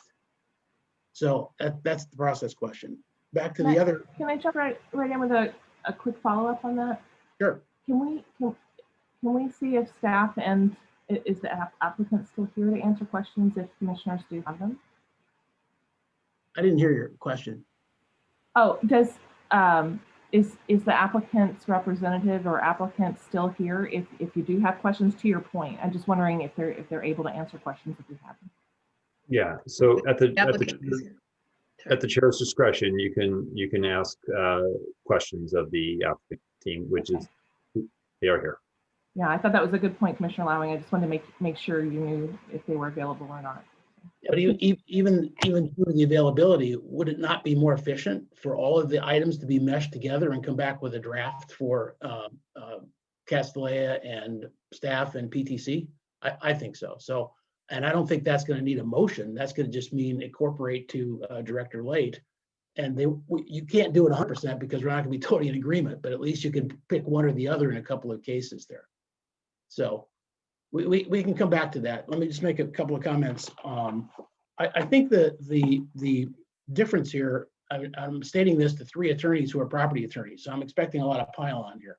But I think the difference in the property rights situation is that for the school, number one, we don't have to take any risk that we don't want to take as a city, because it is a conditional use permit, and we design and opine on that, and council makes a decision on it. So it's not a risk that we have to take in terms of the design of the CUP. And the issue of 540 right away, just to me, takes too much risk. So I agree, I think, with the beginnings of the statement that Commissioner Rupivar said, that she has confidence in their ability to manage the TDM, but that's at the level that they've already managed it. And what I'm concerned about is if something goes wrong on the way up to 540 or 1,000, we have to have very serious, as we talked before, penalties for that. And it's not a risk that we have to take. So I don't understand why we would take that. So if one of you three property attorneys want to come back, feel free to answer that question. I think the new suggestion from Commissioner Ekman on the review rather than sunset makes a lot of sense, because there is some concern on paper that once you get to the 540, if that's where it happens to be put, which I don't think it should be, but if that's where it is, then you can't just ignore it and assume that everything's going to be great. So I think the review is fine, but I do understand that, you know, it doesn't have to go on into perpetuity for 100 years. So with respect to the underground garage, I just want to come back to that. I really do think that if there's going to be that incorporated at all, that it's incumbent upon staff to actually change the law, get it consistent, as opposed to just quote a synagogue as precedent for this situation. So I think there's some key cleanup code there that has to be done. I'll pause there. Thank you so much, Commissioner Lowing. Commissioner Suma, followed by Commissioner Alter. Thanks. So I agree with Commissioner Riggs and Lowing that I don't think there's any danger of this net new trips being applied to R1 broadly. I think the CUP findings make it very clear that CUPs are held to a high standard, and we know how concerned neighbors are. So I don't think that's a realistic concern. I was going to say I do agree with about the not having a condition for like that for perpetuity and having review. I was going to say there should also be a clause that lets the public lets them trigger a concern for and request a review, and that it shouldn't be prescriptive to 5 years or 6 years, because who knows when it will happen. So that would be my concern there. And I very much agree that 450, and this is based on the fact that this is a conditional use and it is not really relevant what other schools do in other areas necessarily, especially a very large school on a lot of acreage. This is the densest school around because it's on a very small site. So I think we should go ahead and go with 450 for enrollment. And as they do a really good job on the other impacts, mostly traffic and to a certain extent noise, we can go ahead and let them apply in an orderly fashion for a new CUP with new, I think they can do that every 2 years, or maybe I'm making that up. But I prefer to start at a non-risk level, to use Commissioner Lowing's words, and not front load this project with failure from the point of view of a lot of people in the city. All right, thank you, Commissioner Suma. Commissioner Alter. Okay. Look, first, I just want to say thank you for the comments from Commissioner Lowing and Commissioner Suma. I respect your positions on this item. I think that there's a consensus here. I think there's probably consensus here for a 5-2 vote. I doubt that there's consensus here for a 7-0 vote, whether it's tonight, in 3 weeks, or in 6 months. I don't know that there's a version of the conditions that all of us would agree on. And I want to suggest reasonable minds can disagree here. And I would implore you, because I'm about to make a motion, I would implore you to consider, hold on, don't worry, it's going to be not what you expect. I would implore you to not continue suggesting that I haven't, or that some of us haven't spent a great deal amount of time on this and feel equipped to make some decisions tonight, because I do. And I think one of the things we have to be very careful of is that when we disagree, we can disagree, but suggesting, I think the same way you probably react to comments from the public about delay tactics is the way I would suggest I'm reacting to comments that we're somehow working at a brisk pace here. I feel like we've been through the process here. And I feel very prepared. What I would like to do is ask staff if it's possible to put up a blank piece of paper, blank Word doc up on the screen, so that I can begin to work with the commissioners interested in moving forward tonight by putting up suggestions for amendments to the conditions. I don't believe we can do this off the cuff.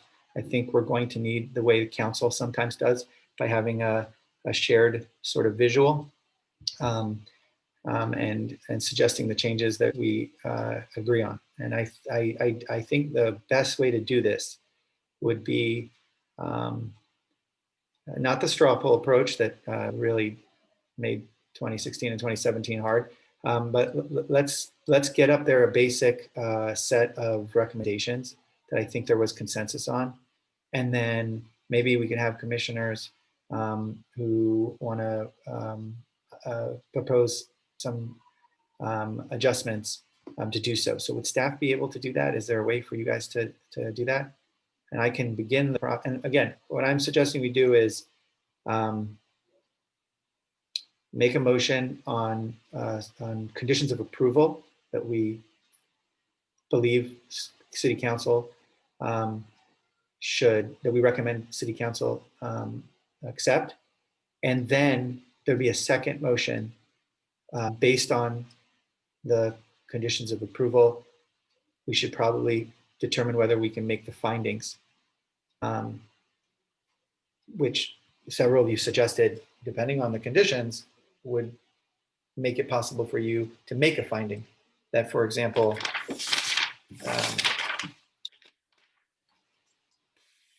the granting of the application will not be detrimental or injurious to property or improvements in the vicinity. So this is the approach I suggest we take.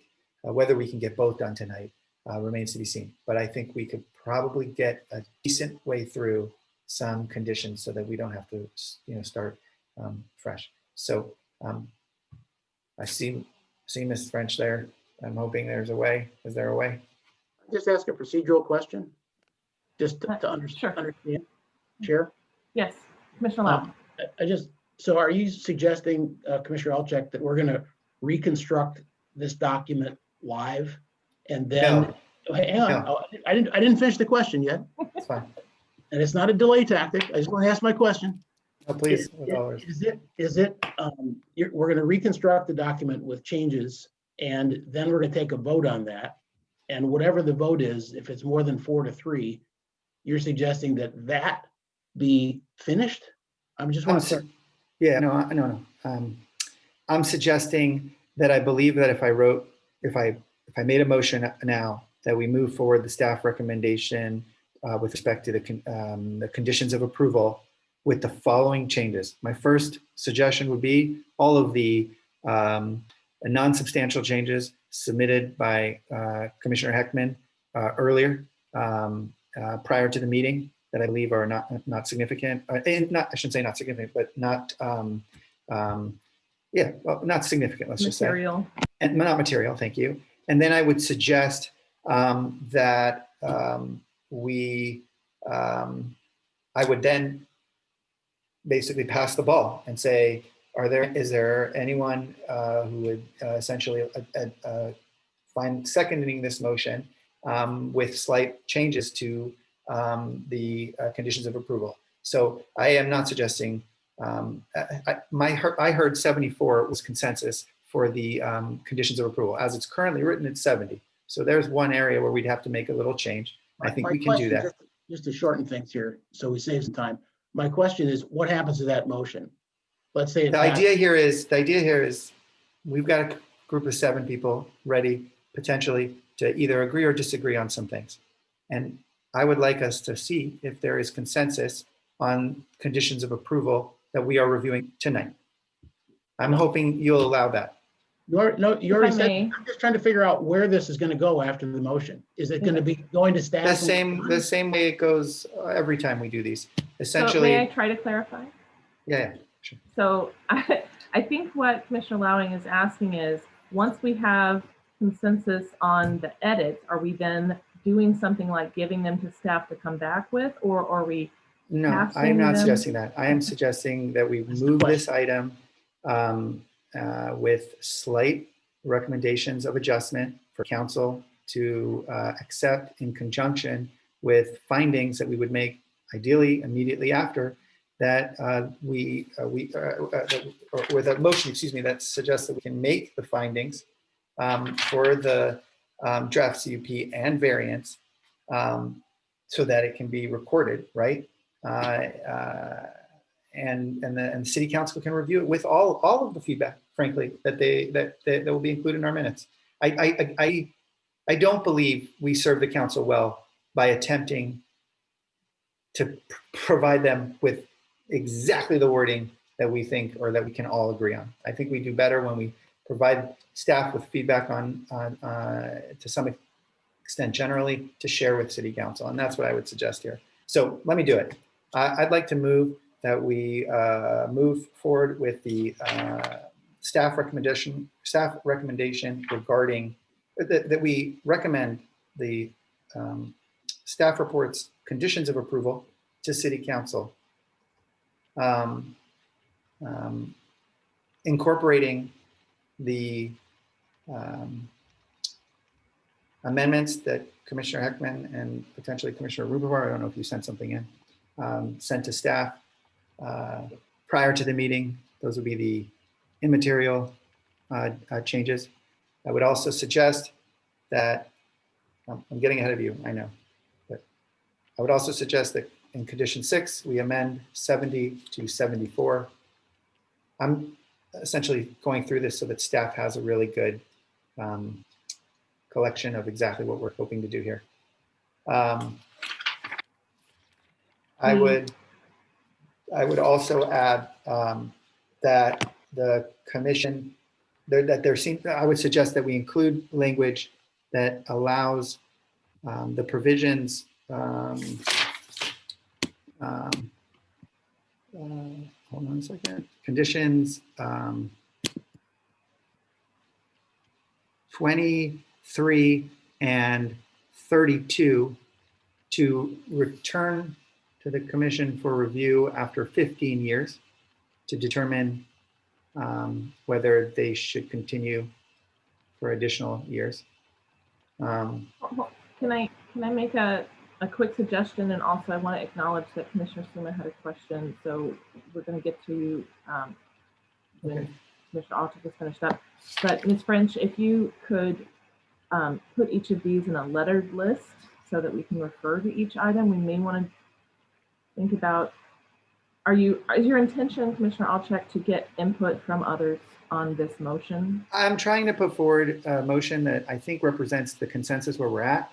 And what I'm hoping is that I can get a second, and maybe there will be some friendly amendments, which are permitted by our process, that I would be happy to entertain if I missed something.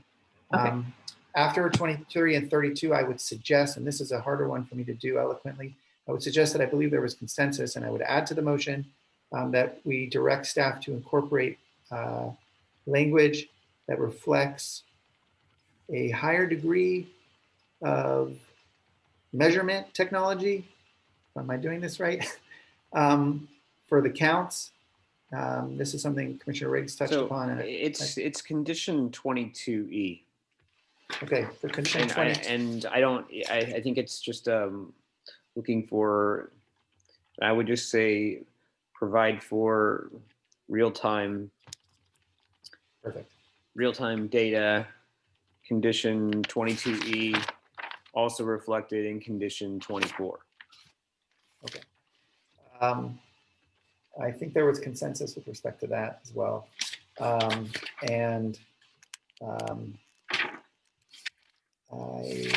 going to stop there. And if there's something I missed that's particularly important to those of you who feel like you can support this motion, please let me know. Of course, I need a second. All right. Well, no, I gotta. He did miss something. Before there's a second. Wait, let me just see if I can get a second, and then you can make a friendly amendment. How about that? I have a process question first. Okay, let's go to Commissioner Suma. Yeah, I didn't want to interrupt you when you were trying to gather thoughts, Commissioner Altic, but we have never had a process before where we had assistance by staff as we were crafting a motion. And so is this setting a new precedent? Will we now have this for all our motions? Because I've often thought we needed something like that, but are we just doing it for this motion, or what's going on here? I think that's a really good question, Commissioner Suma. This is something I tried to bring up earlier in the conversation as we were going around, so we could capture our comments. You're right, we don't do that on a regular basis here, and I don't know if staff, would you like to speak to this? Some of our items do get complex. Might be nice. Thank you. Well, I want to thank Amy for stepping into the void there and trying to address the commission's interest there, or commissioner interest. I am concerned, frankly. I mean, I think it's fine for us to explore adapting that model, but to ask us to do that on the fly, I think is just a bit much right now. So fair enough. I think the motion, at least as it's been communicated, is to this point. Actually, I don't even know if it got seconded, but those comments are very clear, and I'm happy to restate them if needed. But right now, it's pretty straightforward. Well, then let's not put you on the spot, and I thank Commissioner Suma for bringing that up. You guys are always welcome to tell us if that's too much, but it is. If we do have a laundry list of things that we're going to ask, we do need to be able to know what we're approving. So I think we're kind of at a difficult spot. There, we're going to take some notes, and I'm happy to be flexible and see what we can do. I just, our staff does it really well at City Council, and they make it look seamless, but it's not as easy as they make it look. So I'm happy to continue. I didn't mean to, jump I was ready to share my screen with notes from what Mike was saying, so I don't think it had to be you, Amy. I just didn't want to jump in too early. And I'm happy to compose some of the notes that I was taking. And if you want to move on to something else. I'm sorry, I just need it. So I apologize for missing this. Was there a second to the motion? No, we haven't even decided. I will second. Hold on, guys, hold on a second. There was a procedural question of how do we know what the motion is? Okay. So that's why he never got just to be clear, second. it sounds like he's willing to repeat the motion, and because if it's uncomfortable for it to be visual, I get it. I'm not trying to make this complicated. I'm trying to make this rather easy, and I thought that would help. You're definitely not making it complicated. If staff's uncomfortable, maybe you could just swipe back to that screen and everybody could screenshot it with their telephones or something, and then we can kind of work off of it, because I certainly don't want someone to suggest later on that they don't know what the motion is. So let me just hold on. But we do have a second. Guys, so it is give a me motion. a second.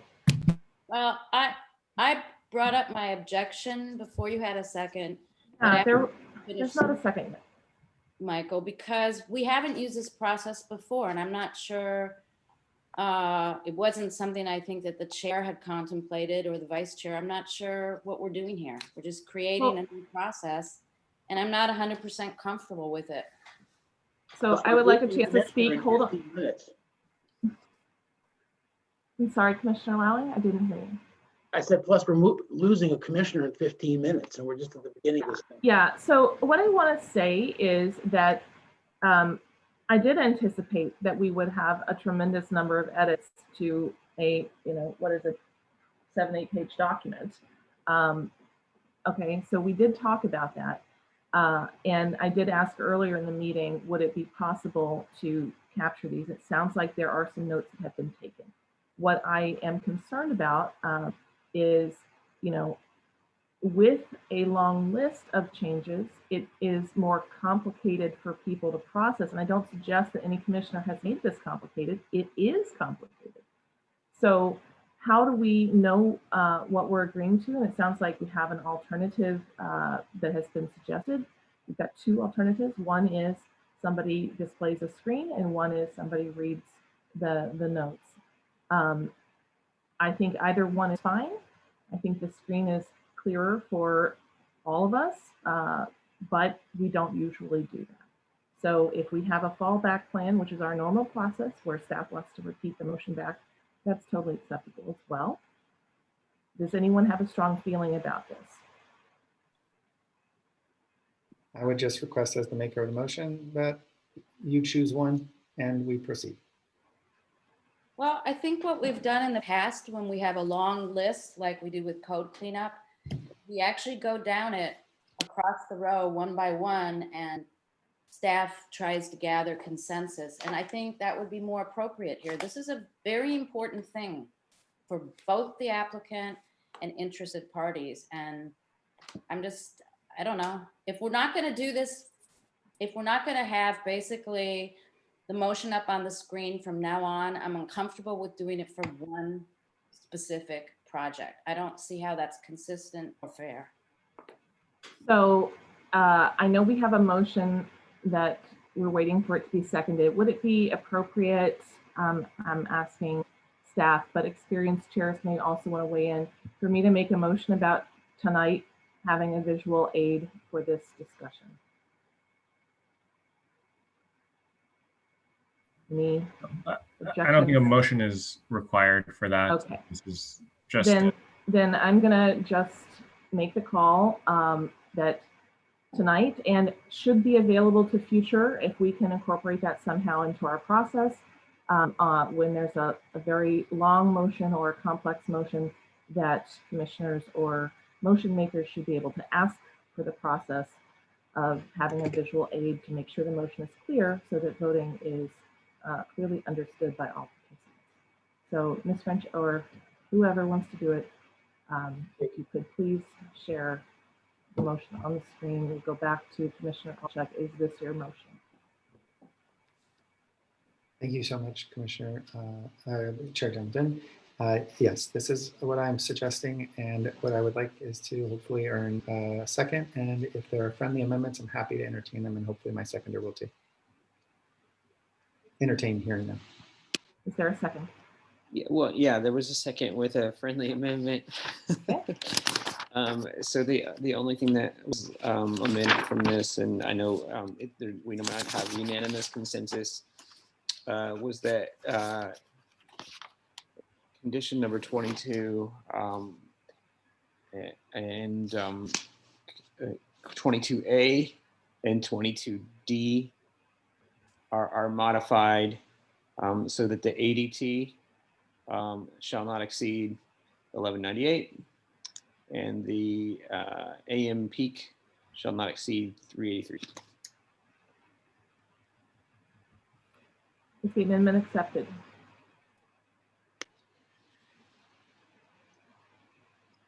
Commissioner Olchek, do you accept the friendly amendment? So just so I'm clear, is that essentially the opposite of the 9% that Commissioner Heckman was suggesting earlier? It's basically net no new trips. That's what you would have to do. I don't know that there was consensus on making that change, but would you get comfortable if we heard from a few more people? I won't second it without that. Okay. Okay, is there anyone else who wishes to second the motion without that change? Okay, then I will accept it and we can proceed. Great. So I see Commissioner Lowing, Olchek, and Heckman with their hands up. My hand is not up. I'm so sorry. My hand is not up. Commissioner Lowing, Commissioner Heckman, do you wish to speak to the motion? Yes, both in specific and general. I think the whole enforcement section, 29 through 35, per my earlier comments, has to be overhauled, because I think we need stiffer financial penalties. And as we've been discussing, we would certainly want to make sure that there's nothing that's going to be reducing, taking girls out of school. But I think we needed some stiffer penalties there, since we're not going to be wanting to take girls out of school. And maybe some shortened timeframes for the cure, and then for the violation to be fined. Are you offering an amendment? Well, I'm just trying to give guidance to staff because I think this is, their bailiwick to draft this, not for us to wordsmith it. Okay. So Yeah, can I just ask, my preference would be if you want to make a friendly amendment to communicate position to council in addition to the comments that are part of this motion. If you have a friendly amendment, put it forward. And maybe we can come back to you if the individuals who have created a lot of consensus tonight have some friendly amendments. I'd really like to hear them. That was supposed to be a friendly amendment. Okay. Do you accept that amendment? Yeah, no, I'm not going to accept the amendment to allow staff to generally overhaul sections 29 through 35. Well, it's not generally. It's with the guidance of shorter cure periods and higher fines. That's all it is. Yeah, no, I didn't get to finish the sentence. With higher fines and stiffer penalties, I won't accept that friendly amendment. With all due respect, Commissioner Eiling, I really respect your view on this. I just won't accept that specific friendly amendment at this time. I think I'd like to hear from the commissioners who I think have consensus on this item and see where they stand on the issue. And if there's a friendly amendment with that with respect to some of those issues, maybe I will accept it. So I'm trying to build consensus here if that's not clear. And I am worried that you won't support the motion regardless of whether I include that or not. Ms. French, you, depending on how this goes, you may want to keep that text in case commissioners want to split this into different motions. So, Chair, if I sure. interject and maybe City Attorney, Deputy City Attorney Yang can validate this if I'm wrong, but we can't assess fines that are beyond what we've already have stipulated in our municipal fee schedule. So, I mean, the fees are what the fees are, the penalties are what they are, and we can't just make them higher for this application. So, so that really is just, I don't believe, an area where we can go. Second, just to reiterate, we're not talking about, we would never suggest that any student gets removed from the school. That is, so I think we've discussed that. Now, if you wanted shorter reporting periods, that's something that we can certainly, we would welcome commission feedback on what you want that to be.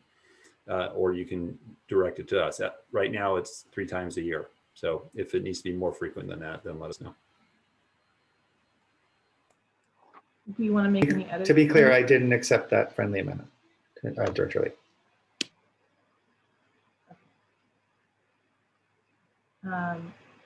Anything else, Commissioner Lally? Nope. Thank you. All right, Commissioner Heckman, followed by Commissioner Suma. So I suppose this is a friendly amendment. Let me state it and then I'll explain it. The motion, as I understand it, is to adopt the staff recommendation on the conditions of approval with the following changes. So the friendly amendment I would suggest is a softer approach that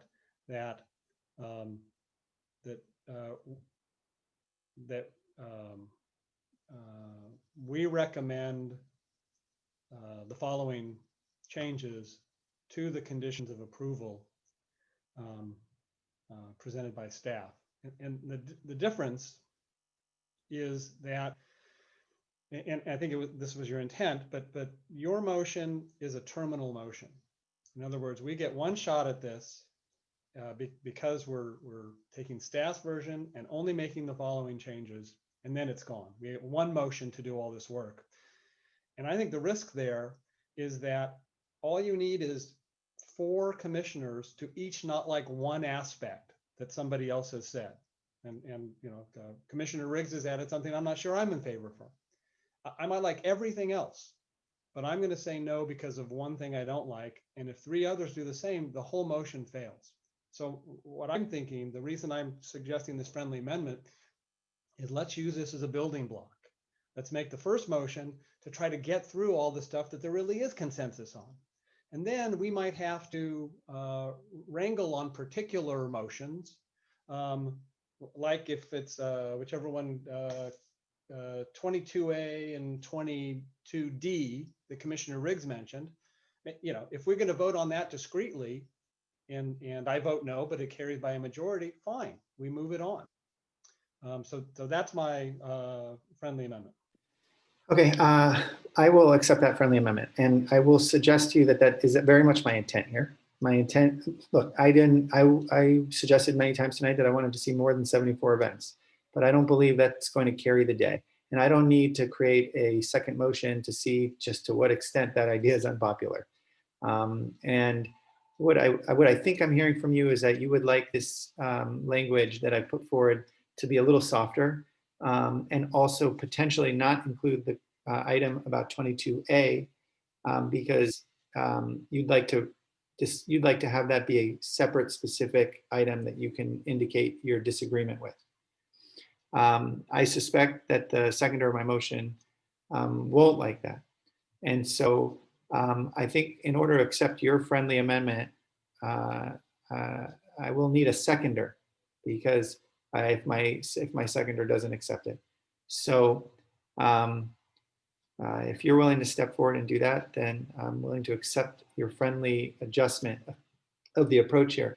And I want to also suggest to you that I have no intent to go down my list of items that I wanted to change tonight and just see how popular they are.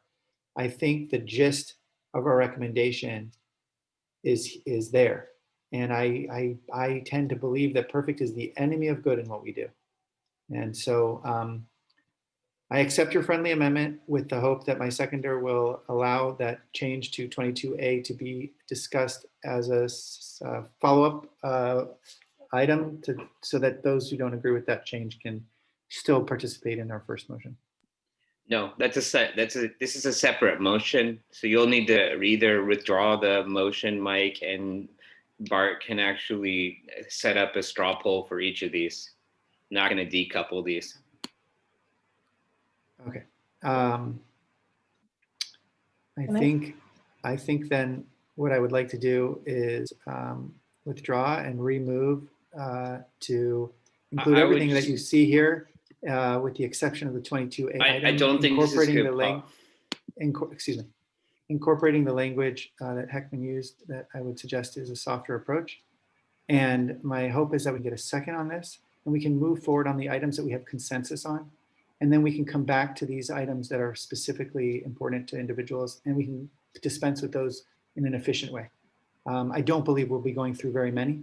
I suspect there are a few items that we don't have consensus on, and that the majority of them we do. So do I have a second?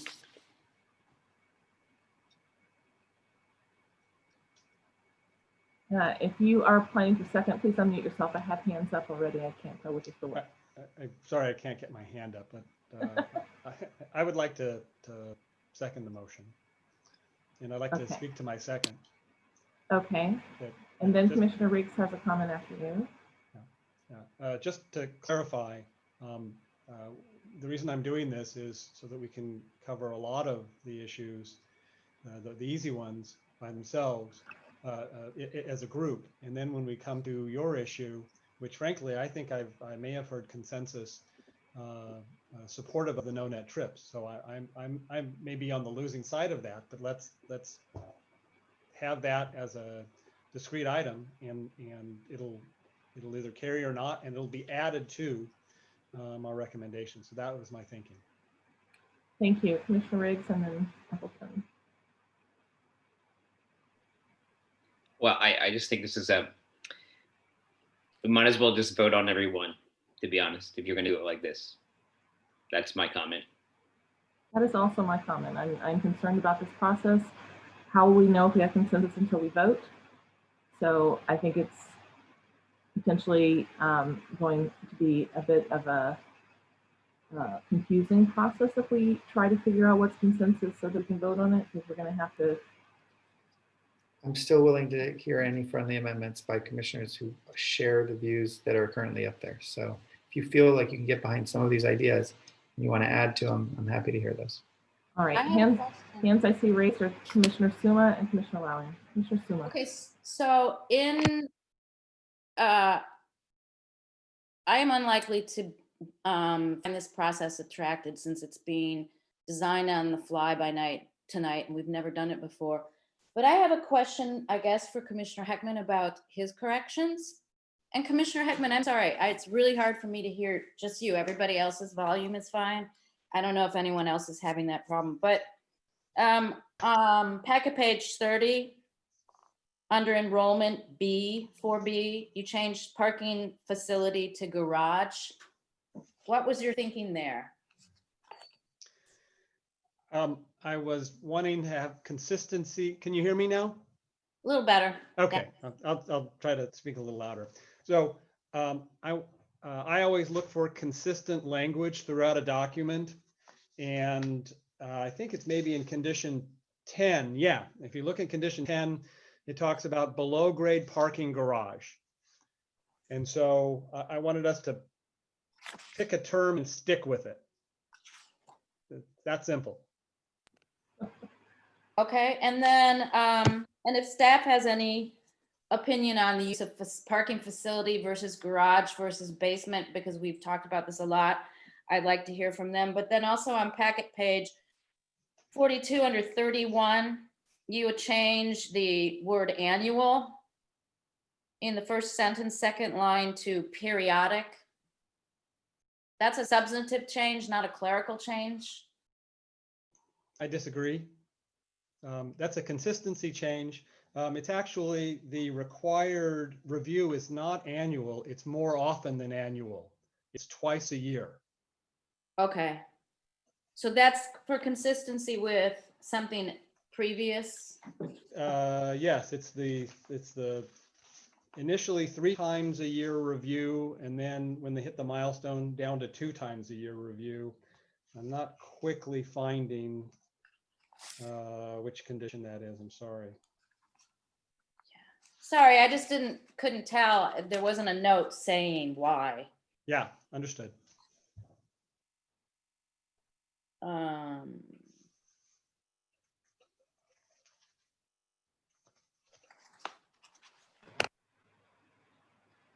you have additional questions, Commissioner Stewart? No, I thought perhaps Commissioner Heckman was looking for that other number. Oh, sorry. Director okay, Lade or Amy, maybe you can help me with. I'm looking for the condition that talks about the 3-year review, or 3 times a year review, and then it drops to 2 times a year. It's in mitigation measure 7A. 7A. Okay, thanks. And is that on page 37 and item 23? Is that the same kind of? I don't know if it's the same thing, but it's a 3 times in place a year. Okay, and if staff has any comment about the use of parking garage versus parking facility, now would be the time to let us know, I think. We're fine with that. We've reviewed the changes and we don't think they're substantive. Okay, thanks. Now that I'm talking though, I do want to keep talking if you don't mind. I got to just reiterate, I'm really uncomfortable with this approach using the screen, and you know, I see what Amy's doing, and I'm just concerned that it's not crisp and it doesn't reflect motions. It's note taking on the fly, and I just don't think it's appropriate. So with your permission, I am also feeling that way. I'm in agreement. So I'm sorry, I'm not a trained transcriber. Amy, you don't have to apologize for that. Yeah, another possibility is I do have you know, all of the conditions that I could show as written. Please hold. Director Late, you were in the middle of a comment. Thank you. We're just going to shut that screen down. Thank you. Okay. And we will if you can just reiterate the motion that's on the floor that's been seconded by Mr. Heckman, Commissioner Heckman, then we'll just continue to go from there. But you know, would you mind if I just screenshot it real quick? I mean, I don't see why that would be a problem. We've got good notes there. Allow me to screenshot it and I can read it to you 100 times in a row. I'll defer to the chair. I just don't want staff taking notes on the screen during your proceeding. So I want to, before I address that, Commissioner Alchek, I want to go back to comments that Commissioner Lowing made earlier about giving staff the time to make the edits we've discussed here tonight. I think it's really important. I know that there are people who are interested in seeing us conclude this discussion today, but I I feel like, and we can't see how it's going to be possible with the amount of changes we have and trying to make this process logical and comprehensible at this time of night. I think, if we're going to do a bulk motion, you can try it and we can vote on it, but the more sensible way to go is probably to discuss the items that you have no doubt prepared. I know Commissioner Alchek has shared them, and try and get motions on those instead of making this unnecessarily complex. If I can respond real quick? Yes, please. With all due respect. I feel like we're talking in circles here. We had a tremendous amount of consensus around enrollment, around events, around the TDM with enhancements to some extent. There might be some movement there with respect to the underground garage. These are all components. I don't need to have a conversation about the underground garage because my sense is that 5 individuals on this commission sort of feel comfortable with it. And so I think that I would encourage you to ask yourself if there's anything that I'm suggesting in my motion that you aren't comfortable with. I'm not talking about process. I mean, condition of approval that you feel like isn't addressed there. And I would suggest to you that there is no restriction on anyone from making a follow-up motion saying, okay, I would also like to suggest that we encourage City Council to consider adjusting 22A in the following way. And then we can dispense with that one. And my theory is that none of us are interested in rewriting this whole thing, with the exception of the overhaul. That well, actually, I shouldn't say that. It wasn't a total overhaul. But my point is I think let's not get ahead of ourselves. This isn't surgery. We've all spent time with this document.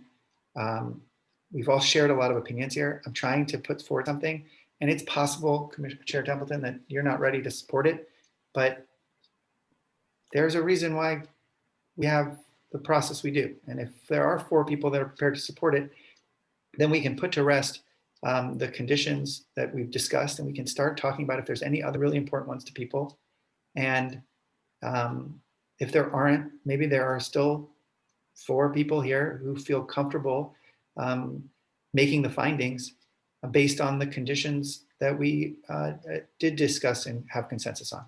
And it's not, our process isn't designed to birth a perfect condition of approval document. It's designed to give our city councils, each of them, some insight into our individual experiences and that we bring to this and our professional experience. And hopefully they can make their own conclusions. And we all know that they often make their own conclusions, and it's not always correlated to what we say.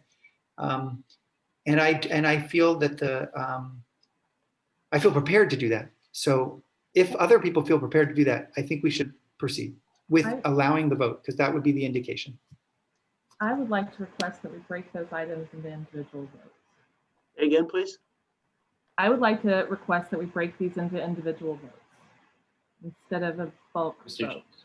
Chair Templeton, I believe though we have a motion and a second, and I'd like to call the question to vote on the motion and the second. Well, I believe within our bylaws, it's my right to ask for that. Maybe we can check in with Albert. I believe anyone could call question. Yeah, but I made that request before you did. Okay, so yeah, any commissioner who has the floor can call the question. If you I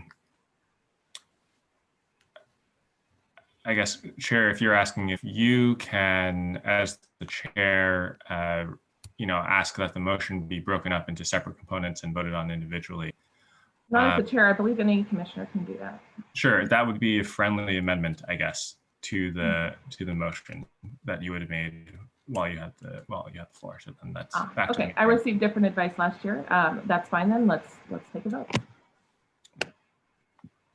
Let's make sure we restate for the record then what the motion is. So if Commissioner Alchek can restate the motion. Okay.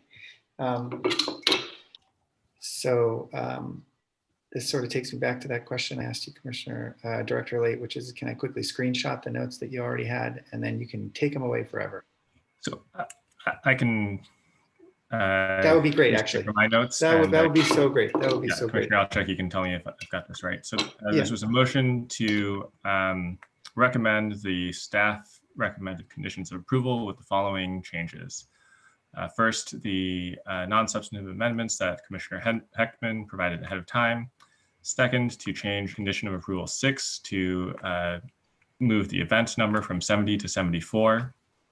Third, to have conditions 23 and 32 reviewed by the Planning Commission after 15 years to determine whether they're still necessary. Fourth, to require real-time transmission of data under condition of approval 22B and E, I believe, and also condition of approval 24. And then finally, to require no net new trips and no new AM peak trips. I'm sorry, did you just refer to 22A? Yes, 22. Okay, that actually wasn't a part of the restated, the alternative Oh, I'm motion. sorry, that's right. That I was looking off of Commissioner the, Heckman and I worked with, and I wanted to, Commissioner Heckman, do you feel like the soft language that started it was correct? No.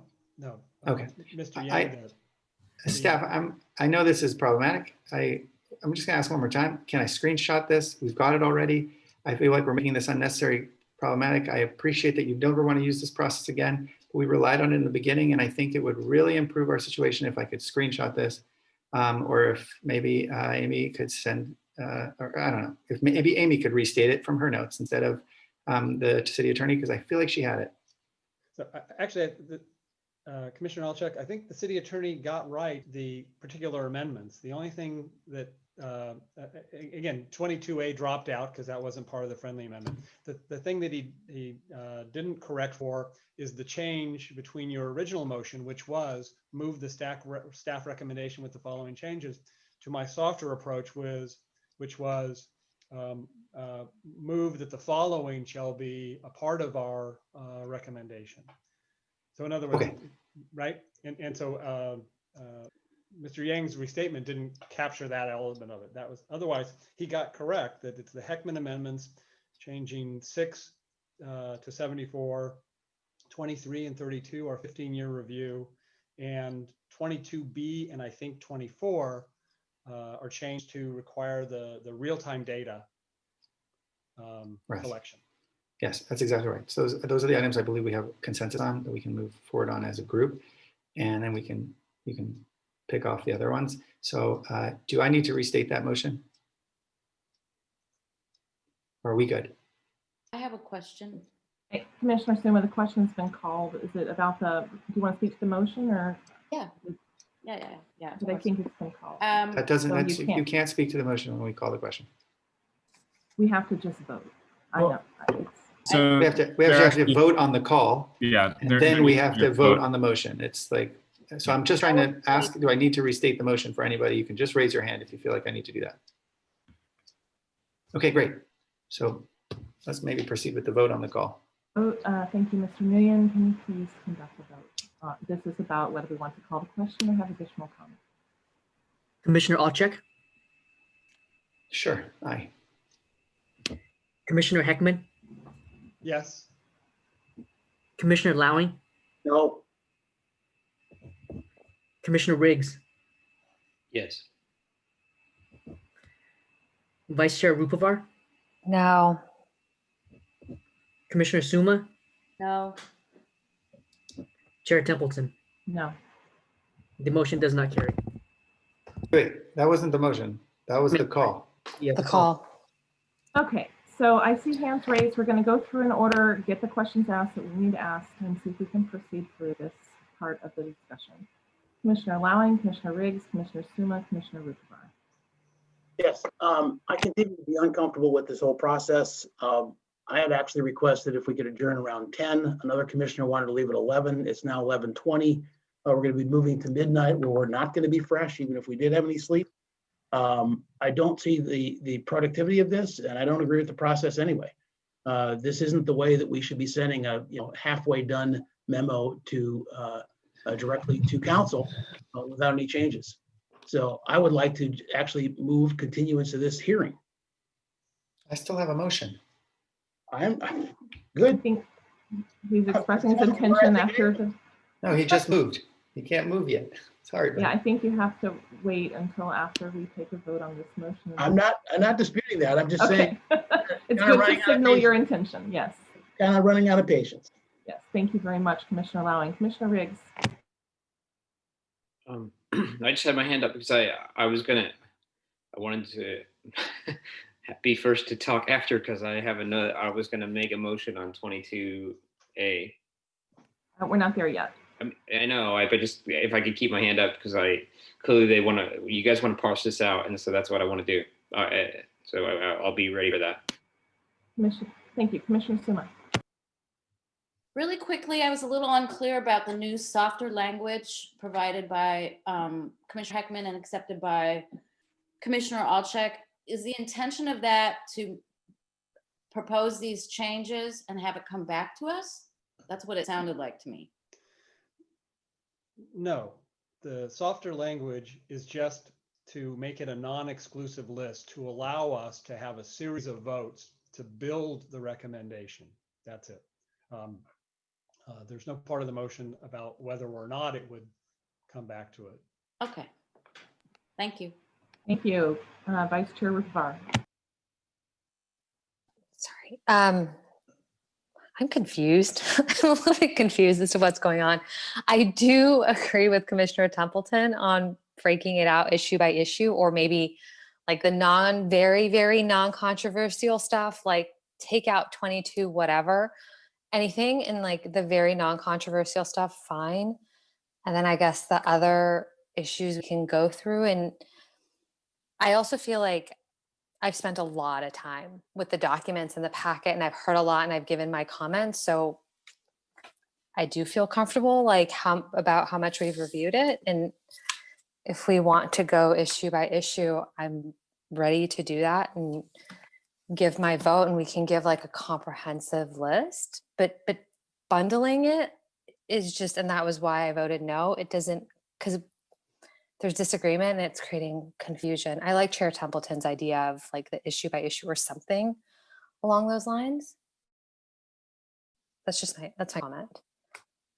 Thank you, Commissioner Alczek. Yeah, okay, so we're slowly getting closer to the opportunity to vote on this motion. And what I would suggest to you is that we are going to go through anything anybody wants to discuss. I just put 5 things together because I heard 5 people come together on those things. And my real sincere hope here is that we get those 5 things. And like Commissioner Heckman said now twice, the idea here is that it's not terminal. This is the beginning. It's this motion, and then there's another motion that I know Commissioner Riggs has got ready to go. He's going to say, how do you guys feel about no net new trips? And then all of you can vote on that. I got the sense that Commissioner Heckman couldn't agree to that. And so I'm not, this isn't comprehensive. This is 5 that I think are easy to do. Then you can go one by one. I'm not trying to do anything else. So if I think there's consensus on these specific ones, they're pretty low hanging fruit. And then I'm excited to hear all of your suggestions, because I'm not going to make any more motions on conditions of approval. So, all right, shall we put it to a vote? Mr. Nguyen, would you please conduct a vote on Commissioner Alczek's motion, seconded by Commissioner Heckman? Yes. Commissioner Alczek? Aye. Commissioner Heckman? Aye. Commissioner Lowing? No. Commissioner Riggs? Yes. Vice Chair Rupavar? Sorry, guys. Does this include the controversial no net or yes net? No, it doesn't. Okay, then I'm a yes. Commissioner Suma?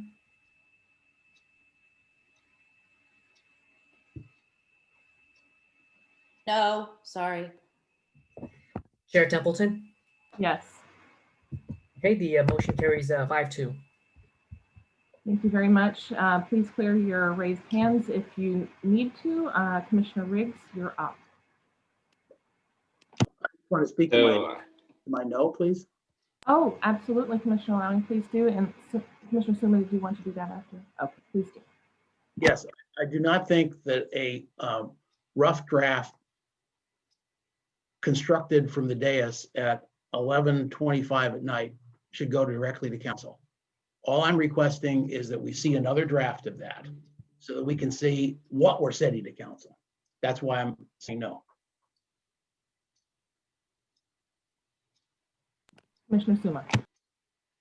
Thanks. Yeah, I concur. I mean, if we had done our usual process with a laundry list of items like this, which is just doing one by one, we might have got more done tonight. And I felt like that was kind of steamrolled over us. And I think we should call it a night and get back to this as soon as we possibly can. I think everybody's tired, especially some of us who were very involved in the elections yesterday. And probably some of us want to be up at 8:30 to watch the ARB consideration of this and get some understanding of where the ARB is with it. Yes, thank you, Commissioner Suma. You expressed the intention to make a motion. Commissioner Riggs was next in line, but I'll come to you after that issue is resolved and we can talk about that. Thank you. So am I up? Okay. I want to make a motion to modify the condition number 22, page 39, to impose a no net new trips. So this would impact 22A as well as 22D, both ADT and AM peak standard. I heard the word controversial. This should not be perceived as controversial. It is not precedent setting. Like that. I didn't mean it like that. I'm sorry. I have the floor. Okay. Sorry, it came out weird. No. You interrupt me all the time. I'm just saying. All right, I'm just guys, saying. I'm touche. sorry for saying it's controversial. I didn't mean that. Just you and Bart don't agree. No. But I think that what was articulated by Bart was an extreme perspective that doesn't apply. So I've stated my motion. I do think that this is a fairly standard practice, and it would be not abnormal, and it would be of great benefit to the neighbors, and it would also it's highly achievable by the school. Is there a second? You're going to have to just unmute yourself and second if you wish to second.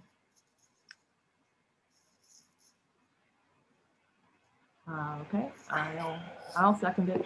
Yeah. Go ahead. Sorry. Anyone want to speak to it? Commissioner, I'll check. Yeah, so just looking at 22, well, let me first acknowledge that I generally do not feel well equipped to go head to head with Commissioner Riggs on matters of traffic. I want to say that. That said, I am grappling with the issue that staff put this together and felt that the language provided was sufficient. And I assume they did it in a way that was, in their minds, responsive to the residents. And so I think what you're suggesting is to sort of make the hurdle a little more difficult to achieve. And I'm not sure. I'm not sure about that. So I think either way, this item, if I don't end up going for it, I still think City Council will appreciate that we felt it important enough to put as its own item, because that will be in our report. I would just say I'm not sure, because while I generally defer to your expertise on these items, I have generally responded to the conditions as being quite far-reaching. And so if staff felt that this was sufficient, then maybe I should too. I don't know. I just want to speak to my second. I think this makes the whole project more manageable. Again, we'd be measuring the impacts and not the methods. And so there's going to be a lot more flexibility for other things if we're controlling for that factor. So I agree with Commissioner Riggs. I see other hands raised. Commissioner Heckman and Commissioner Suma, did you want to speak to this, or is your hand up for the next motion? I was putting it up in advance, hoping I could get the floor after this vote to make a motion. Yeah, that sounds great. So I just didn't want to skip you. So Commissioner Heckman, then Commissioner Rupivar, and maybe then I can take a vote if there are no other hands. Thank you. Thank you. So I won't be supporting the motions, but I do want to acknowledge Commissioner Riggs was absolutely right to call me out on the single family home example. I can do better than that. But I'm not really concerned about formal precedent setting. I'm concerned about a flavor coming out of this commission that tells potential applicants that we're going to expect no net trips. And that's really my concern. You know, 2-3 months ago, we looked at a project down in San Antonio. I want to say it was 788, right? And it's an old, warehousey building, and we want to build something big and beautiful with lots of housing. I don't think we're going to say no net trips increase there, but so we're somehow distinguishing, because that's densifying and this is not. So that's really my concern. And if this was what I consider to be a substantial increase, I don't know that I feel the same way. But here, 9% over a series of years, again, I think the streets can handle it, and so I'm not going to support it, but I'm going to respect the will of the majority here. So thank you. Thank you, Vice Chair Rupivar. And then I'm wondering if this is something we should ask for input from the applicant after that. So heads up. Yeah, so I just want to clarify. When I said controversial, I meant controversial between Commissioner Heckman and Commissioner Billy. It's late. It's very late. Okay. I do want to, yeah. So that's all I meant, because I wanted that out of what we were voting on. So 3 things. I'm inclined to support this motion, but I want more information, and specifically from you, Commissioner Riggs, and potentially the applicant, on, is this common? Like, from what you're saying, apparently other businesses in Stanford and others are held to this standards. I want to better understand that. And then can somebody remind me, did we previously discuss, like, the applicant having said that there would be no net trips at our last meeting? That's what you alluded to, and roughly was my recollection. So I want to better understand that. And then I want to hear from the applicant, if they're still here, on the impact, or can they do this, or exactly what Commissioner Templeton alluded to. I just like to hear more on it, because this does tie into the enrollment cap and the phasing, and et cetera. So however we want to proceed.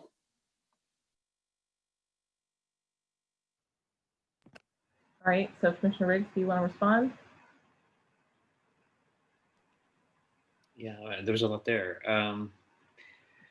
So I guess I was actually looking up trip generation rates while we were talking, but I mean, I think that generally speaking, residential, Commissioner Heckman suggested that residential trip generation rates are higher than those at a school. I actually don't think that's the case. Residential trip generation rates are lower. You usually just get one, max like 2 trips a day, usually. And I'm sure that, like, the Fair and Peers representative is like cringing on the line, but because I'm doing this all by memory. But I mean, I think a general kind of question you're asking is, Giselle, is are trip caps common? Yeah, they are, particularly for commercial institutional uses, particularly in peak hours, particularly where you have surges on roadways, and you have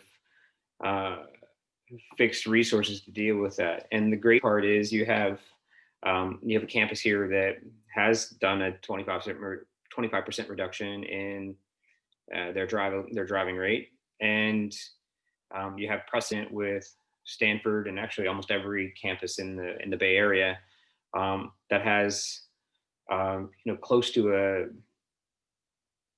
I know Berkeley's data really well, and I know Stanford's data pretty well, but somewhere like students are somewhere around like 99% non-driving rate. So in terms of feasibility, absolutely feasible. In terms of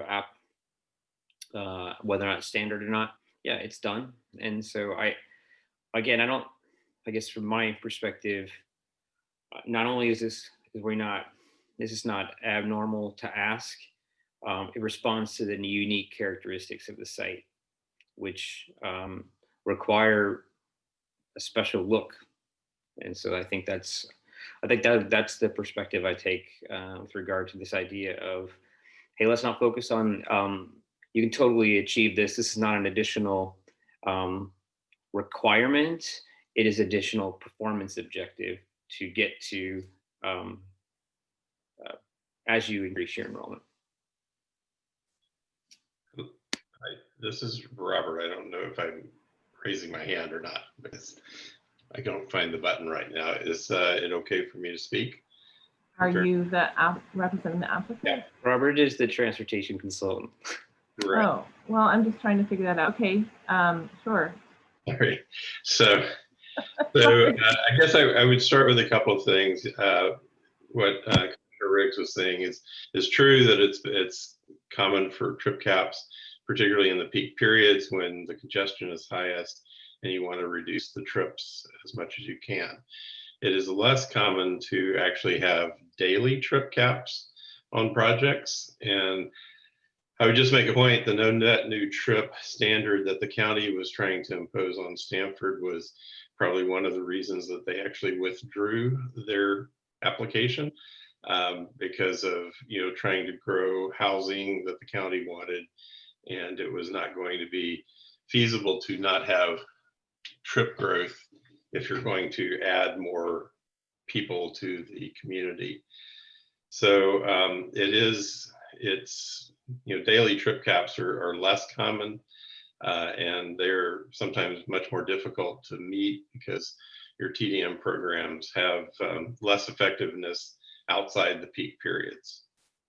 In terms of the kind of the no net new trips for the school, they've really tried to they tried to set a standard that was something that they could achieve.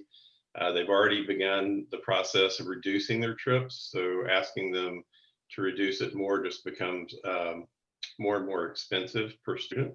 So there's a direct cost associated with, if you reduce the number of trips they're allowed and they're trying to increase the enrollment, it does, put on it can put a financial burden that will increases for every student you add. So that can be another element here. I think those were the main things. If you have I had a follow-up question, if that's appropriate, Chair Templeton. Sure. So I guess my follow-up question to you is, you're saying that it's difficult when you're doing it, like basing it on daily.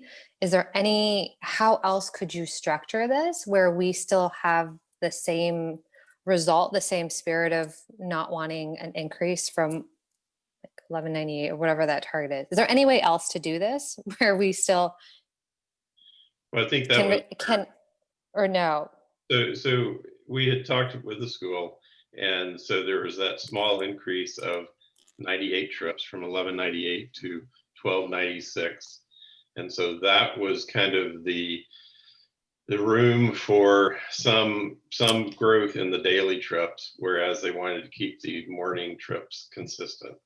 So that was really the, when we talked to them about what the EIR said and what the conditions of use said, it was, there's a small amount of growth that gave them some flexibility to meet the targets. And so that's kind of where we talked with them about it, and they were willing to work with that.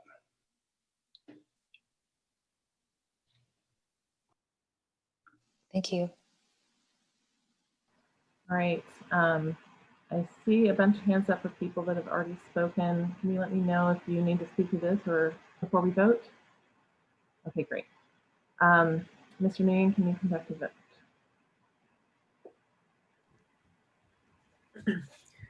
Commissioner Alcheck, No. Commissioner Heckman, No. Commissioner Lowing, Yes. Commissioner Riggs, Yes. Vice Chair Rupavar, Yes. Commissioner Suma, Yes. Chair Templeton. Yes. Okay, the motion carries 5-2. Thank you very much. Commissioner Suma, the floor is yours.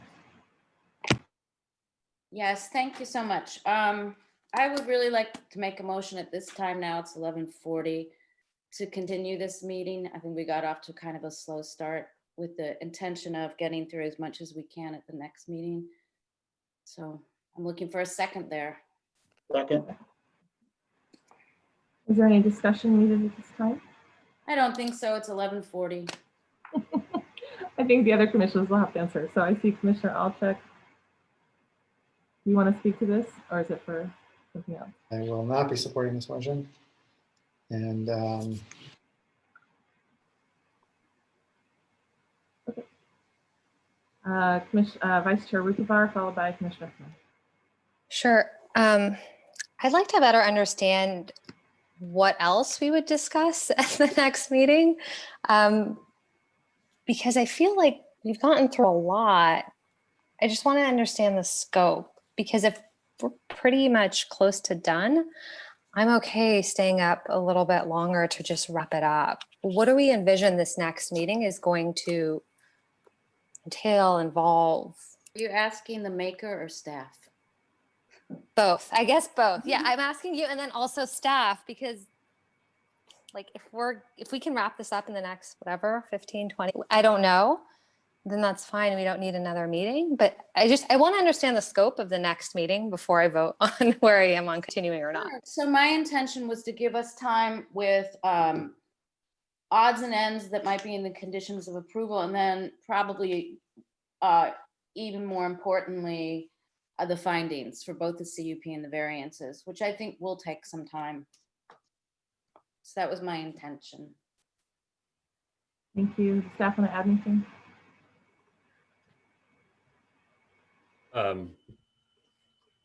It's whatever you don't get to today, I imagine would be discussed at the next meeting. That is, in fact, 100% accurate. All right, Commissioner Heckman, Commissioner Riggs. Thank you.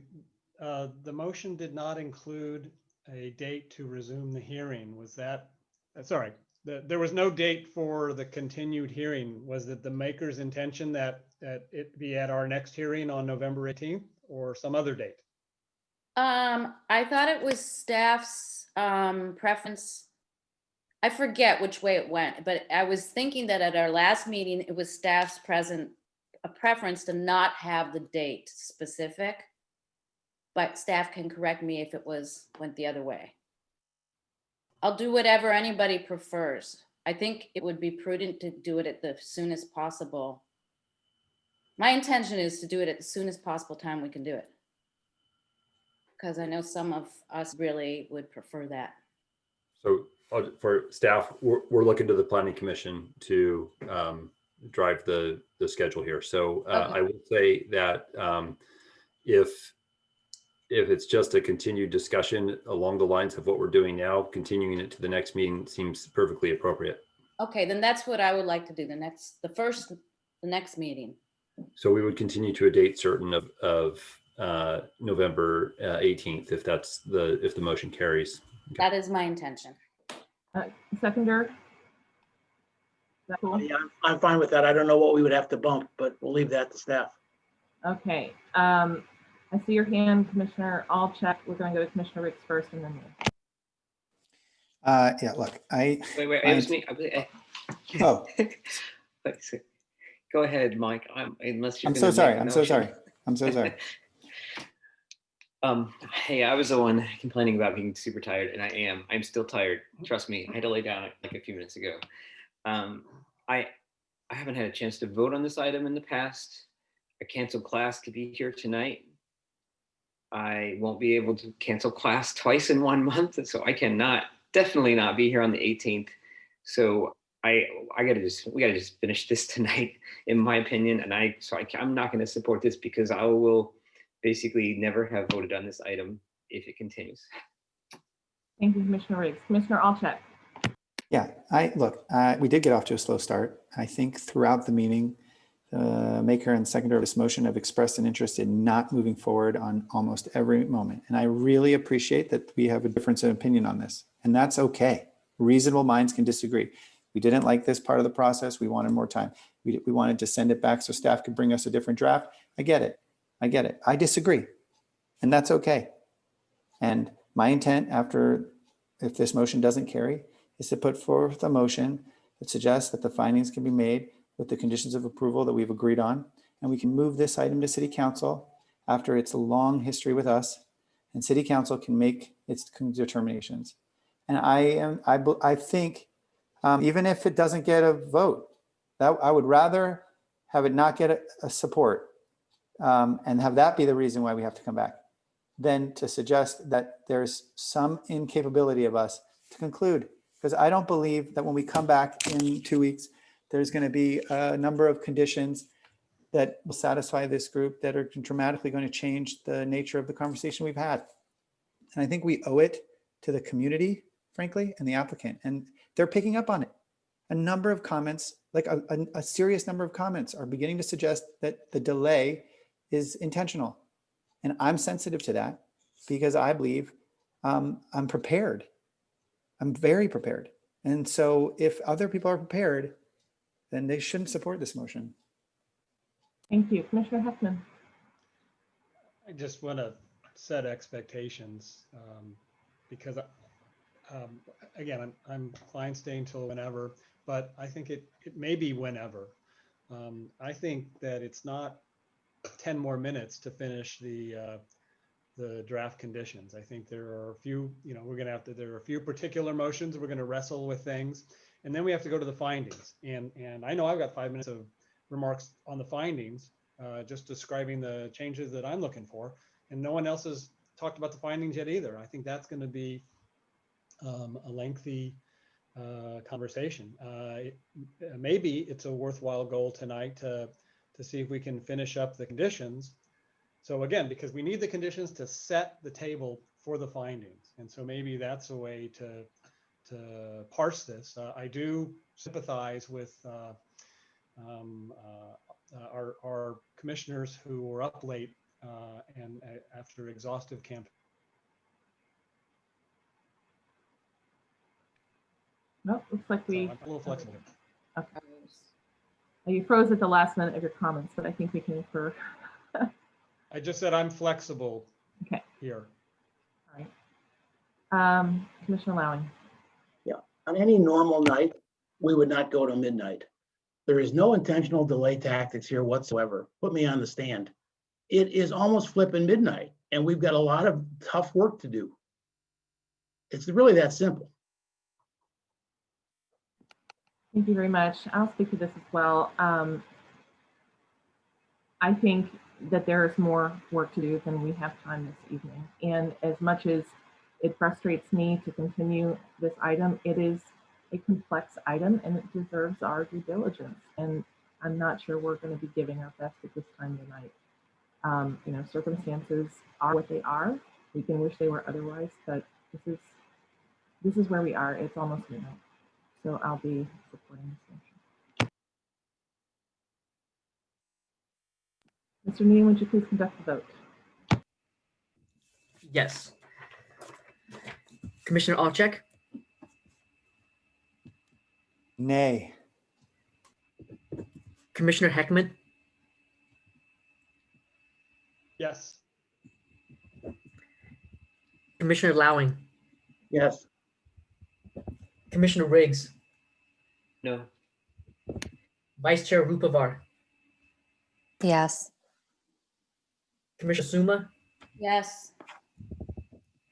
Chair Templeton. Yes. The motion carries 5-2. All right. I'll speak to my Do your no dissent. people? Okay, please. I think that what Commissioner Heckman suggested was so perfectly reasonable, and I'm disappointed that we couldn't just get through whatever conditions of approval any of you had an issue with.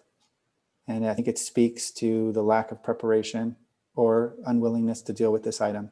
And I'll be frank, because I came with my list and we had a week, and I was hoping that others would have their list and they would share it and we could see. And the specificity that was missing from those of you who were intent on not moving forward tonight in any fashion means that we are, again, unable to really pick up a new step. When we come back, we'll have to continue. It's like we never finish things. And I think, I'm not accusing you of it. I think that the public is going to just pick up on this, and they're going to be uncomfortable with it. And they're going to wonder why it took this many meetings. And one of the reasons is that we spent a lot of time talking about whether we can use a screen, or how uncomfortable we were with that. And I appreciate Director Late's discomfort with it, but it's just, this is the part of the local government that really shouldn't see. We're here to do a job. We shouldn't be arguing about whether or not notes on the screen somehow violate our principles of process. That to me was nonsense. And it's fine. It is late, and we had a difficult election night, and I agree. But the efficiency, we could have been more efficient. Commissioner Riggs, followed by Commissioner Suma. I'd like to make some comments. Yeah, I'll speak to my, oddly, I didn't vote for that.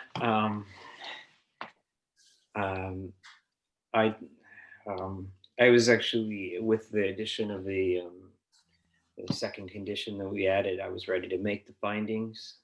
So I felt like I was satisfied. And now I probably won't be able to vote on this item. I've shuffled my schedule twice to make this happen. And so I guess I'm just disappointed that I changed my schedule to make tonight happen. We can't have a meeting on the 11th, and I will not be able to make myself take myself away from my job on the 18th.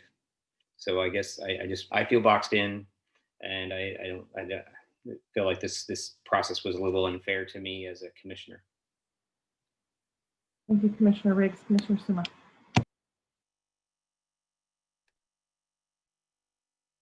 If it's appropriate, Chair, I would like to speak to the schedule and the accusation of delay tactics.